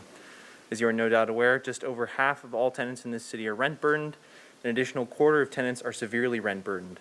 This condition effectively prevents them from ever building enough wealth to own, forcing them into a position where they must either shoulder this immense financial burden for the rest of their lives, which is, in most cases, untenable for them, or pack their bags and leave, taking their valuable contributions to our community with them. This is unconscionable, especially in light of the fact that, despite what many landlords claim, these exorbitant rent prices have long been divorced from the actual cost of owning and operating rental property. It is speculation looking towards profit maximization, in a word, greed, that they are born out of. This greed has already done enough damage to our community, and we cannot allow any further damage to come to pass. Thank you. Thank you. Caleb Tarman?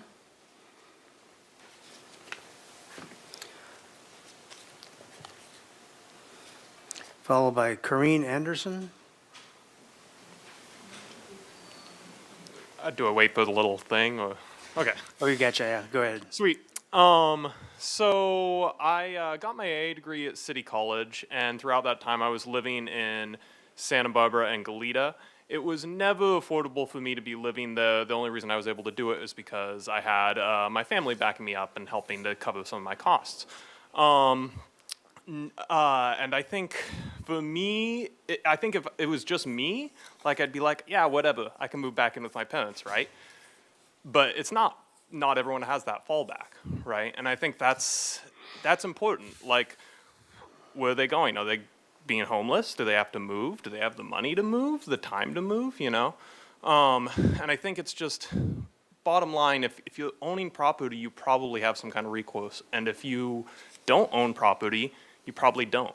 I think for a lot of landlords, the fallback is that if everything failed, you'd become a renter. All right, thank you. Corrine Anderson or Marie Christine Canoglu, are they either one of those folks here? You're right, but Andrea Moore McCormick, is she here? She spoke, okay. All right. Fair enough. I appreciate that. Thank you so much for your input. Ian Bauke, followed by Stacy Kaplan.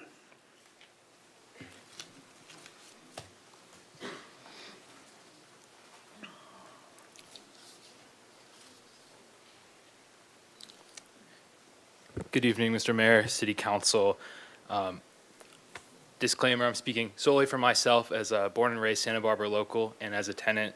I, growing up in this community, have seen far too many of my childhood friends, my new friends, leave the city that they love by no choice of their own due to the erratic cost of rent increases.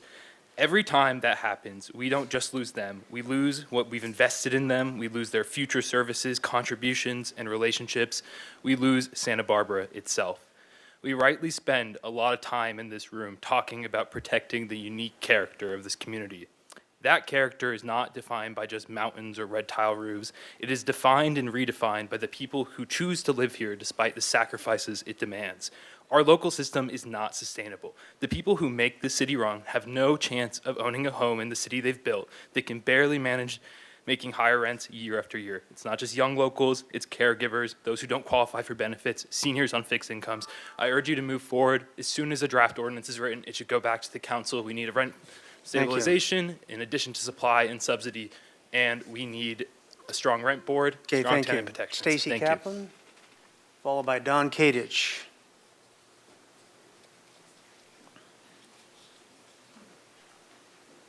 Good evening, Mr. Mayor, council members. Stacy Kaplan, I have some questions that I hope that you will consider so that all of us in the community won't suffer unintended consequences, many of which we've seen since the Tenant Protection Act, such as rents going up every year from landlords who didn't do that consistently before. One question I have is on the income limits for who is covered. Are you speaking to landlord incomes or tenant incomes? So that is one question. Also, regarding a rental registry, if that is going to require owner registration, that should also require tenant registration, perhaps with initials for children or minors.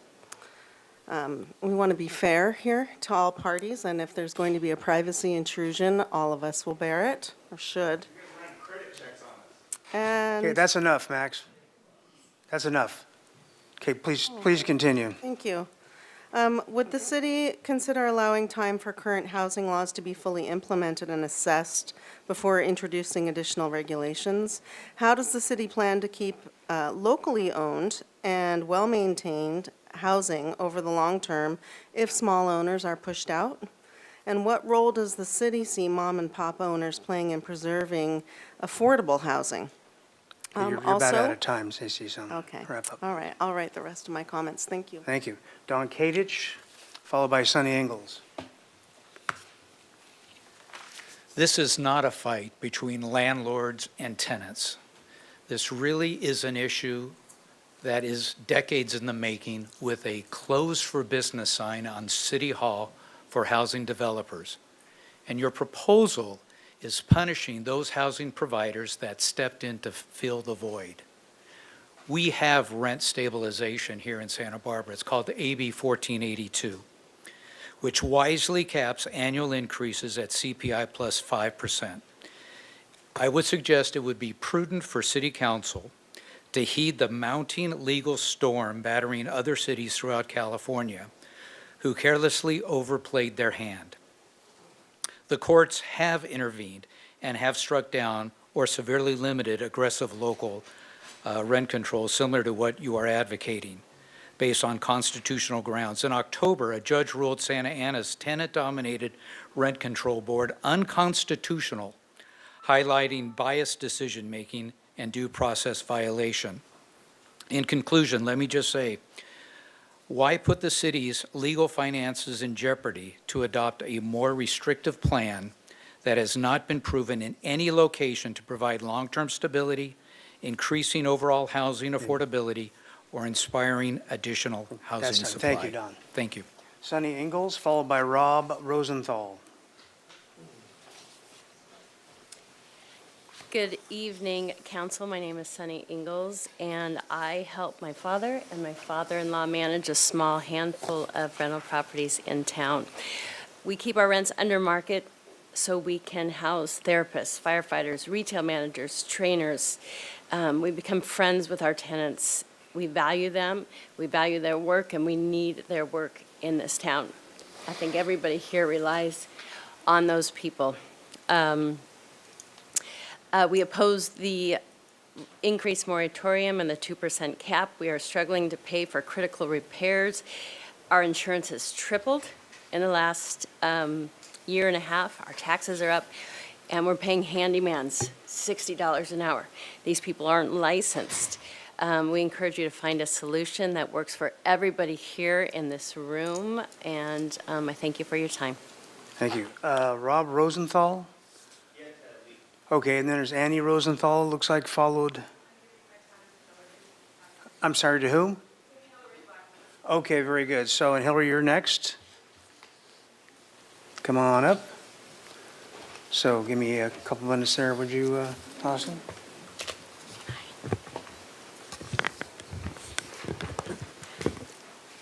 Springy. Is this new? It's had a long night, trust me.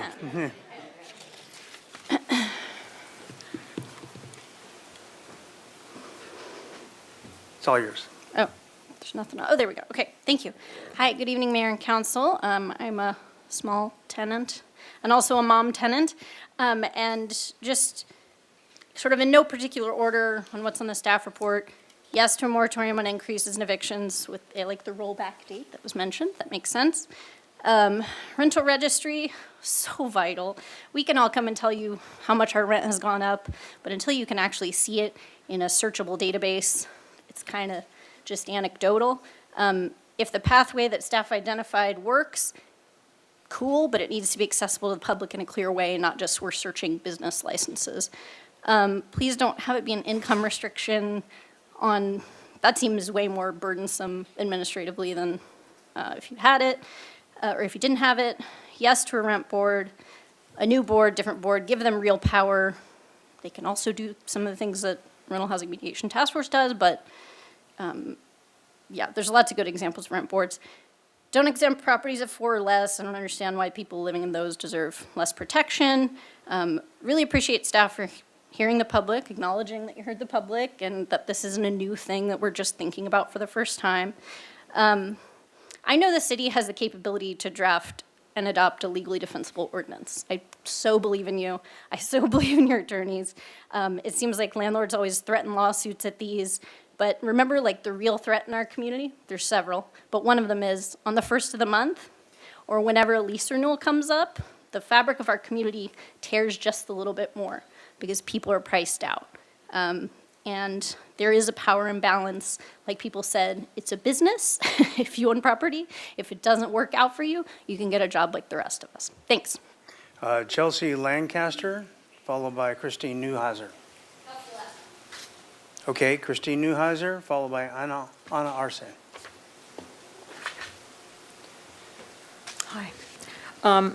So I'm here to talk about what's wrong with it, just with only 1 minute.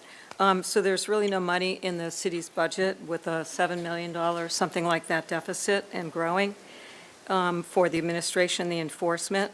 As far as the housing crisis goes, well, Hong Kong, for instance, what I'm saying is you cannot build enough and it become more affordable. You look at the people in Hong Kong. There are vacancies in Ventura and Lompoc and Santa Maria, and many people have gone, lived here, moved away, made their money, and come back. The rent registry is an invasion of privacy. It's the government dictating how a private industry operates. You know, a government prints more money when they fail, but a private industry, they fail. Rent stability, the landlord can't increase the rent while the city increases fees for utilities, sewage and water, the garbage, et cetera, all the 200 ways that the city's looking for increases to the people of Santa Barbara. Should council members that are renters, should they recuse themselves from this? Is that all I get? That's all you get. Okay. Sorry. All right. Mr. Clerk, do we have speakers online? Yes, Mr. Mayor. We had 3 hands make it up in time. First speaker will be Linda Honigman, followed by Anastasia Sanowski. Linda Honigman, go ahead, unmute yourself and speak, please. Oh, Anna, I'm sorry. I know I said your name, and I was so excited about getting to the end of the list. I thought. Yeah. Yeah. So Like, let's before go. the online, yes, thank you. Anna, go right ahead. Okay, so we appreciate the city's movement towards a rent stabilization work plan, also as emphasized in the city's priority to strengthen housing and community services through promoting housing stability and tenant protections. As this work plan moves forward, tenants remain exposed to immediate harm. Landlords will raise rents or pursue no-fault evictions before a permanent ordinance is in place, as threatened through past public comments. We urge the City Council to direct staff to adopt an urgency ordinance that includes an immediate rent freeze and no-fault eviction moratorium, including Ellis Act protections, lasting until the full program is launched and implemented. A rent freeze without eviction protections leaves a dangerous loophole that will accelerate displacement. Any legitimate hardships and exceptions should be addressed through a transparent, public, fair right of return petition process handled by case, not through blanket exceptions that will weaken this ordinance. We need a public, transparent program to ensure habitable and affordable housing for our local community. Thank you. All right, now, Austin, bring on your online speakers, please. All right, we will start with Linda Honigman, followed by Anastasia Sanowski. Linda, go ahead and unmute yourself and speak, please. Thank you. I will be sharing comments from Strongtown, Santa Barbara. We appreciate the city's efforts to provide a work plan and process that acknowledges the need for fairness for landlords and tenants, and the importance of hearing from people who do not have housing security. Scheduling this item for 5 was helpful. Strongtowns is happy that the rental registry potential has been elevated. More transparency will be a great way to keep rents fair and provide info about which units can match specific needs. We applaud staff who have found a way to minimize setup costs by adapting a procedure and database that is already in use. We also encourage staff to look at how you can provide a database that is useful for both long-term rent transparency and short-term rental enforcement. Please ensure that the Rent Board has a good representation of tenants. It is time to move forward, ideally getting a draft ordinance to council in June before summer travel kicks in. Thank you. Thank you. Next speaker, please. Next speaker will be Anastasia Sanowski, followed by Nancy Avose. Anastasia, go ahead and unmute yourself and speak, please.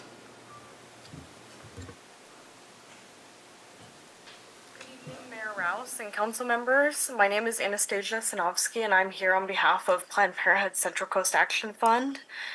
As we know, far too many in our community cannot afford one of the most basic and fundamental needs, which is housing.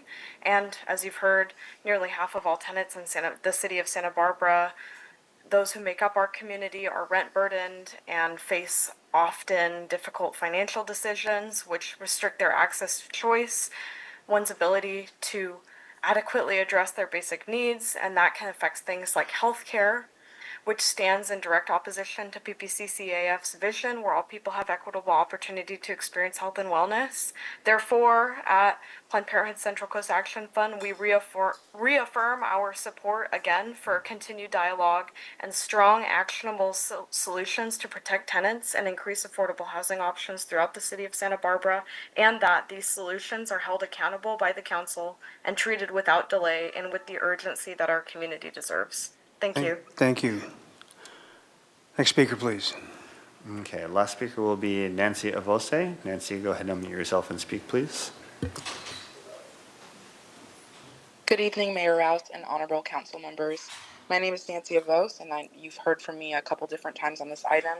Today I'm speaking on behalf of myself and my housemates, who are all tenants in Santa Barbara, as well as on behalf of the organization Santa Barbara County Action Network. We just want to echo the sentiments already made by CLUE, by the League of Women Voters, and by CAUSE. We as renters who are working full-time, and some of us more than full-time, should be able to live, work, and play all in the same place. So thank you for taking our input into consideration. Thank you. Okay, very good. And that was our final speaker. Bring it back to council. We'll start out with Ms. Harmon. Okay, thank you. Thank you very much. Thanks, Mr. Mayor, and thank you to the public for coming and sharing your testimony with us tonight, and all the times before. So as I read today's staff report, I couldn't help but feel, and I think that it does deserve some acknowledgement, that this is a big moment. Certainly one to remember in the arc of our shared journey toward a more just, a more stable, a more resilient Santa Barbara. Of course, there are going to be plenty of future opportunities to consider and debate the specifics. At a minimum, we'll have a chance to do that when the item returns for direction on the substantive pieces of the ordinance, and at the hearing when it comes before us for its final adoption. So I'm not going to spend too much time on my soapbox tonight, but it's with this landmark, tangible progress in mind that I wanted to read something to all of you that I said on the record more than 5 years ago. I said, and I quote, "Rent stabilization is a reasonable and constrained, but ultimately profoundly impactful step on the path towards solving the rental affordability crisis in Santa Barbara. Efforts to promote community stability have never been more critical than they are today." That statement is as true right now as when I made it 5 years ago. I believe it as wholeheartedly right now as I did 5 years ago. What we have before us tonight is a clear path to development of a rent stabilization program, one that's truly reflective of the Santa Barbara way. And I am happy to share what that means to me. The Santa Barbara way means process that is coherent and grounded in transparency and openness, and one that seeks, if not consensus, then at least a full and fair and final airing and adjudication of these issues. This is the way that we create good policy. This is the way that we ensure that our policies will work the way that we intend them to. And this is the way that we ensure they'll pass muster, both legal and legislative, not just in the here and now, but for years to come. I do want to take this opportunity to appreciate our city administrator, Kelly McAdoo, and your staff, Ms. Anderson, Mr. Henschke, Mr. Valdez. Perhaps unsurprisingly, I had envisioned a little bit of a shorter timeline to get us to ordinance approval, but the path that you've laid out is clear and it will work. This is really excellent, and I'm so grateful for your focus and expertise. So with all that said, I'm just going to dive into the questions that we've been asked to respond to. I'm going to take the penultimate one first, as they're listed out in the agenda memo, because I think that one is the most critical one. So on the rent increase moratorium, I do support a temporary rent increase moratorium during the pendency of the development of this ordinance. This, to me, is a very important piece of the puzzle. It's going to preserve the state of play as we move to develop this ordinance, giving all parties some much-needed breathing room to step back and consider these issues thoroughly and thoughtfully. And frankly, it's also going to be an important mechanism to hold ourselves and one another accountable to moving through the process efficiently. I do have concerns about the consequences of a regular ordinance's timing. We heard that without 5 votes, it goes through the regular process and takes 45 to 60 days to be effective.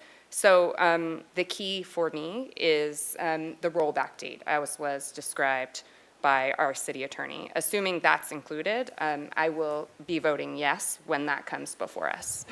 Second, on the eviction moratorium, I'm sensitive to the advice that Mr. Henschke gave on this. He put it pretty clearly that he wouldn't advise us to go down this path. So instead, I strongly support adopting the state law provisions in the Ellis Act that haven't been incorporated into our tenant protection ordinance already.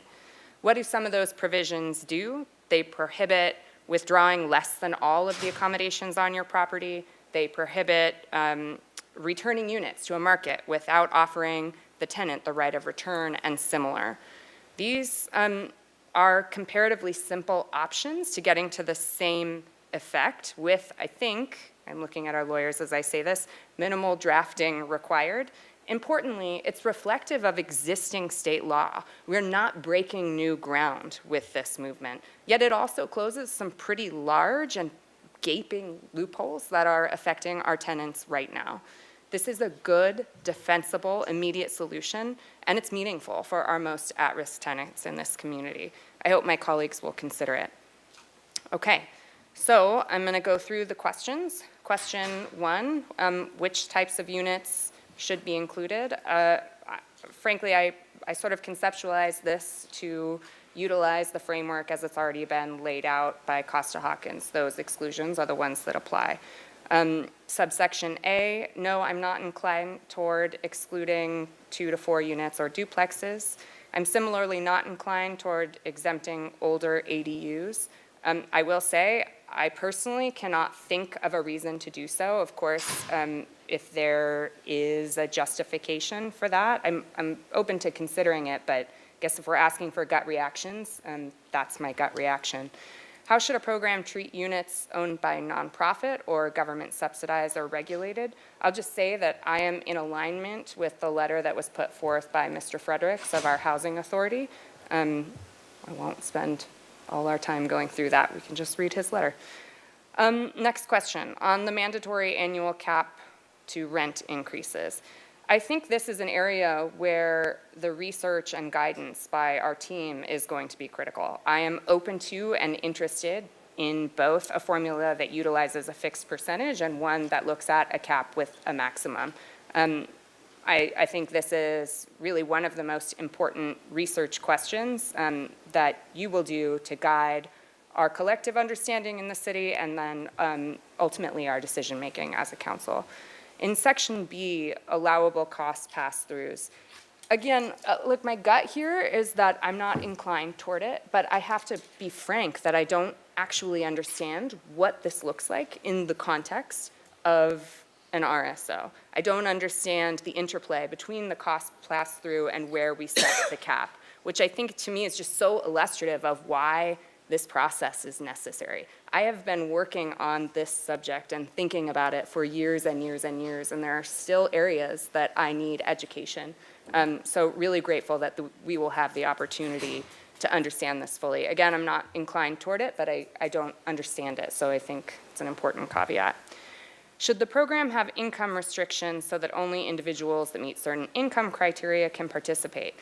I'm not inclined toward this either. I think a public commenter just mentioned the immense administrative burden that this would encompass, and I agree with that. I also do have privacy concerns, and I think while, of course, fair housing laws do regulate how landlords can select tenants, adding yet another sort of thumb on the scale of picking a higher income tenant so that they could meet this threshold is worrisome to me. As to the exemptions, so A, the hardship or emergency exemptions, I envision that this would very much be a part of the appeals board or rental board process. There are hardships, there are emergencies, and I think that's why we set up a system that contemplates opportunities to have full and fair hearings as you experience those. Item B, should a small landlord be exempt if their income falls below a certain level? Similar to the prior question, I don't see how this could work given the constraints that we are working with. And similarly, there are privacy concerns, so not inclined toward it. I do want to highlight item C for staff and for my colleagues to consider. I spoke about this in our October hearing, and I'm calling this the affordability exemption. I am requesting strongly that our staff explore this concept. It is directed at the mom and pop landlords, many of whom were in this room tonight, who say that they keep their rent affordable, and for whom this ordinance feels quite scary. And so I'm not saying that this exemption is one that we will all agree on in the end. We may come to realize that it's not a good fit for Santa Barbara or that it's not desirable for us in this ordinance, but we're having this process so that creative ideas can be considered and fully fleshed out, and then we can make an informed decision about whether they should be included. I'm excited about this idea. I think it really serves all of us, but I'm with the rest of you would like to learn more about it. So I ask my colleagues for their consideration of the affordability exemption and for us to have the opportunity to go forth and craft that piece together and then to consider whether ultimately we'd like to include it. How should rent regulation be coordinated with existing just cause? I'm not sure, but it most certainly should. And I think that's, again, part of this process. Where do we need adjustments to our tenant protection ordinance, and how can they work together for the benefit of our whole community? Should the RHM be reimagined? Well, I do support a rent stabilization board, but one of my concerns with the ordinance that was presented to us in October was around the way that the rental housing mediation board's function shifted to rent stabilization and just sort of removed or appeared to remove rent stabilization, rental housing mediation from one of our city functions. I understand there are constraints and that we may have to make hard decisions, but I think that these two efforts can work together, should work together, and will be complementary. So I'd like to see both of them exist in an ideal world. Enforcement tools. I've been clear over the years that I have deep discomfort with criminal penalties being associated with the work that we do, developing civil ordinances. That said, I have seen our city attorney's office and their incredibly judicious use of this tool, and we've included it in other ordinances, so I'm willing to include it here with the caveat that that discomfort for me still remains. Yes, there should be a rental registry or database. I think there's some creative ideas that have been floated by our city administrator. I look forward to learning more about how we can effectuate that. And I think that is my rapid fire going through these 10 questions. I just want to close, if I might, Mr. Mayor, by acknowledging the challenging discussions that were born out of last October's hearing on this subject. And I can say, even after 7 years in this job, in these last few months, I have learned quite a lot about politics, about the politics of policymaking, about people, in all the ways that those things can be complex and multifaceted and sometimes even downright messy. But I've had lots of good conversations with folks across the spectrum of positions, so there's been lots of positive learnings too. We have a lot of work ahead, that's clear, but it's important work, it's good work, and for my part, I am ready to get to it. Thank you, Mr. Mayor. Mr. Jordan. Thank you, Mr. Mayor. So I will shock you right off the start because I'll just tell you I agree with much of what you said as the nuance. I don't agree with the conclusion of the big question, but I just agree with much of the admission of the actual problem and just the dynamics of what goes into it and the willingness to look at it. So fortunately, nothing you said swayed my final decision on just a flat yes or no. So, but you know, I don't think we're rehashing much here today other than to just take a check on where the majority of council is again. And I hope this is the final yes or no, because I don't want to keep playing yes or no global decisions. I'd just like to figure out where we are and then work on this. But I will continue just generally not to support the remedies that I've seen, and many people have referenced this tonight, as have many people referenced the opposite, that I do believe it results in almost every, if not all locations that we've seen this, a loss of rental housing stock, loss of housing production, a degradation of units that are in their upkeep, and it's in my mind it is a benefit only to the current tenant. Subsequent tenants don't get the benefit. It's a current tenant benefit that will not be passed along to future tenants. That's one point. I just have like 3 points here. I'm not really happy with anything that links to CPI. So when I do my research on California CPI, there's absolutely nothing in the statistical basis of CPI that has anything to do with the expense loads on investment property, mortgage rates, taxes, repairs. CPI is a basis of what I as an individual pay in rent and groceries and gas and stuff like that. So I don't know why CPI, there's something better you could probably find. There's a number, whatever it is, but it's just, I think, it's an oxymoron linking to CPI as a phrase. It is a contradiction because you're talking about two different fruits there. It's apples to oranges. And then finally, I think the cost to administer this will be crippling. And I use that word as bad as it sounds. Those of you who stood up and supported this while being recipients already of discretionary budgetary funds and allocations, I don't know where you think the additional costs are going, the additional dollars are going to come from to fund this program. As somebody who sits up here and has to agonize with giving out those type of dollars, it's already agony. And I don't see where you see it coming from other than sliding sideways from somebody else's social equity or program and service or fill in the blank, whatever it is, allocation. I don't see any new revenue coming in that will carry the millions of dollars to run this. So before I go through the questions, I'll just end with whether it's yes or no tonight.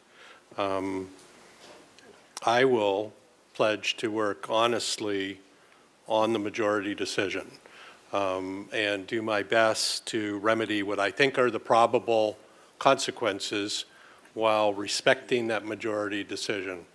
I am not a fan of being in the minority, but I'm also not a fan of ignoring the majority. I think the majority is what we all carry on our shoulders to work on and work honestly on that, and I will do my best to do that, knowing that I am probably still in a majority. So I'll pledge to do that. So then I'll just go through the questions for staff. Most of mine are probably separate from Councilmember Harmon, but some of them are actually the same. So, and I'm going through the page 2 on staff report now, kind of. Some of these I don't care about, some of them I care more about. So, in the first one, the B, C, and D, the older accessory dwelling units, the nonprofits, and government subsidized, I think they should all be subject to this same batch of decisions and rulings. I don't know why I'd destine somebody to obscene rent increases just because they're in subsidized housing or just because somebody had an ADU. I think my only out there would be if there's a covenant already involved. But there's a lot of stuff that's in those categories that is not covenanted. So I just think everybody, if this is the majority, then everybody deserves to live with that majority benefit. No clue on what a mandatory annual cap would be. When you go down to 2A, obviously I don't like CPI, so I don't know what the answer to that question is either. I think there should definitely be a process to look at pass-throughs, as well as I don't know what these look like, but as well as a program to link up income restrictions or income allowances. If you go back up to the other answer for nonprofits or government subsidized and don't think they should be subject to this, well, I think if you're going to say that, then if it's good enough for a government subsidized, I think they're good enough for this program too. I think they're pretty much talking the same thing. I definitely think in terms of hardships, owner, financial problems, capital expenses that weren't planned for, I think there should be a process to recognize that and fairly amortize that in over a period of years to allow for upkeep, or else we're just, I think, just becoming the same as everybody else. We'll see a degradation in the upkeep if we don't have a method to do that. I'd like to see what it looks like if units are rented based on AMI on that question. I don't know what that looks like, but I see that as an alternative, and I agree with Councilmember Harmon wholeheartedly in that one, that begins to address the anecdotal stories that I've been holding my rents traditionally for below market rent, and I'm now unable to catch up already, and so is one of those outs to just track AMI with any rents rather than some super low cap on that. Definitely also believe that linking this to our current protections is in order. And I'll just say one thing about that. There's one thing that I think there's probably lots of good things that could come out of this that I just don't know.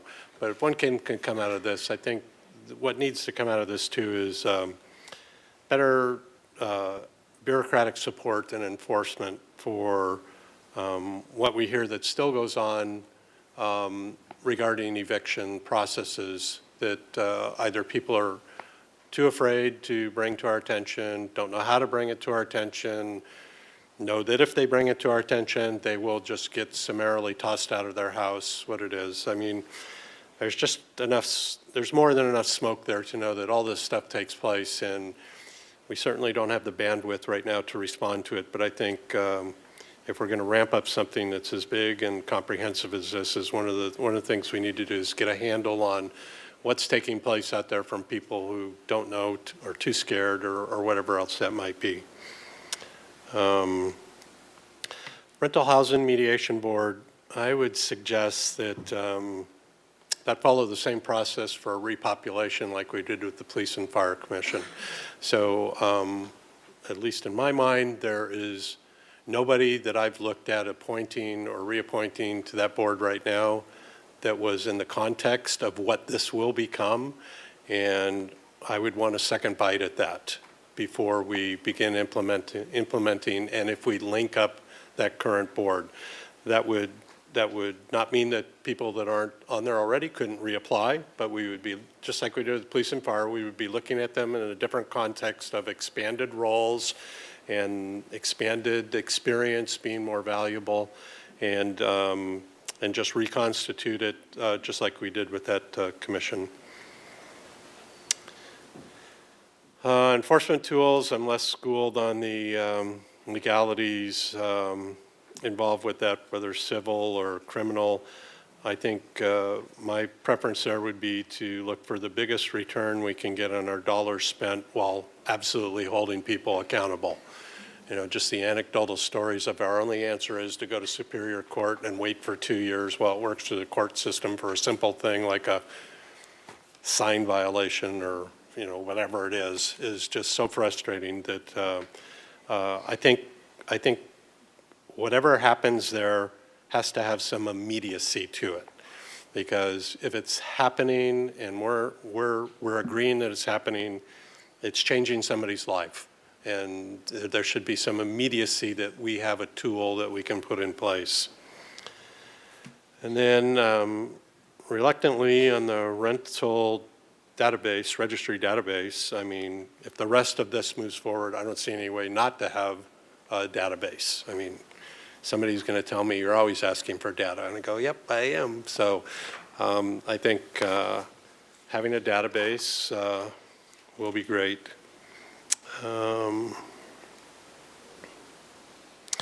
Not a fan of the last one, the tenant rent subsidy program, even though I hear that from people like Dr. Peter Rupert and stuff, because I frankly just don't know where that money will come from either. And that money seems to be, when you see the number of renters or see categories of renters in this town, it looks like that would be a much bigger pot of money than just implementing what we're talking about in terms of registering our own board. So I have no doubt that, you know, if we come back in 50 years, that may be what this grows into, is that the city has to take over and build socially subsidized housing, but I don't think that's going to happen in my lifetime. So I don't think a rent subsidy program is really the best investment of our time and resources either. And I think I hit them all that I care to. So thank you. Mr. Friedman. Thank you, Mr. Mayor. What a momentous night, and it's been a long time coming. And so first I want to start off by just acknowledging that we've come to a time where both sides have pretty much entrenched of where they're going to be, and for good reason. And I wanted to bring up a part of the history of our county. It's not going to take a long time, Mr. Mayor. I know you're walking away.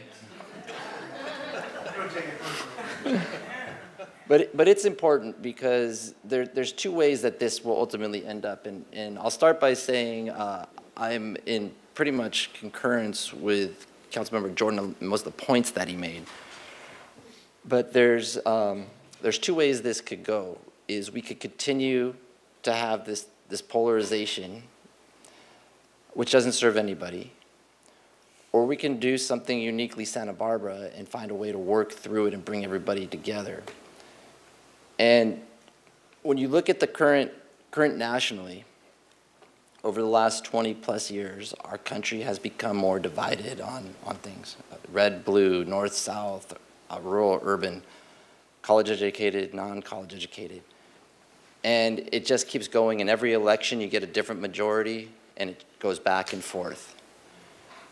But if you think about our county, and because of all of us and the people who live here, which is what we're talking about tonight, because we want the people that make it special to be able to continue to live here, over the same 20 years that our country has become more divided, to the point where people say we could be in a civil war at some point, which is crazy to me. Our county has done the complete opposite. We went from having all those polarizations of 20 years ago. And in 2006, for those who don't remember, there was on the ballot was to split our county over those same issues. And we couldn't get along, South County and North County. And what happened was 80% of the voters voted against splitting the county. And what the public, then and now, were telling is us, the politicians, have to figure this out. That's why you elect us to do it. And you don't want us to continue to fight it over, and then every single election you get a different majority and the fight starts over. It doesn't serve anybody.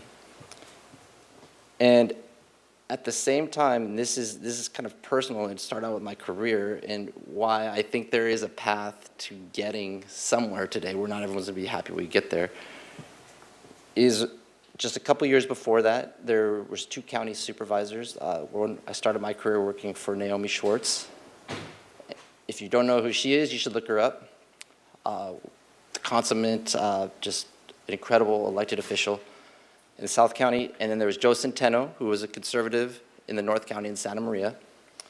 Polar opposites, but both had extreme integrity and both decided to try to work together on certain issues. And they built a relationship where when one was in the minority, they would still listen and try to work those sticky issues. And there was one in particular where that happened, where Naomi gave a little bit on an issue of agriculture, environmental issues. This is around 2005 or so, or no, 2004. And a couple of years later, and I think that people forget too, is we had a conservative majority on the Board of Supervisors. And Joe Centeno did the same thing on certain issues that are important to everybody. And that, for me, I witnessed it firsthand when I was young in my career, started it where we were able to work through these issues. And if you look at our Board of Supervisors today, I'm extremely proud of the board that we have. They work together very well, and they have the differences of opinion, and they express it, and they don't villainize the other side, and they work through the issues. Whereas 20 years ago, we had a recall of a county supervisor over a Pledge of Allegiance issue. That's how divided we were. County split and a recall.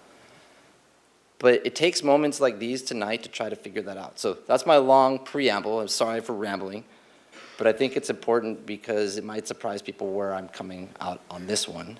I agree with Councilmember Jordan. There are impacts that will happen because of it. You look at the data, but that's not where we're at right now. It's an untenable situation for the tenants right now. It just is. They cannot keep up with the rents.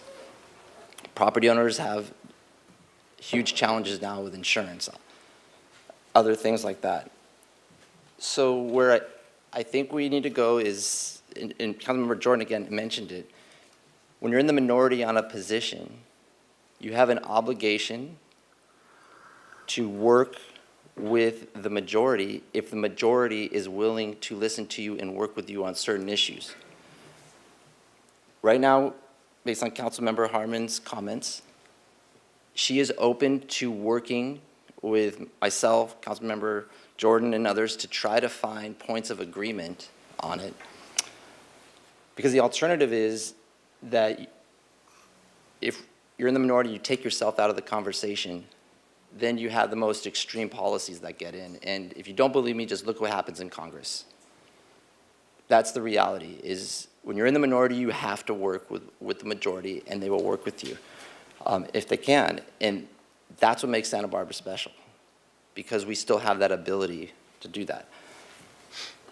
And I want to take just a second to, with Councilmember Harmon, why I trust what she's saying, even though I don't agree with everything, and I might vote differently than a lot of the things that she said. I'm not agreeing with everything she said. I want to see where this goes, where the public comes in on it.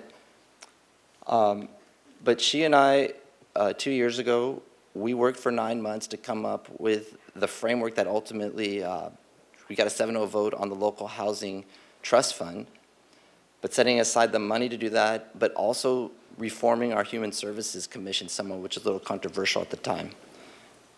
But it established a framework to address affordable housing in the supply side. And there was a lot that went into it.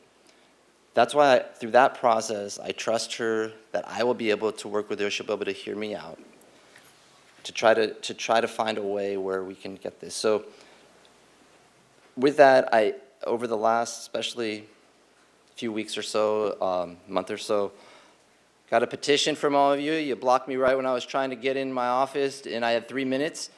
But I did say I appreciate it, and I do appreciate that you delivered it here at City Hall. I know there was discussions on where best to deliver it, and you guys made the right call. Keep it in the chambers here.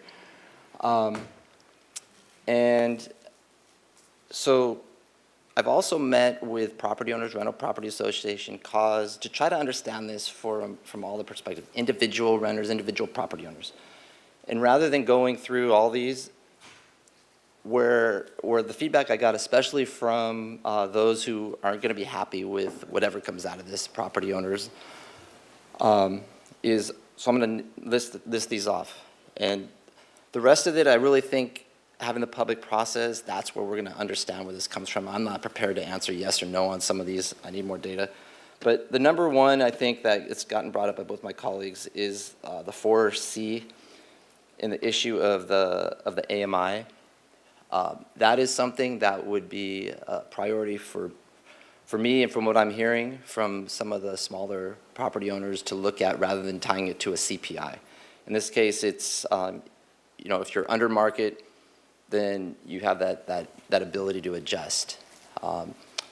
Another one that came out, and it wasn't mentioned today, but if there is an opportunity, I don't even know how it would work, it might even be a non-starter, but I want to put it out there, is an increase in deed-restricted affordable units. So, for example, if a property owner has, say, 10 units, and they say, we're going to put 2 into deed-restricted affordable units. Not 90 years, it would be specific. You'd have to work with each individual property owner. Then you might be able to exempt the other ones from the non-deed restricted for market rate to make that up. But it might be a way to get 5 or 10 year or 15 year deed restricted affordable units into the market, into our community, and still allow them to have the rates on the other units to make that happen, because they have to cover those rents. So that's something that intrigued me. I don't know if it would work or not, but it is something to study. The 3 year, kind of solidifying this for 3 years, strongest statement possible, is also important from what I heard, because it will provide a stability for both tenants and property owners. Because if the rules keep changing every year, it's confusing for everybody. And we need to have some type of stability, because there are 4 votes to adopt something. So if we can just get something on the books, and it also gives us data to look at so we can understand the impacts. Because if it's constantly changing from one year to the next, it makes it hard to track, well, this policy was good or this policy was bad. The other is the primary residence requirement. That one's important as well. I don't know how to get there, because there's the one scenario where you look at incomes, because that would technically limit it, because if you're within a certain income, you're not going to be able to afford a $4,000 or $5,000 a month apartment. But if there's other ways to do that, because we want to make sure that the people who live here are getting the benefit of this. We're going through this work. Our community is trying to come together. We need to make sure that our residents are the ones that are getting the benefit, and not people who are here part-time out of the year. And then also do everything we can to minimize costs on this. the rental registry, I agree, you have to have it if you're going to go through with this, but there's many different ways to do it. The business license tax versus a whole new process, things like that. And then for me personally, there's something else I just want to consider is especially this gets more towards property owners who would have like a life-changing event, especially seniors. We have a lot of the older seniors. If you have a certain loss of income, where all of a sudden you can't make it because, for example, your spouse dies, and so your income goes down, and now you have no way to maintain that property because you lost your income. How do we deal with widows and widowers on properties so that they don't lose those properties and seniors? I don't have the answers for that. So that's really where I'm at, is at this point, again, everyone knows the comments we've made in the past. Yes, there will be impacts, but there's impacts if we don't do something. There's a majority that wants to do something. But based on Councilmember Harmon's comments, I am willing to continue to meet with property owners to try to find a way that we can work with the tenants. I'm going to work with tenants as well. And I don't know if I'll end up voting for the final product, but we need to have that conversation, and it's better to have as many of us engaged in it as possible rather than taking ourselves out of the conversation tonight. Ms. Nedden. Thank you, Mayor Rouse.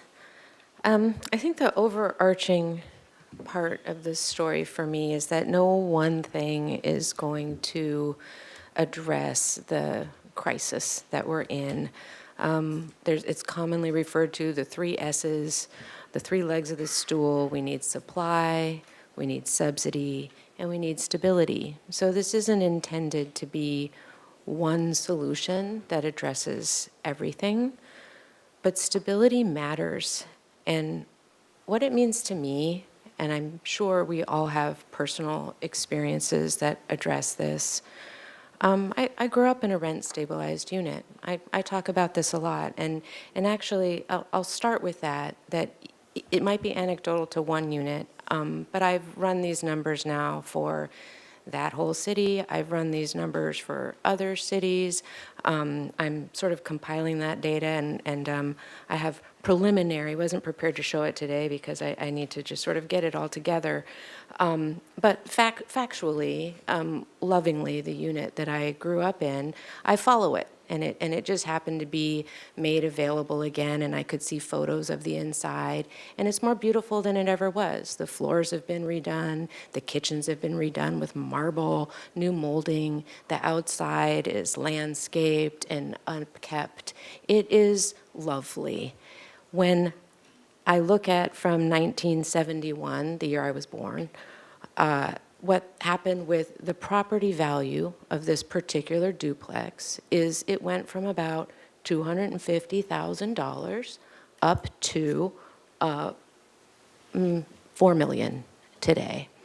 It was owned by, still is owned by, a woman who is 101 years old.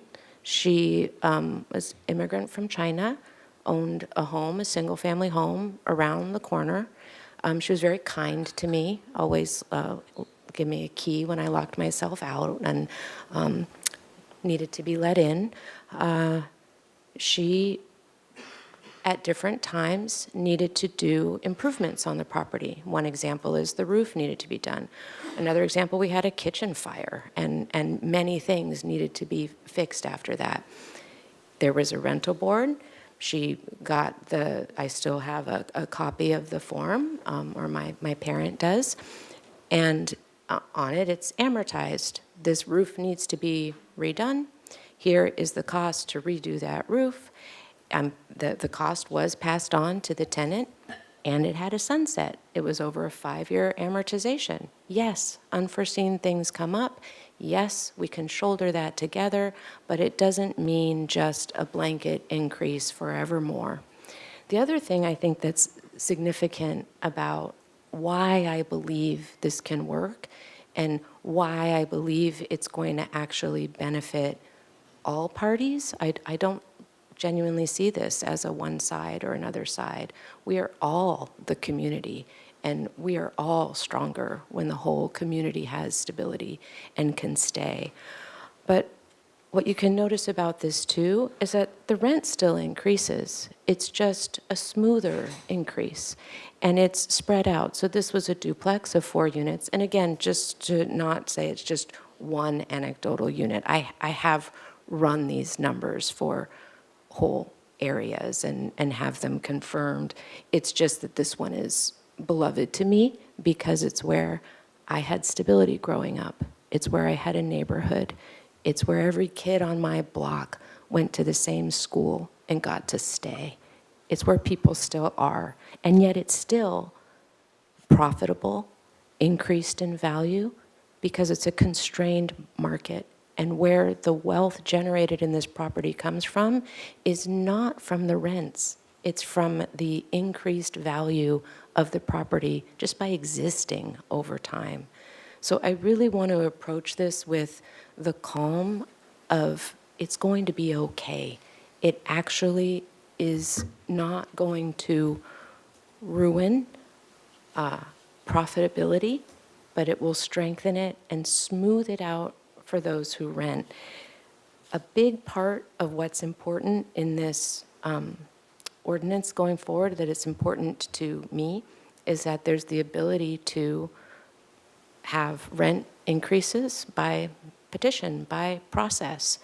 And I think because there is that, or would be that ability, we don't have to have blanket exemptions.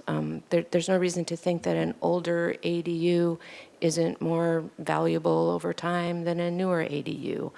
Some of these blanket exemptions make assumptions about property values that really in Santa Barbara, we have some magnificently beautiful and expensive properties that are quite old. And there's no real reason to think that those are the necessarily lower cost or higher cost, but if individually, on an individual basis, just like Mei Fong, who owned the building that I grew up in, could get a notice saying that she's allowed to increase the rent for that amount of time, amortize it over time, and then sunset it, it's entirely possible and doable.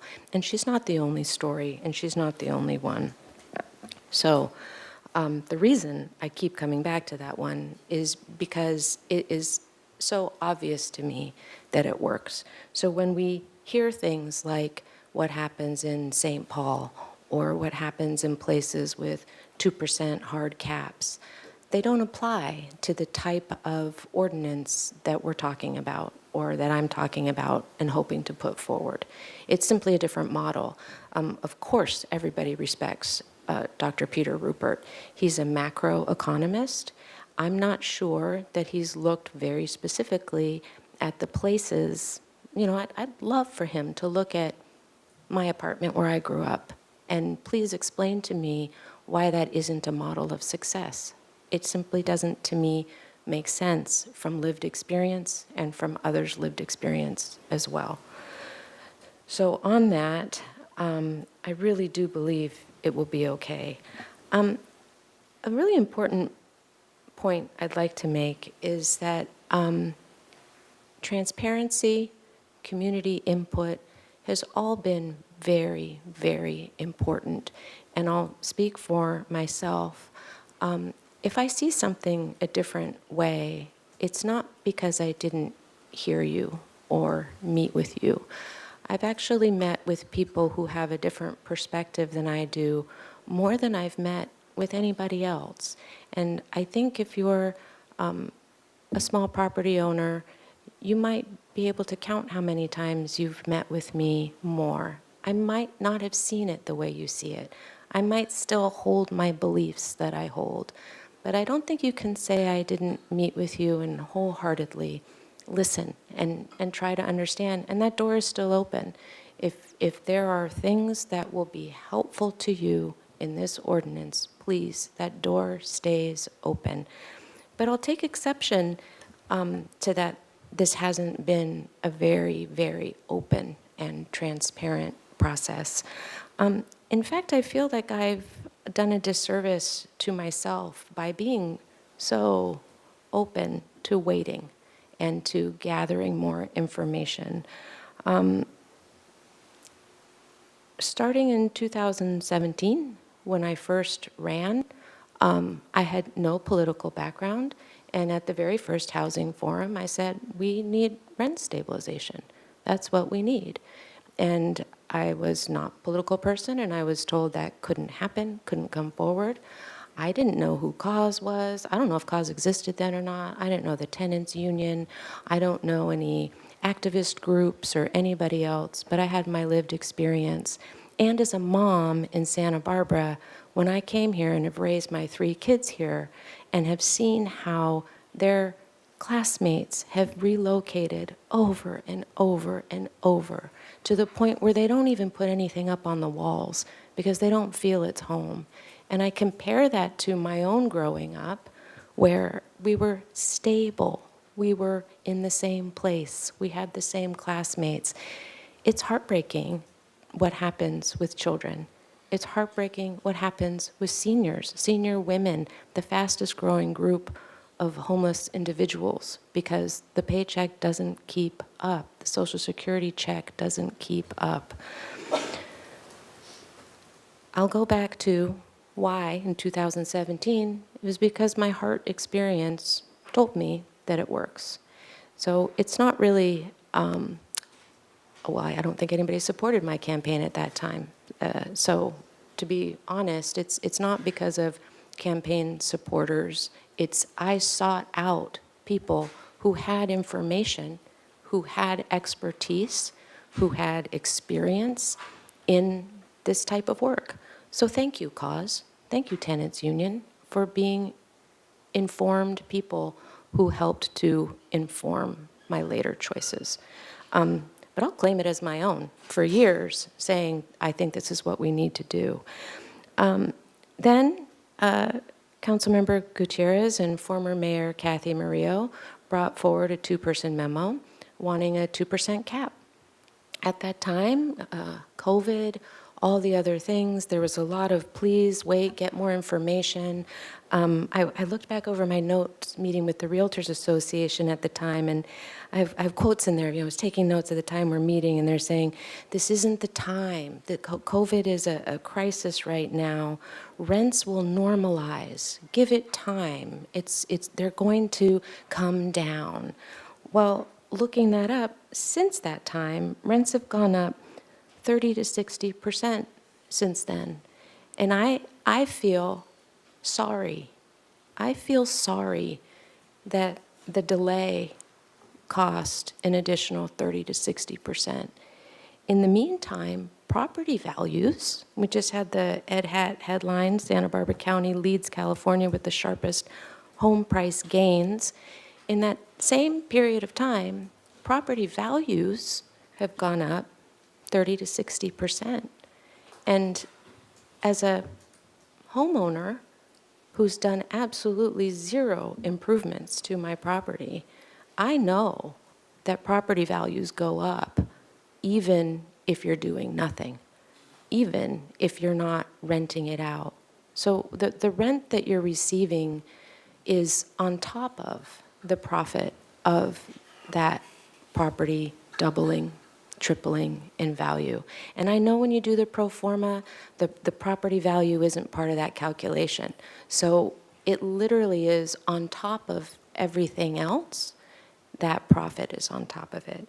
And then I want to talk about the stakes. What's at stake when we're talking about people who are renting and people who are owning? When people who are owning, and again, Santa Barbara's special, we have the distinction of having the highest home price gains anywhere. That means your property value is going up too. So what's at stake is maybe a percentage of profit, and what's at stake for someone renting is homelessness, shelter, stability, health. So to counteract that, and not to be simplistic about it, if there are unforeseen costs, their insurance has gone up astronomically. Cost of labor has gone up. If you need to put a roof on today and take out a loan at 7% interest rate, yes, those things all count. And I think that's why it's important to have a process so that you can adjust rent up. Maybe that adjustment is only over a certain period of time. Maybe it covers the unforeseen upkeep to for health and safety reasons that you didn't know you needed to do. It is truly my intention that nobody go out of business as a housing provider in our community. Please stay and help us work it out. 50 years of data in areas that have had rent stabilization ordinances, Santa Monica, Beverly Hills, other areas, show astronomically high property value increases because these areas are so geographically constrained, because supply is so limited. So yes, we need more supply of affordable housing, but also that is what is increasing those property values. And there's just data to show that the property values have gone up tremendously. So enough about my little case study, and I'm happy to share this data, happy to run it for other cities, and happy to speak more about that at any time if anybody would like to. And again, truly, doors open. I'll meet with you anytime, as many times as you want to. Okay, so for council direction in terms of the ordinance itself, I would say for the unit types, I would confirm that rent stabilization ordinance applies to all rental units except those that are expressly exempted by state law. And again, because we can have a process for adjustments up or down. We don't need to have blanket exemptions. So let's not create additional categorical exemptions, but do address small property or owner-occupant circumstances with the rent adjustment petition and hearing process.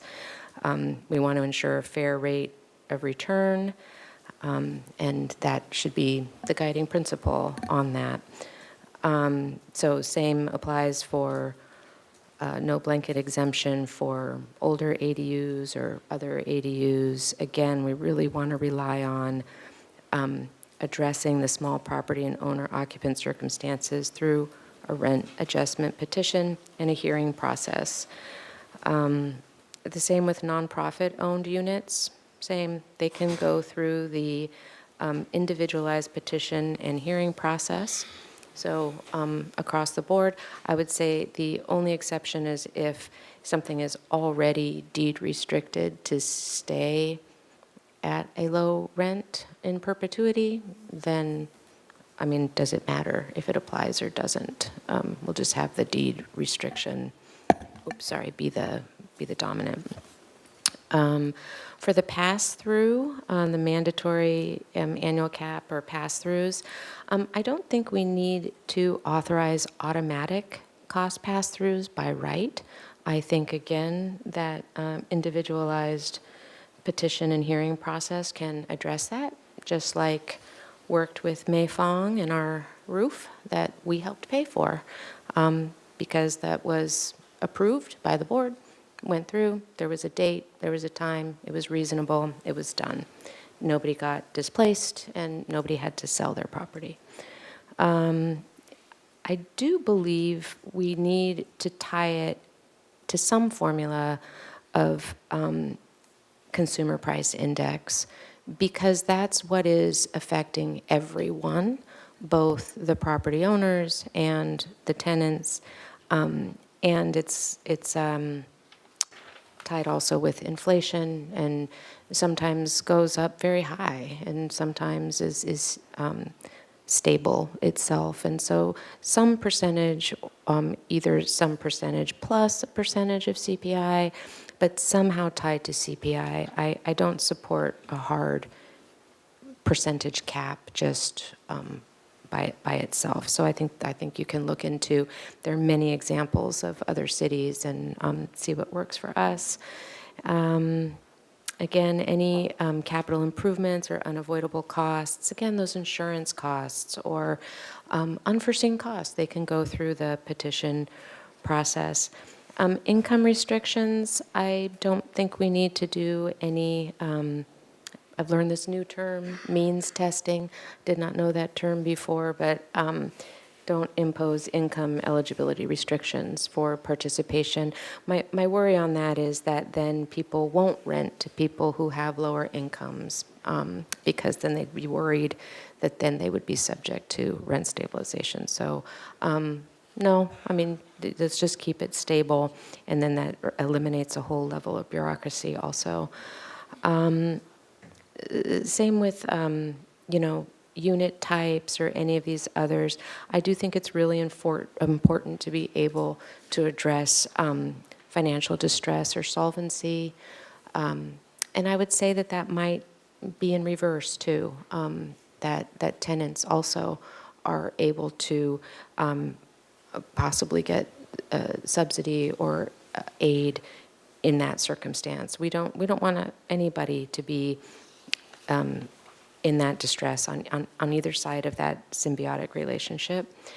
Coordination with the just cause eviction regulations. I trust Mr. Henschke and legal team, whatever variation on that handles what those Ellis Act concerns were. Yes, please. However that goes best. On the board structure and administration, I will say on that draft, one thing that we were trying to do was to streamline the process, and it was a suggestion to look at the rental mediation board. For myself, it was not at all a suggestion to end the tasks of the rental mediation board. They perform very important functions. It was more to just explore in the same way as the Fire and Police Commission, kind of beefing up what the responsibilities might be. And in the same way with the Fire and Police Commission, yes, we would need to appoint for the new configuration. But I'm not attached to that. That was a cost-saving attempt. So perhaps a lot of those functions could be performed by the department itself. There's such qualified staff in the department. Thank you, Andrea Bufano. And really, so maybe some combination of that, but in no way my intention to disband the functions of that board. But I think you're taking the time to be creative and to look at other things. So whatever works on that. And rental registry database, yes, I don't understand how we could be doing this without it. On the privacy question, honestly, if someone wants to reach out to me, explain it to me, I don't really understand. If you're running a business, I don't understand what the privacy issue is. If you had a business on State Street, or you have residual receipts or whatever it is in your business, and if property owners don't want to be registering, perhaps the tenants could register the property. And add to the database. This is my name, this is my landlord's name, this is how much I'm paying in rent, this is how long I've been paying it. So if it's too onerous for the property owner, maybe the tenant would be willing to contribute that information to alleviate that.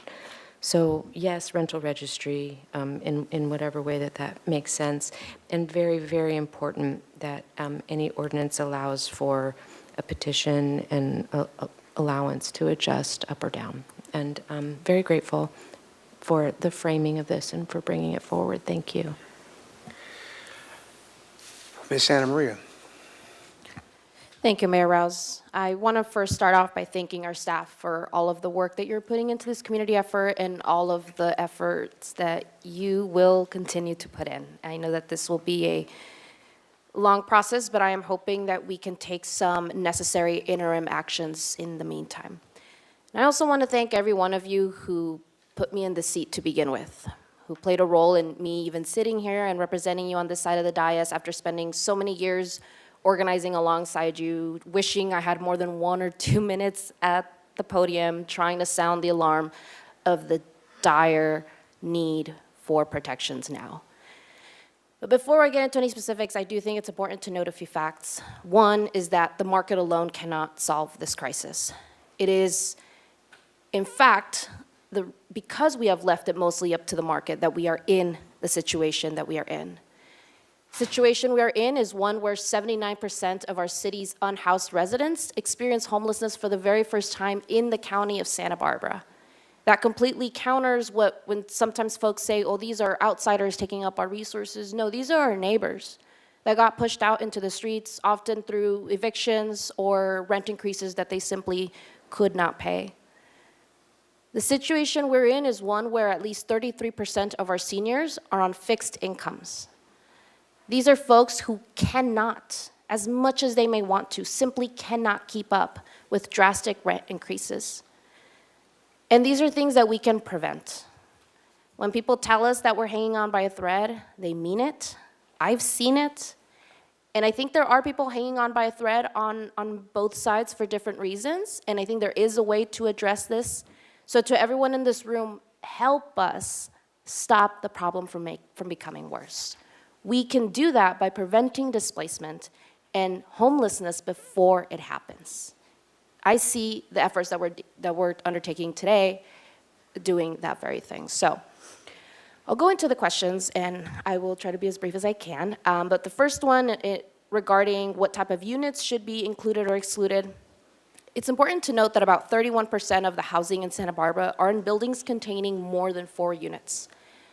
That, if you couple that with Costa-Hawkins state law exemptions with a 2 to 4 unit exemption, that would result in a rent program that would ignore about 70% of housing in Santa Barbara.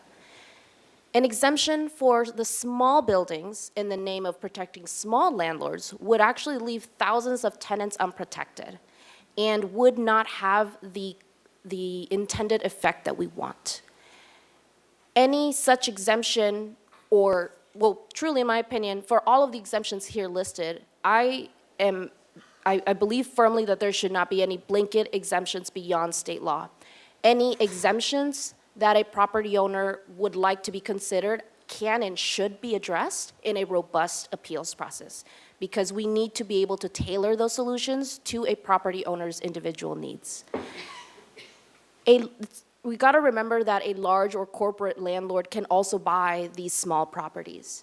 And so if we are exempting properties by unit type instead of the circumstance of the property owner, that is going to create a loophole that could easily be exploited.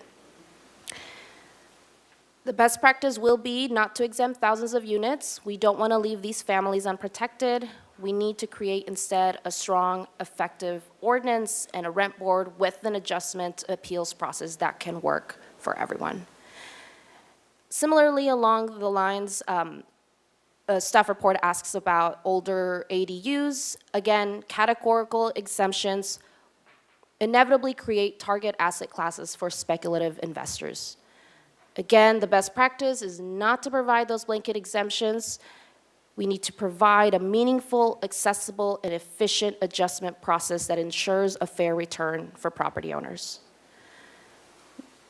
It bears repeating that if we go down the rabbit hole of exempt this type, exempt that time, we are essentially creating targets for speculative and extractive investment.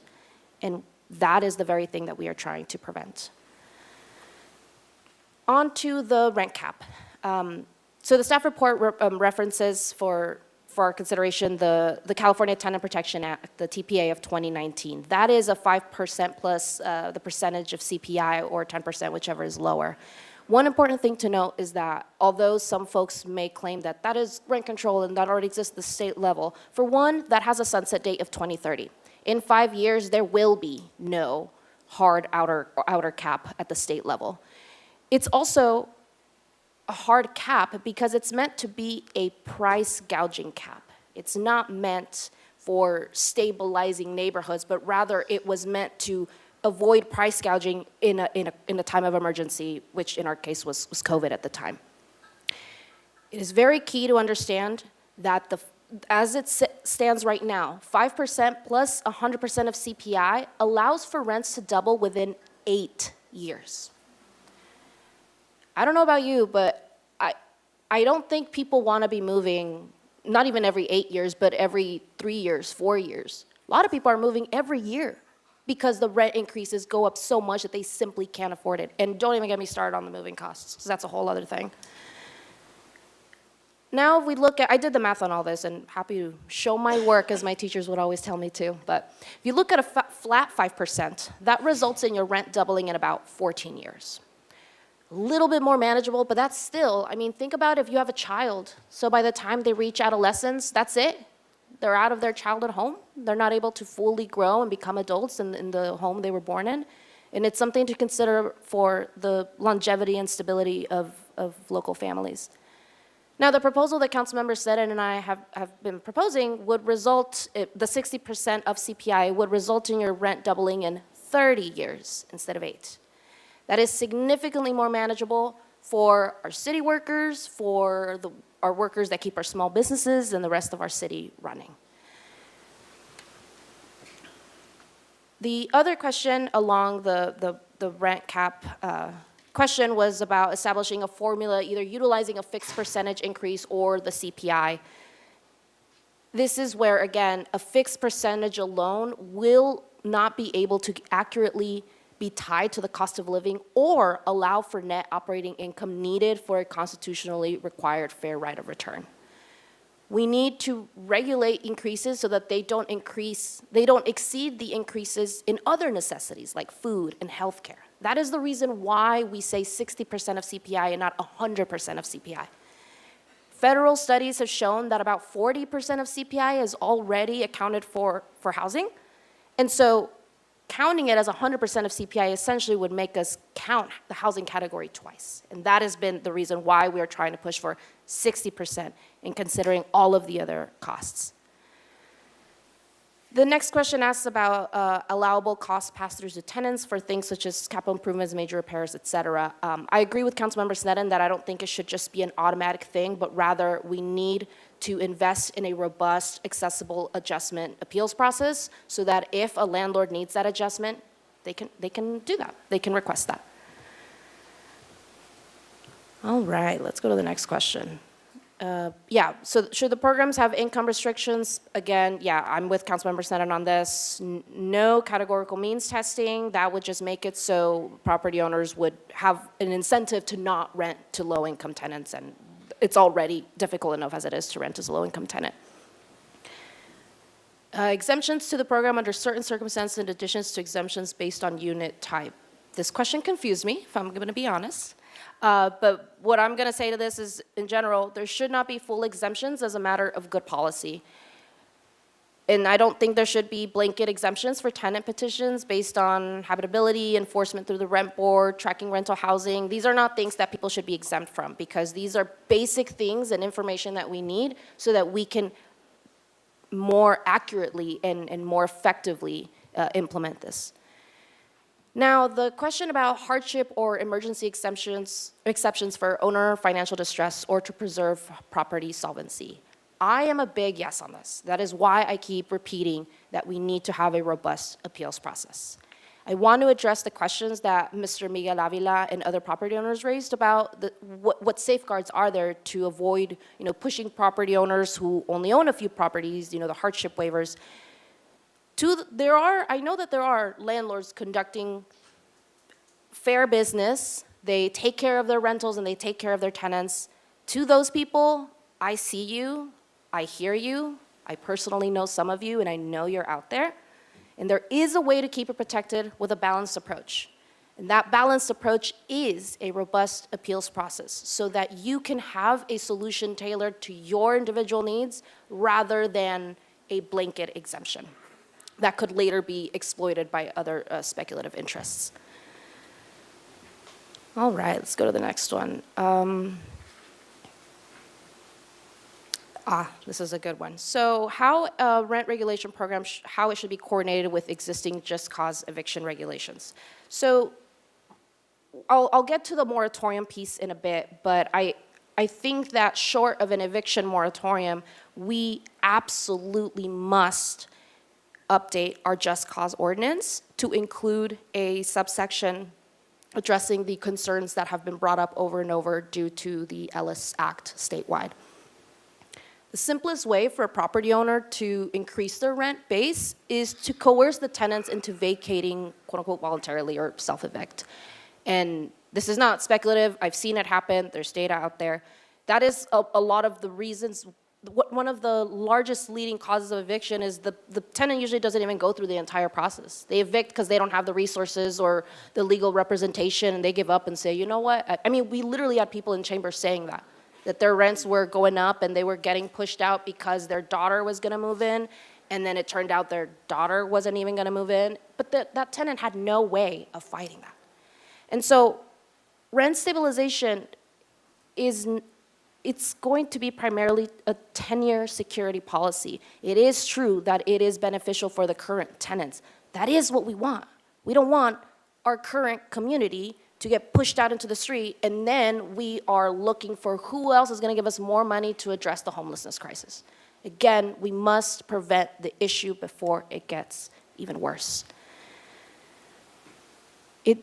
Rent stabilization is not going to control initial rents or drive unregulated rents down. That's not what it's going to do. It's going to provide stability over time. And it's one of those 3 S's of the stool that Councilmember Snett had mentioned. This is that S of stability. So as far as our just cause ordinance, a few key points that I would like to direct city staff on. So in case you tuned out, tune in back in this part. But I would like to direct staff to look into requiring notices to be delivered in the primary language of the tenant. So all notices should be provided in Spanish and English. Mr. Mayor, if I could just jump in on that for a minute. So in order to direct staff, we need a majority of council, but you are giving feedback on the questions provided. I just wanted to Thank you for that clarify clarification. That is what I meant. Thank you. So this is the feedback of something that I would prefer for staff to look into. So requiring the notices to be delivered in the primary language of the tenant and the concept of language justice so that folks can understand the situation that they are in and respond accordingly. I would be very interested also in exploring a no student or educator displacement clause and essentially looking into how we can protect, our local children and educators from being displaced during the school year, because we have seen how disruptive it can be to our schools when evictions happen or when people get priced out. Another thing that would be a priority for me is including all units in just cause and address the Ellis Act and the withdrawal from the rental property market. Additional notice periods for seniors, disabled, again, children in our local school systems. Maybe extend it to a year notice, extend it. I trust our city staff to look into what would be the appropriate measure there. But we do need to ensure that our most vulnerable population and our children and our schools are not disrupted or worse, end up homeless. I think it'd be worth exploring additional assistance for seniors and disabled tenants, and maybe even just researching if it's doable or not to do that. And the last one on the Just Cause Ordinance, around the Ellis Act in particular, is there are a lot of things that we could be doing at the state level that we are simply not doing here at the local level. And one of them is providing a time limit for when a unit is taken off the market and then brought back. So I would hope that my colleagues would consider, providing a time limit for when you would have to stay out of the market business. And the reason why is because if you are saying, I'm going to take my unit off the market and you need to go, we just heard it from one of our commenters here, is that is genuinely an excuse that some, not all, some property owners have been using to trigger vacancy decontrol. That tenant gets out, a new one comes in, and they can raise the rents. And that is what we need to avoid. So if you're going to remove your rental unit from the market, you better think long and hard before you do that, because it is not fair to do that or to pretend to do that only to trigger vacancy decontrol. And I think in placing a time limit on when you'd be able to come back would help discourage those types of actions. So now going on to the Rental Housing Mediation Board. I've came around to the idea and the vision of, I think we really could revamp and strengthen our existing Rental Housing Mediation Board. The mediation tool is key and it's important, but it's not equipped well enough to handle the structural issues that we see today. The structural issues of, mass displacement go beyond mediation, and we're literally setting them up to try to resolve an issue that they just can't. And so I would hope that we could utilize the existing resources of the Rental Housing Mediation Board and program. There is existing staff there already. There are already volunteers, the board members, and really making it something that the board is able to enforce the ordinance, that they can provide exemptions, that they can, walk landlords through the appeals process and really make it something that is approachable and accessible for everyone. Let's see, one more. Okay. There was a question about, the administrative hearing process, who has the burden of proof, all that stuff, right? I think it's fairly simple. I mean, the petitioning party should bear the burden of proof. So if a landlord petitions, then they would have to prove, I need to raise my rent by X amount because here's my costs, here's my expenses, et cetera. Similarly, I do think that it should be equal on both sides, and a tenant should be able to petition for a rent decrease if a unit is not being kept up to code and if a property owner is not complying with basic housing laws. So it would be something I think would be worth considering. The rental registry is a big yes. I am very encouraged by our staff exploring a cost-effective way of doing this, so using the business tax certificate system as a basis, but my understanding is that it wouldn't be just that. We would be able to use that as a basis and then expand on that to figure out, what type of unit is it, how much is the rent. We're not gonna ask property owners for social securities or credit checks. No, you ask that from us as tenants, but we won't ask that of you. A comprehensive registry is going to provide enormous value to the city, the public, landlords, tenants, because passive enforcement is far more cost-effective than active enforcement. And truly, rent stabilization, and we've seen it in other jurisdictions, simply can't function without a registry, so we need to make sure that we can keep track of that. So the rent increase moratorium, very much in favor of it. I would hope that we can bring this back as soon as possible. I know our staff mentioned it possibly even in January, which I think would be helpful. The rollback date, I have some questions, and I'll defer to staff on how that would work, but could be set to today. I would actually want to suggest that we set it back to October 14th, since that is when Councilmember Senen and I revived the topic, and that is when a lot of the speculative rent increases started to come. And I personally was getting emails of people saying, because you brought this topic up, I'm gonna raise my rents the max amount. And so, that is where that urgency has been created, because I think if we hadn't received those threats of, well, now we're gonna evict tenants because you're trying to do rent stabilization or rent control, we wouldn't have to be doing these, maybe we wouldn't have to do this moratorium, but we absolutely must, because the threat is there and we can't take it lightly. Second to last, I promise.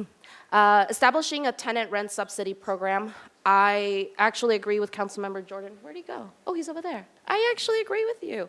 A tenant rent subsidy program would essentially drain our city funds. So, think for a second, if we place no rent increase limits, we have no rent stabilization, in 5 years, the state's price gouging cap is expired. Imagine the city having to foot the bill every time somebody's rent goes up. That would just, I don't even want to think of that. As a member of the Finance Committee, I wouldn't want to support that. However, my understanding is that it could be something like a fund that helps tenants from falling into homelessness. So it could be for folks who are, say, they're literally, they had an emergency, a medical emergency, they can't pay a month of rent, and I think there could be a way to do that, but I am still very cautious about the resources that it would require. So I am open to exploring a sort of emergency subsidy program, but not something that is definitely not in lieu or to replace a rent stabilization ordinance. It by no means would be enough. That is the final question, but I want to address Councilmember Harmon's suggestion on the AMI, because I remember you brought this up in October. So when it was brought up in October, I got really curious. I'm like, okay, let me look into this. So I started trying to do the math, and so I'm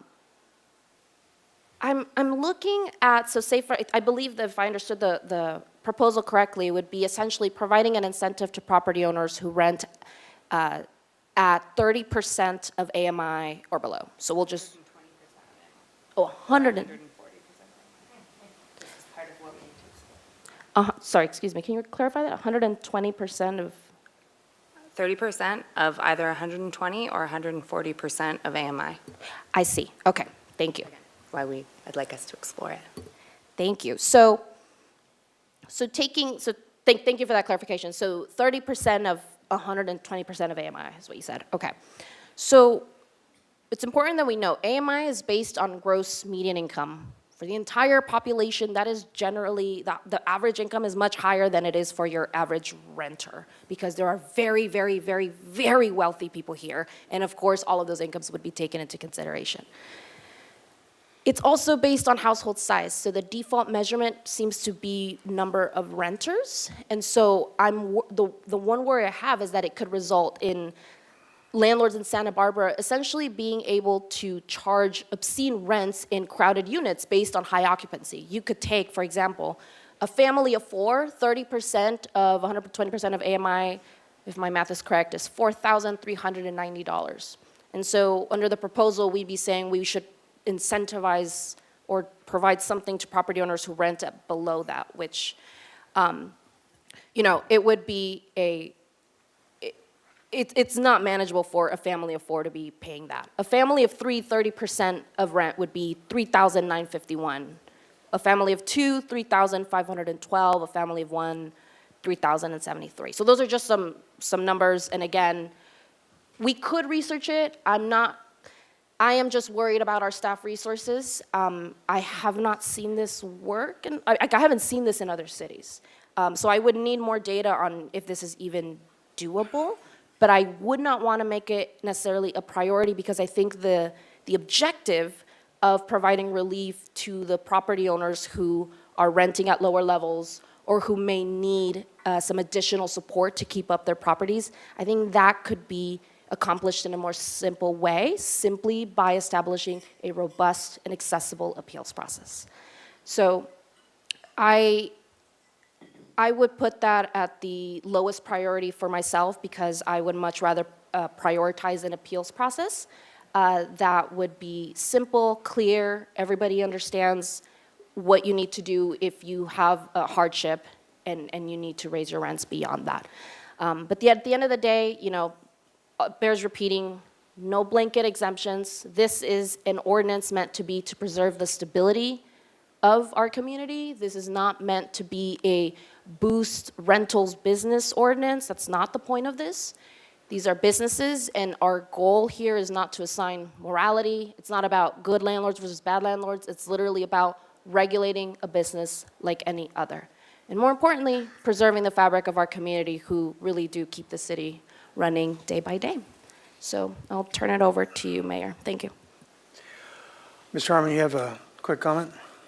Yeah, I just wanted to say that I so appreciate your willingness to explore that affordability exception, and I think there was some misunderstanding, perhaps in the way that I explained it in October, having only said 2 sentences about it. But I would just direct people to the Housing Authority. Yesterday, for those who attended the groundbreaking on the Carrillo Castillo lot, Jacaranda Court, where we have a workforce housing development, on the back of the sheet that they passed out, they had these exact numbers that would peg affordability to a percentage of AMI on the basis of number of rooms in the unit. So this is a well-accepted and established framework, and I really appreciate your willingness to explore it.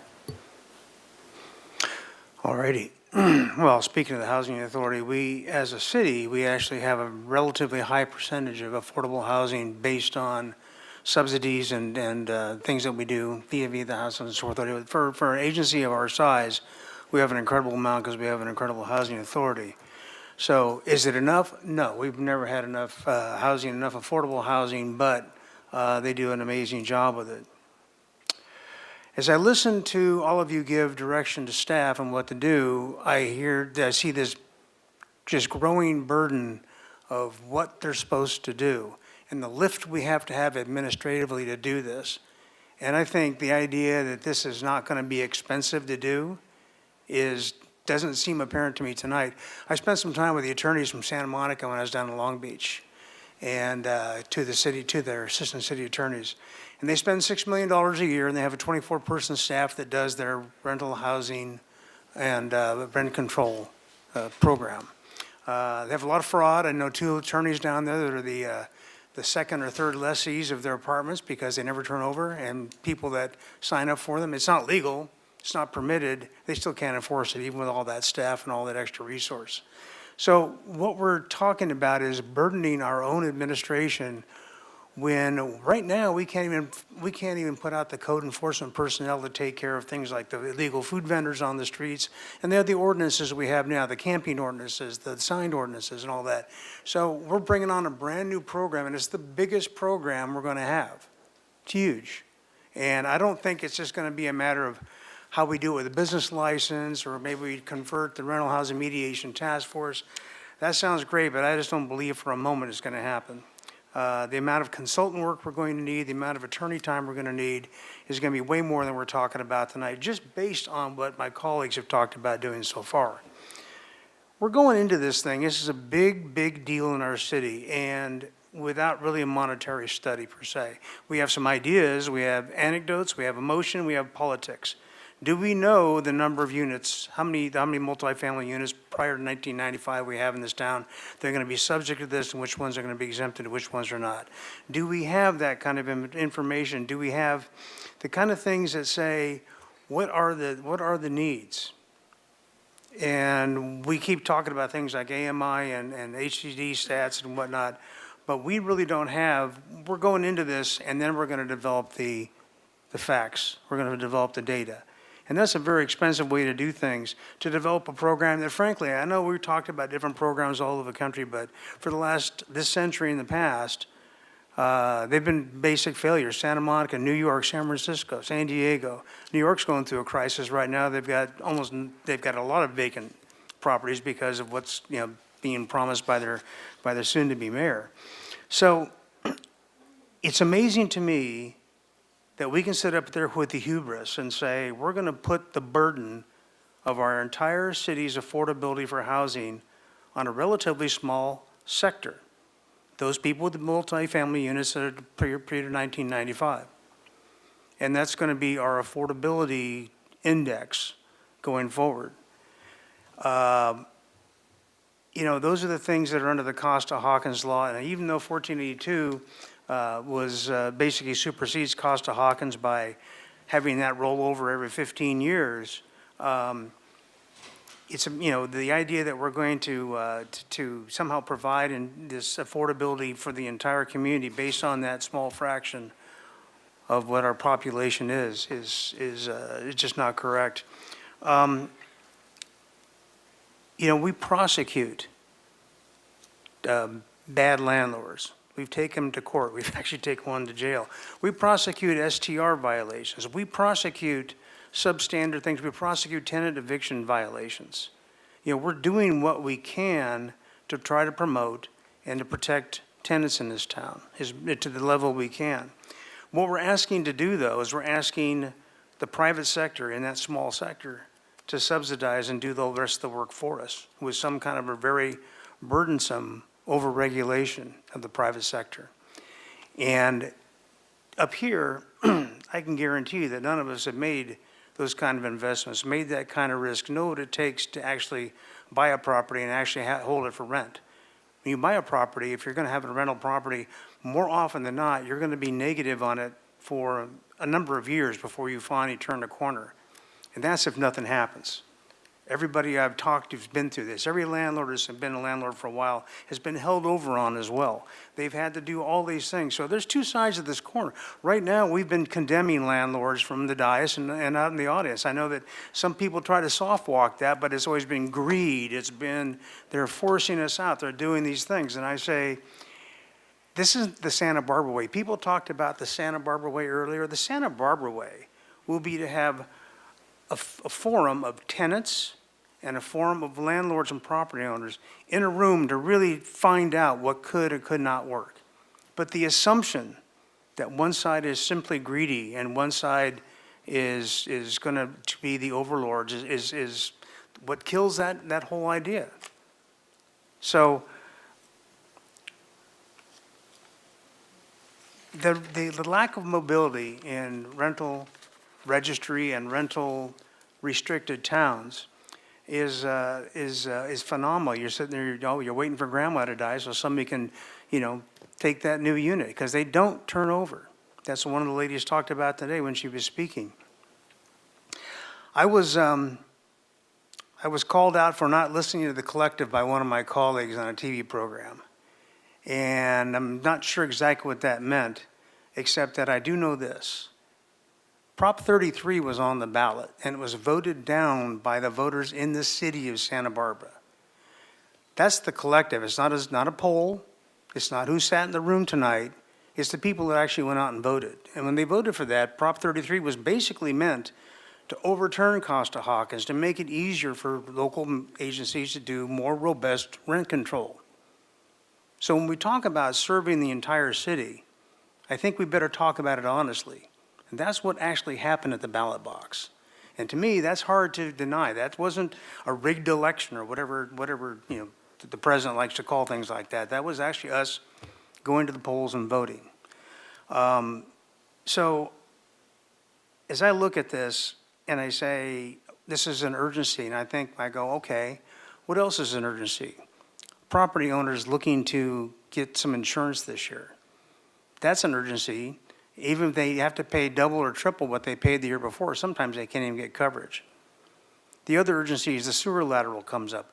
All these things come up that are just not accounted for in this thing that certainly could not possibly be accounted for in 60% of CPI. And so I have to go to a board and appeal if my sewer lateral goes out and I've got a $75,000 repair to make. What happens to my tenants while I'm waiting for the board to convene? Because I haven't gotten a chance to fix the sewer lateral yet. These are partnerships. Landlords and tenants have private partnerships. They sit down with each other, they have an agreement, and they sign a lease. Both parties know what's in that lease. They don't need us in between them to function. And lastly, we talked a little bit about the market, and the market doesn't work, and the market this and that. The market is not the Easter Bunny. You don't get to believe or not believe in the market. The market always wins in the end. And what happens in these markets when we have onerous landlord restrictions is you end up diminishing not only the number of units being produced, you diminish the quality of the units themselves that probably provide most of the sub-market rent, which are the older units. Because now what we've done, 1482 actually was kind of at fault at this. I mean, somebody praised it earlier, and I thought, well, that made people say, wow, if they're going to put a cap on it, I better keep caught up, because what if my local agency does what we're talking about tonight? And you're going to be behind. You're going to be an idiot for not having put the rents up when you did. So there's two sides to this whole coin. Obviously, I'm rowing against the same shore as most of my colleagues up here. I get that. But if we really want to do the Santa Barbara way, we really would convene landlords and tenants in the room and find out what could actually work that's not working now. And that's, I think, what we probably should look for. So with that, I will move on, and Ms. Snedden would like to speak. Thank you, Mayor Rouse. Well, just the collective I was referring to was council, not the public, just by the way. When I said listening to the collective, since you brought it up, I wouldn't have. I was talking about the rest of council. I want to be really, really clear. Landlords are not villains.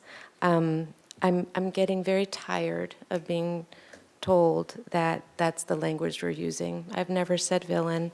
I've never said greed. I shared my story of Mei Fong, who is actually a personal role model to me and a hero to me and a sense of safety for me. So I'll speak for myself, and I have said it before. You are housing providers. We need you. Tenants need you. The whole community needs you.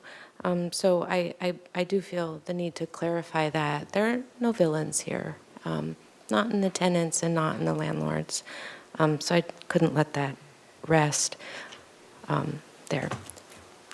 All right, Ms. Santa Maria, and then we'll need to wrap up soon because we want to give council, or make sure we all got the directions clear. So Ms. Santa Maria. Thank you, Mayor Rouse. I wanted to just say briefly, there are, like, we have to be realistic about what is going on. There are landlords exploiting the process.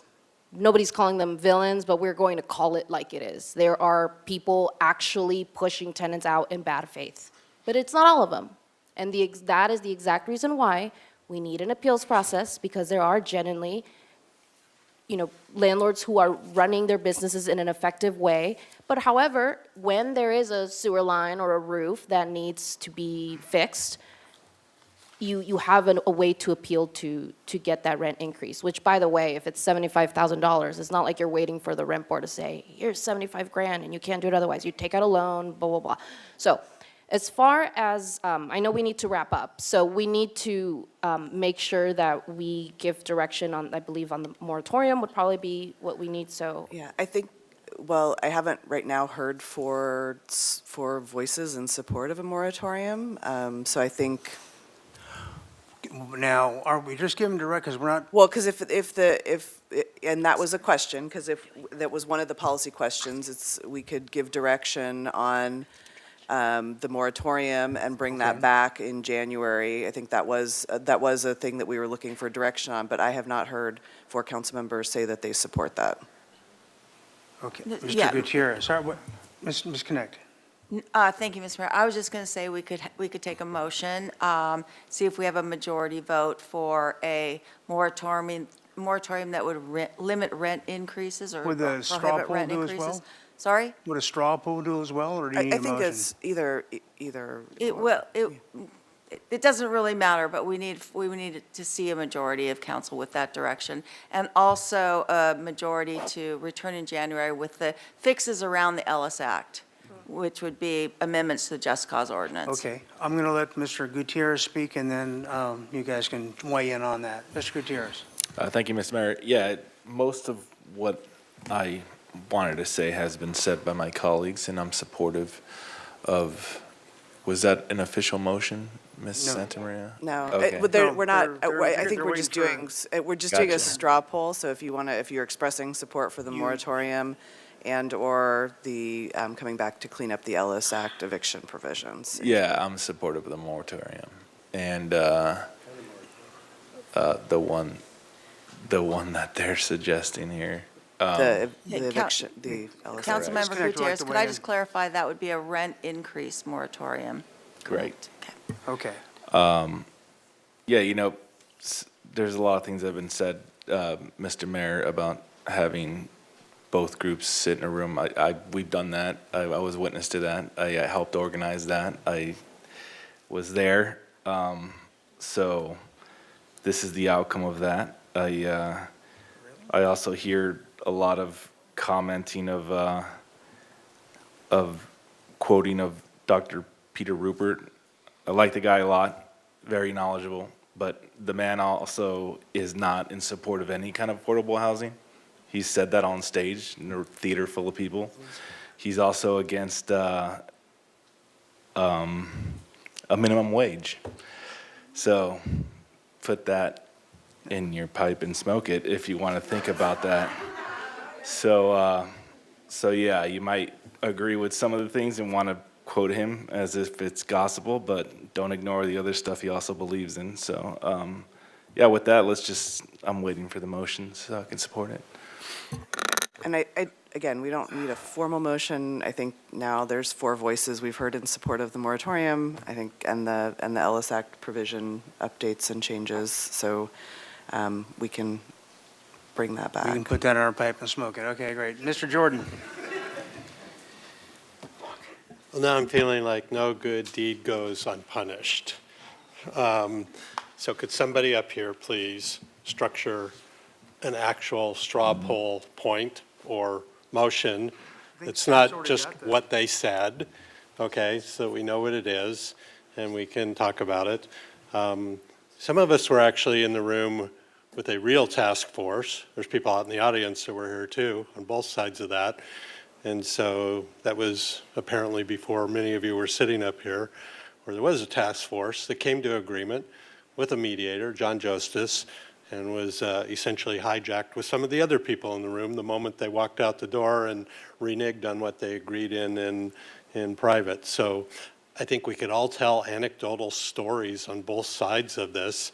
I'd just like to go back to the start of all the comments, and could we just like move forward with some actual points that make sense, and we can just get our yeses or nos out of the way and then move on. Okay, so I have two more of you want to speak, but I think staff has gotten their direction, right? Correct. Okay, so if we can make your wrap-up comments. I just wanted to respond to Councilmember Jordan by making a motion, and I think it's best for us to just do it formally. Do I have your leave to do that? Thank you. Just dandy. I will move that we come back in January to consider a rent increase moratorium and fixes to the Tenant Protection Act related to eviction, specifically Ellis Act issues and similar. Motion by Harmon. I'd like to, if I may, add a friendly amendment to establish the rollback date for the rent increase moratorium and bring it back as soon as possible, if possible, in January.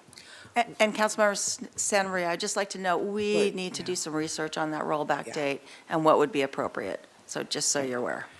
So is the maker of the motion okay with that addition, or do you want a separate It motion? incorporated it anyway, so Okay. happy to make it. Move, okay, there's a motion and a second on the floor. Anybody else? Okay, we can have the vote. Mr. Clerk. Okay, we have a motion from Councilmember Harmon and seconded by Councilmember Santa Maria, as dictated by Councilmember Harmon and amended by Councilmember Santa Maria. Go ahead and vote, please.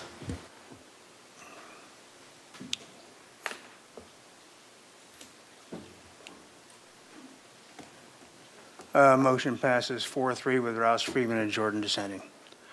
All right, with that, I think we had really great feedback on the other items. That was super helpful. I think there were some areas that I heard some consensus on some things that for us to research further, and there will be a lot more conversation. So over the holidays, we will be focused on the moratorium language. Mr. Freeman, you have something? I just want to explain my no vote on that is earlier in this discussion, felt like it's come to the table, but some of the comments I heard, it feels like they're just completely ignored that some of my colleagues want to try to work with those of us on different opinions, and it felt like this is just going to get railroaded through. So if it had been a little bit more collaborative during the discussion, I might have voted yes on that, but at this point, it feels like everything that was said about trying to find common ground, a lot of that was just discounted by some of the comments, and that's why I voted no, but I'm still willing for the whole process to do that. But I just wanted to say we need to come together, and some of the comments didn't really say, hey, I want to work with you. It felt like more you want to railroad us out of the conversation. All right. Well, with that, great way to start the holidays. We'll, yeah, Ms. Snen, do you have No, just reports out. Okay, is this a report out, Mr. Gutierrez, as well? Yes, thank you. Or- okay. Should I go first? Go ahead, I'll let Ms. Snen go last. Sorry, Ms. Connect, I was in the bathroom when everybody was praising you, and I just wanted to make sure I get a moment to praise you as well. I'm really gonna miss you. Nice. I'm really gonna miss you, and I appreciate all the work you've done to help me in particular, and also just in general, the community over the years of service that you've had, and congratulations, and yeah, we're gonna miss you. Okay, Ms. Snen. Thank you, Mayor Rouse. Just some highlights. We're doing our report outs, our council report outs. Yes. Okay. Attended, I went to see Kinky Boots at the Granada, and there's a whole series of Broadway coming to the Granada, and so fabulous. I just can't say enough about it, that just class act, and the Granada is amazing and was beautiful. And another event at the Granada was Gracie Fisher's Winter Showcase, which is always really important event. Also attended the Downtown Santa Barbara Improvement Association Holiday Party, Santa Barbara PD swearing in, very moving ceremony. Attended the Elected Leaders Forum on Housing and Homelessness. Thank you to Supervisor Roy Lee for the invitation to participate in the Carpinteria Parade. The Cycling with Aged people wheeled us around, and it was really fun, but it also made me think, like, we could really do this on State Street. I mean, the street is small, but there were marching bands and different things happening, and I feel like we could have some form of holiday parade on State Street. Then attended the Parade of Lights and with fireworks, which was always so fun. Democratic Women Holiday Party, groundbreaking with many of you with the 400 West Carrillo. Attended the COMB meeting.